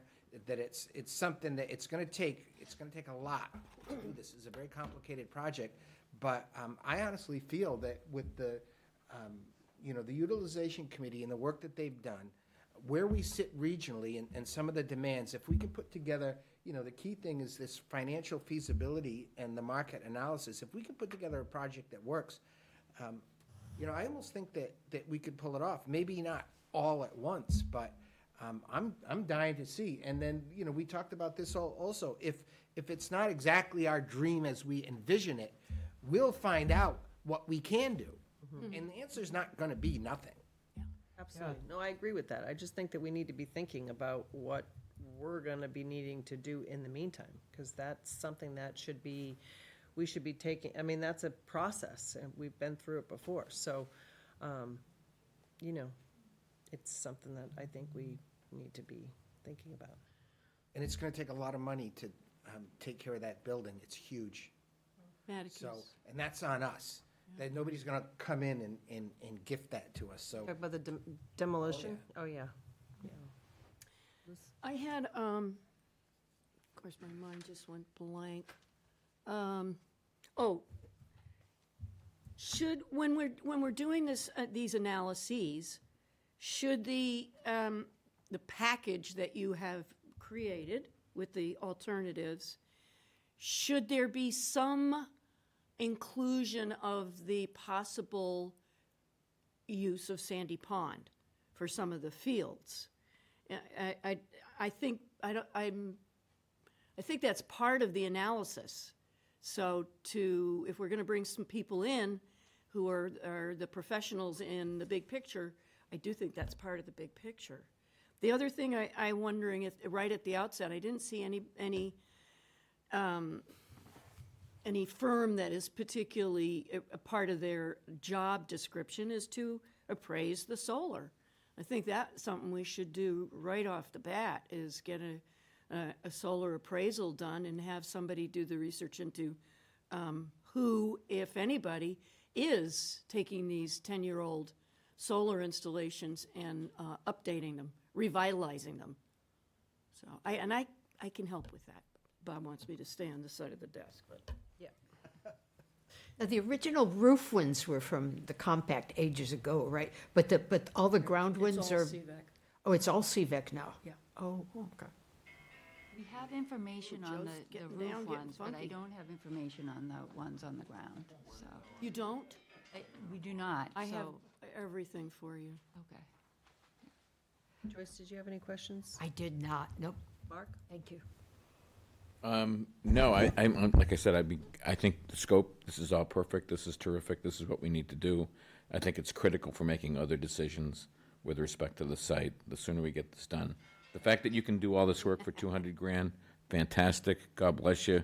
You deserve a bonus. And, I will say I did not get the grant. I wish I could take credit for it, but that was Bill, so. well, getting the scope of work developed to and cover all of this is terrific. I do think that we're gonna be asking them for more money, but hey, let's get it all done. What's the timeline, you think, on that scope? So, when we were discussing it, it's approximately 18 months for this work. Wow, okay. Okay. Thank you. Thank you, Amy. I'm excited. See what happens. Perfect. All right. Kathy, Right on don't go. schedule. 7:55 item. We're going to talk, thank you to everybody, Thank you. committees. Yeah. Our HMP. I know. Hazardous mitigation plan. Hi, Kath. Hi, I hear the dented one is not as good as the other one, so. Thank you. You've done this before. I have done this before, and I had a conversation with Liam about it. So just so that I understand this, Kathy, you're looking for us to basically give you the green light to submit a draft. To MEMA and FEMA. MEMA yes. and FEMA, okay, thank you. No, MEMA and FEMA. you didn't put up the PowerPoint? I didn't get a PowerPoint. All I got was the, Memo? yeah. Oh, the PowerPoint's, it's Here it part is, of it's that. all there. There was an actual PowerPoint. There you go. I can probably do it through this. Okay. Looks like a PowerPoint. All right, good evening. My evening. confusion, That's okay, no worries. We got it all. Kathy Williams, Yarmouth Town Planner. I'm here to give a presentation on the draft 2026 Hazard Mitigation Plan. This is an update to our 2017 plan. It is being funded through a MEMA Hazard Mitigation Grant Program with 25% in-kind staff services. We were able to hire the Cape Cod Commission with that grant. We've been working with Martha Hevener at the commission to develop the draft. It's going to be okay. Just a brief overview of the agenda. We're going to go through the actual hazard mitigation plan, hopefully very quickly, the next steps and questions and comments. I would point out that the hazard mitigation format and the information is very specific, and FEMA requires it to be in this particular format. So you might say, why did we add that? Well, probably because FEMA wanted us to do it. So really, what is a hazard mitigation plan? What's the purpose for it? We're really trying to develop a strategy where we can really reduce the impacts and the risks from a natural disaster on all aspects of our community by developing and implementing certain strategic mitigation actions. So the first chapter has to do with the hazard mitigation planning team. We've been very fortunate. We have a lot of residents who have been able to help us with this plan. We have Steve Crum here, who's on our team, as well as Joanne Crowley, who's a representative of our planning board. We also had Pete Malpass, Rick Pomeroy, Rob Gold, and Chris Latazzi, and of course Mary Vilbon from the Chamber of Commerce. And then every town staff member participated a little bit in this particular plan as well. So we also looked at other plans that might help inform the hazard mitigation plan, like our our municipal vulnerability preparedness program that we had done. And then we also reviewed in this section all of the public outreach that we've done, which included a survey. We had 2 different community meetings that we did, as well as a 30-day public comment period.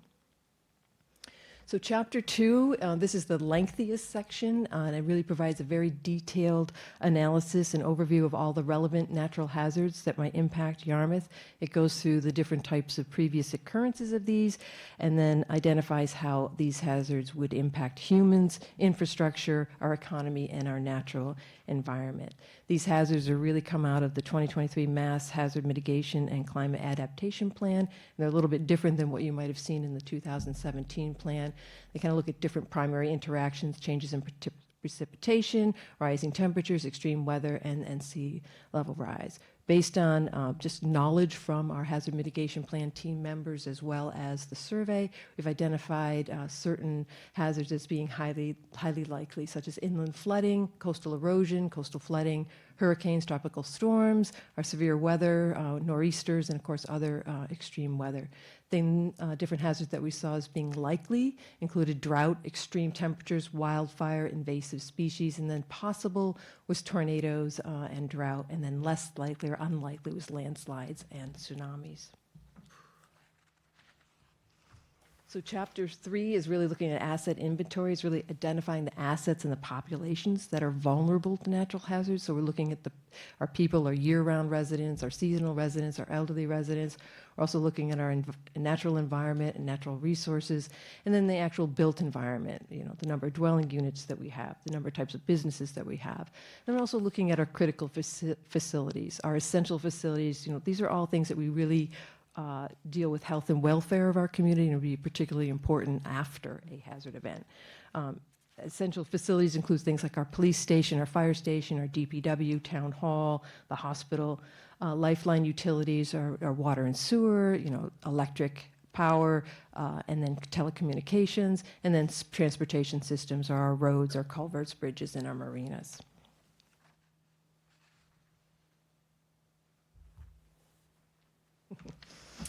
Being a little tricky, but not quite so bad.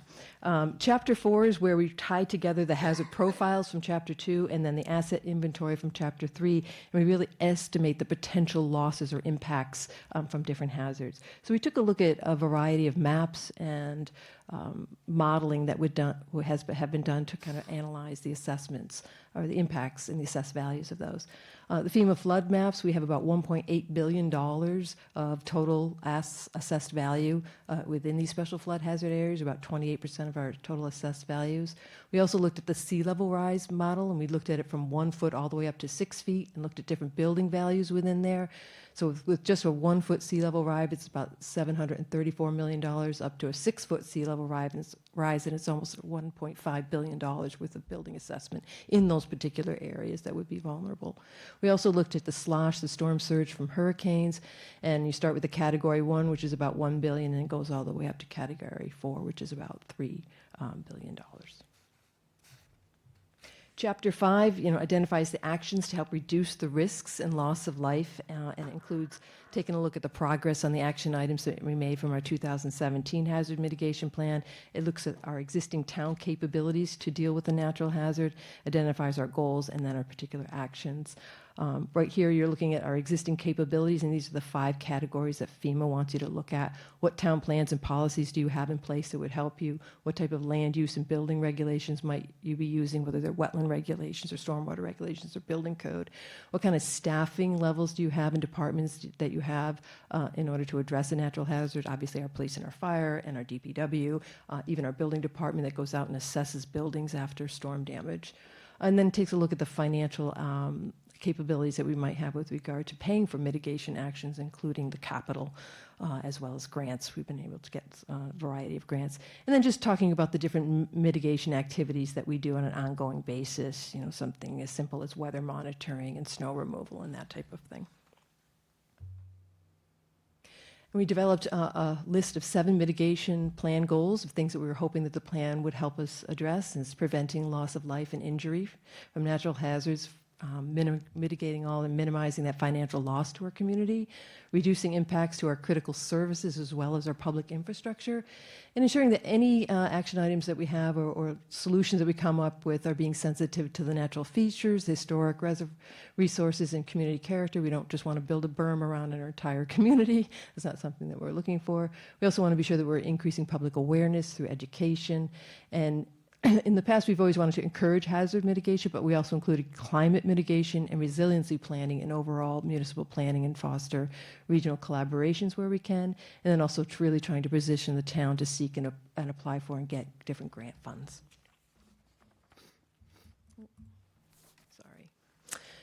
So we talked all about, well, we know what we can do now. We got our existing capabilities. We know what our goals are and where we want to get there. So we've come up with a bunch of different actions to be implemented to reach those goals. And these are the 4 categories that FEMA requires us to do: planning and regulation, structures and infrastructure projects, natural systems protection, and education and awareness.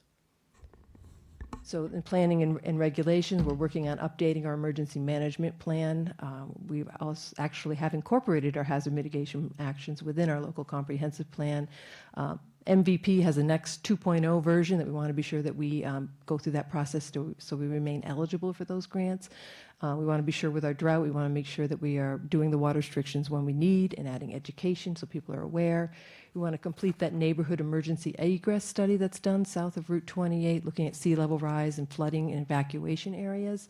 Looking at a fire station feasibility study for Fire Station 1, which is located in a slosh zone, looking to develop another disaster debris management area. I believe the Parkers River Landing was the last one that we had. I don't think we have another location for that. Looking at our wetland regulations, we had talked about it before, about looking at protecting coastal resiliency zones. We want to take another look at that and consider developing a climate action plan for our community, as well as evaluating participation in the community rating system to reduce flood insurance for our residents.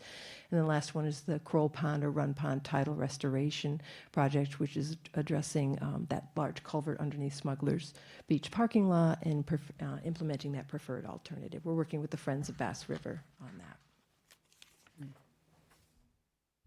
Structural infrastructure projects, you're well aware of the Packet Landing Marina Resiliency Project, which is making great project to elevate the lower parking lot, revetment wall, and wharf at that marina.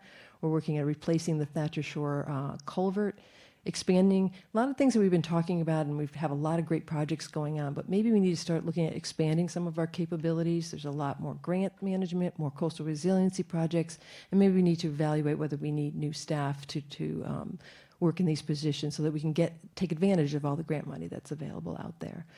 The Upper Bass River Tidal Restoration Project, that's replacing the culverts with bridges at North Dennis Road and Weir Road. The actual Weir Road bridge is going before the Concom on Thursday, so that's making great progress as well. Also looking at our coastal structures and coming up with funding to repair them, the seawalls and jetties at the end of Parkers River and Bass River and over at Englewood Beach. And then also looking for water supply resiliency. This is something that came out of a comment from Liz about adding generators at more of our wells so that we can sustain a long-term loss of power and maintain that essential use. Education and awareness. The fire department has a great education team, and they get various grants, and they give presentations on a variety of safety topics, including storm preparedness, and then trying to increase our public outreach through increased social media posts and radio spots on natural hazards. And then the natural systems, working on the Lewis Bay sediment transport study. I believe that's something that I think it's on the Capitol. I don't know if it got on the FY27, but they're looking at an erosion, accretion, and shoaling study for Lewis Bay, securing that 10-year dredge permit for the upper reaches of the Bass River, which has never been dredged before. And again, the upper reaches of the Bass River Wetland Restoration Project that we're working with Friends of Bass River, that's also on the agenda for the Concom on Thursday.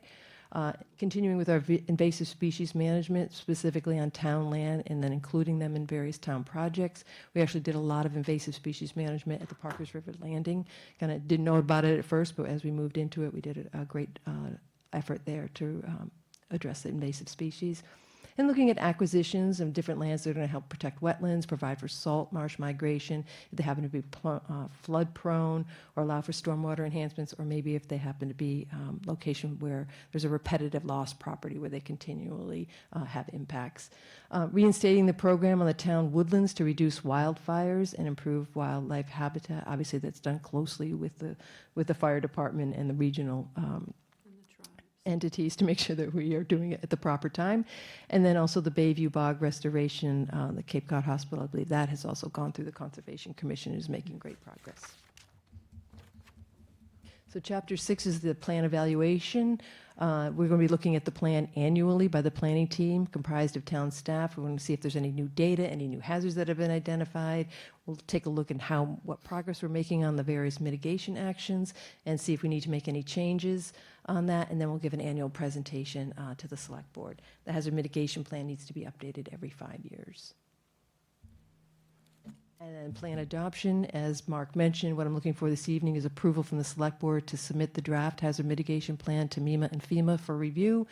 MEMA helps us out. They kind of pre-review it for FEMA and identify any major issues. We can make some edits and then we'll submit it to FEMA.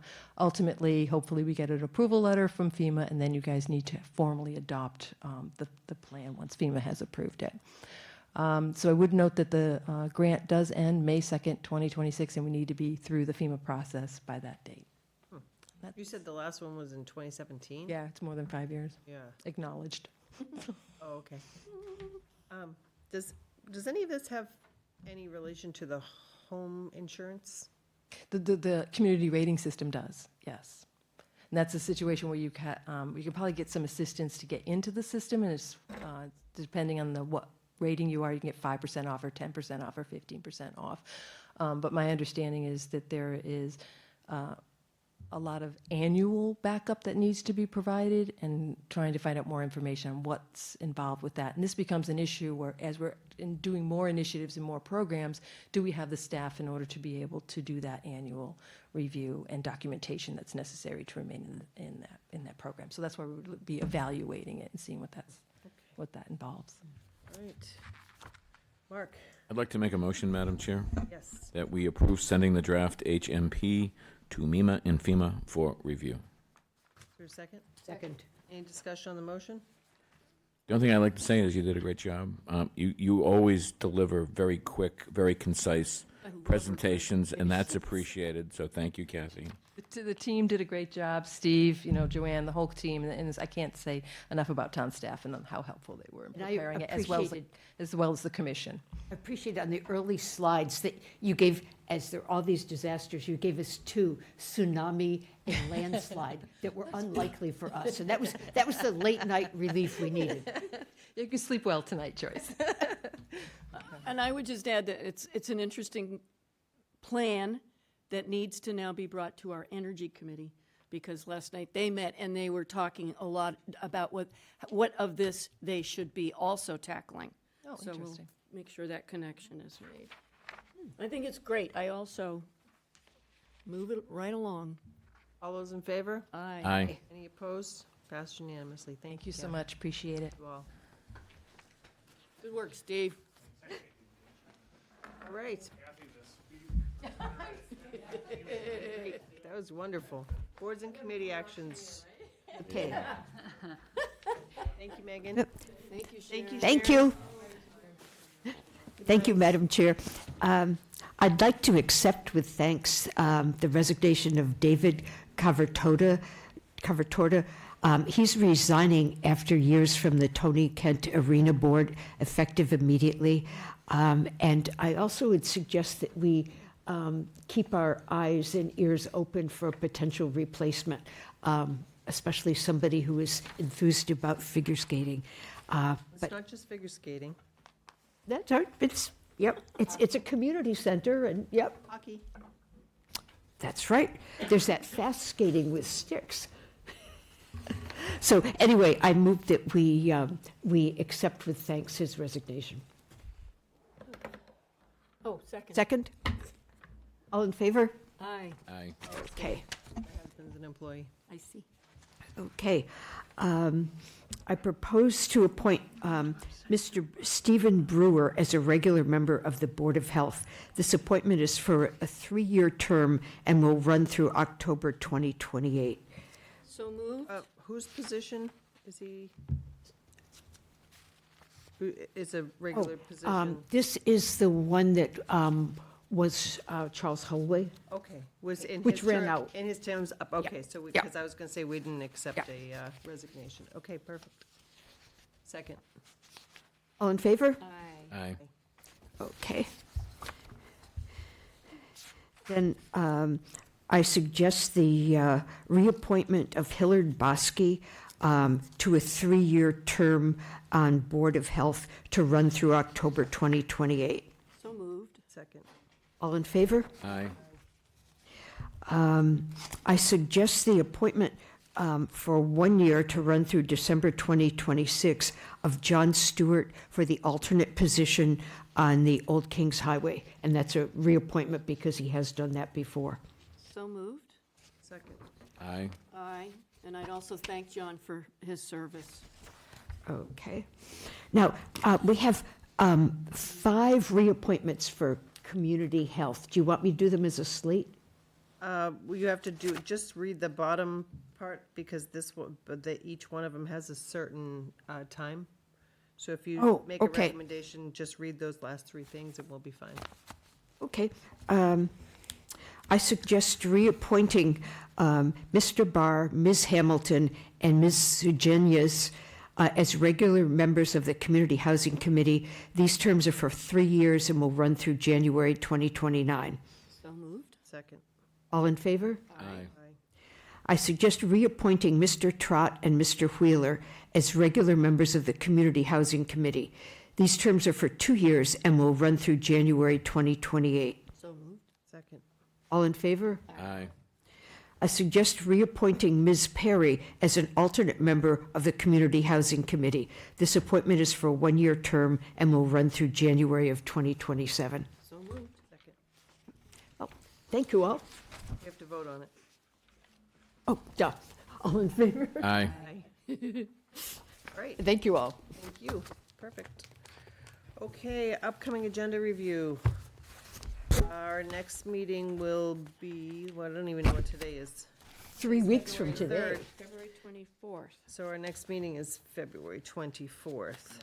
By then it'll be the year of the horse.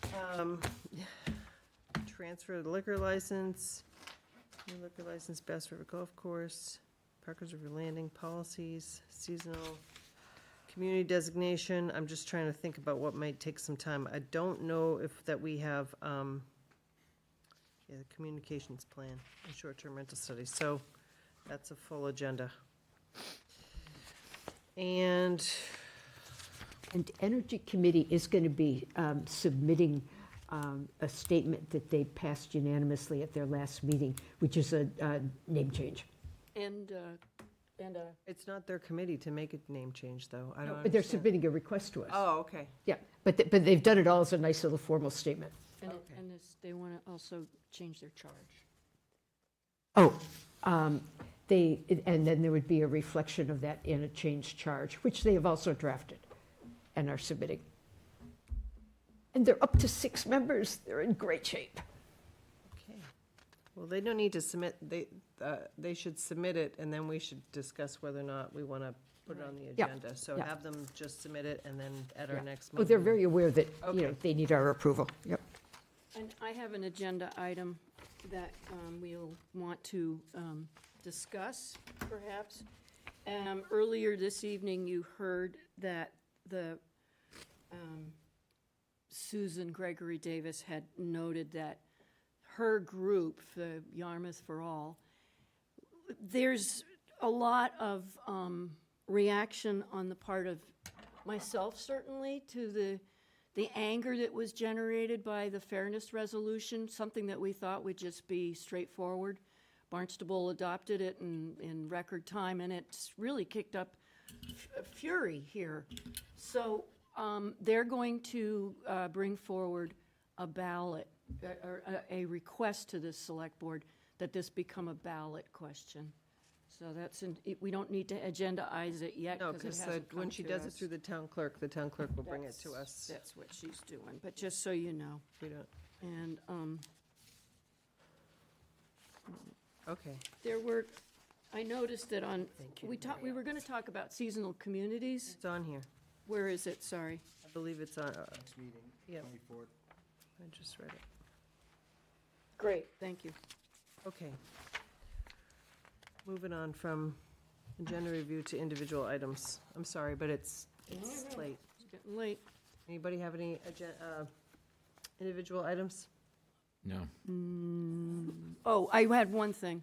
It's easy. It's very quick. And the Energy Committee is going to also have their outreach person be at the senior center the hour before my office hours, so people can come and see them and then see me. So that would be the third Thursday. The Energy Committee outreach person will be there at 2 o'clock, and then I'll be there at 3 o'clock. Oh, perfect. And we now have the library plan there for people to come to the senior center and look at that, as per the grant submission. That's it. Okay. Town administrator items, consent agenda. I move the consent agenda.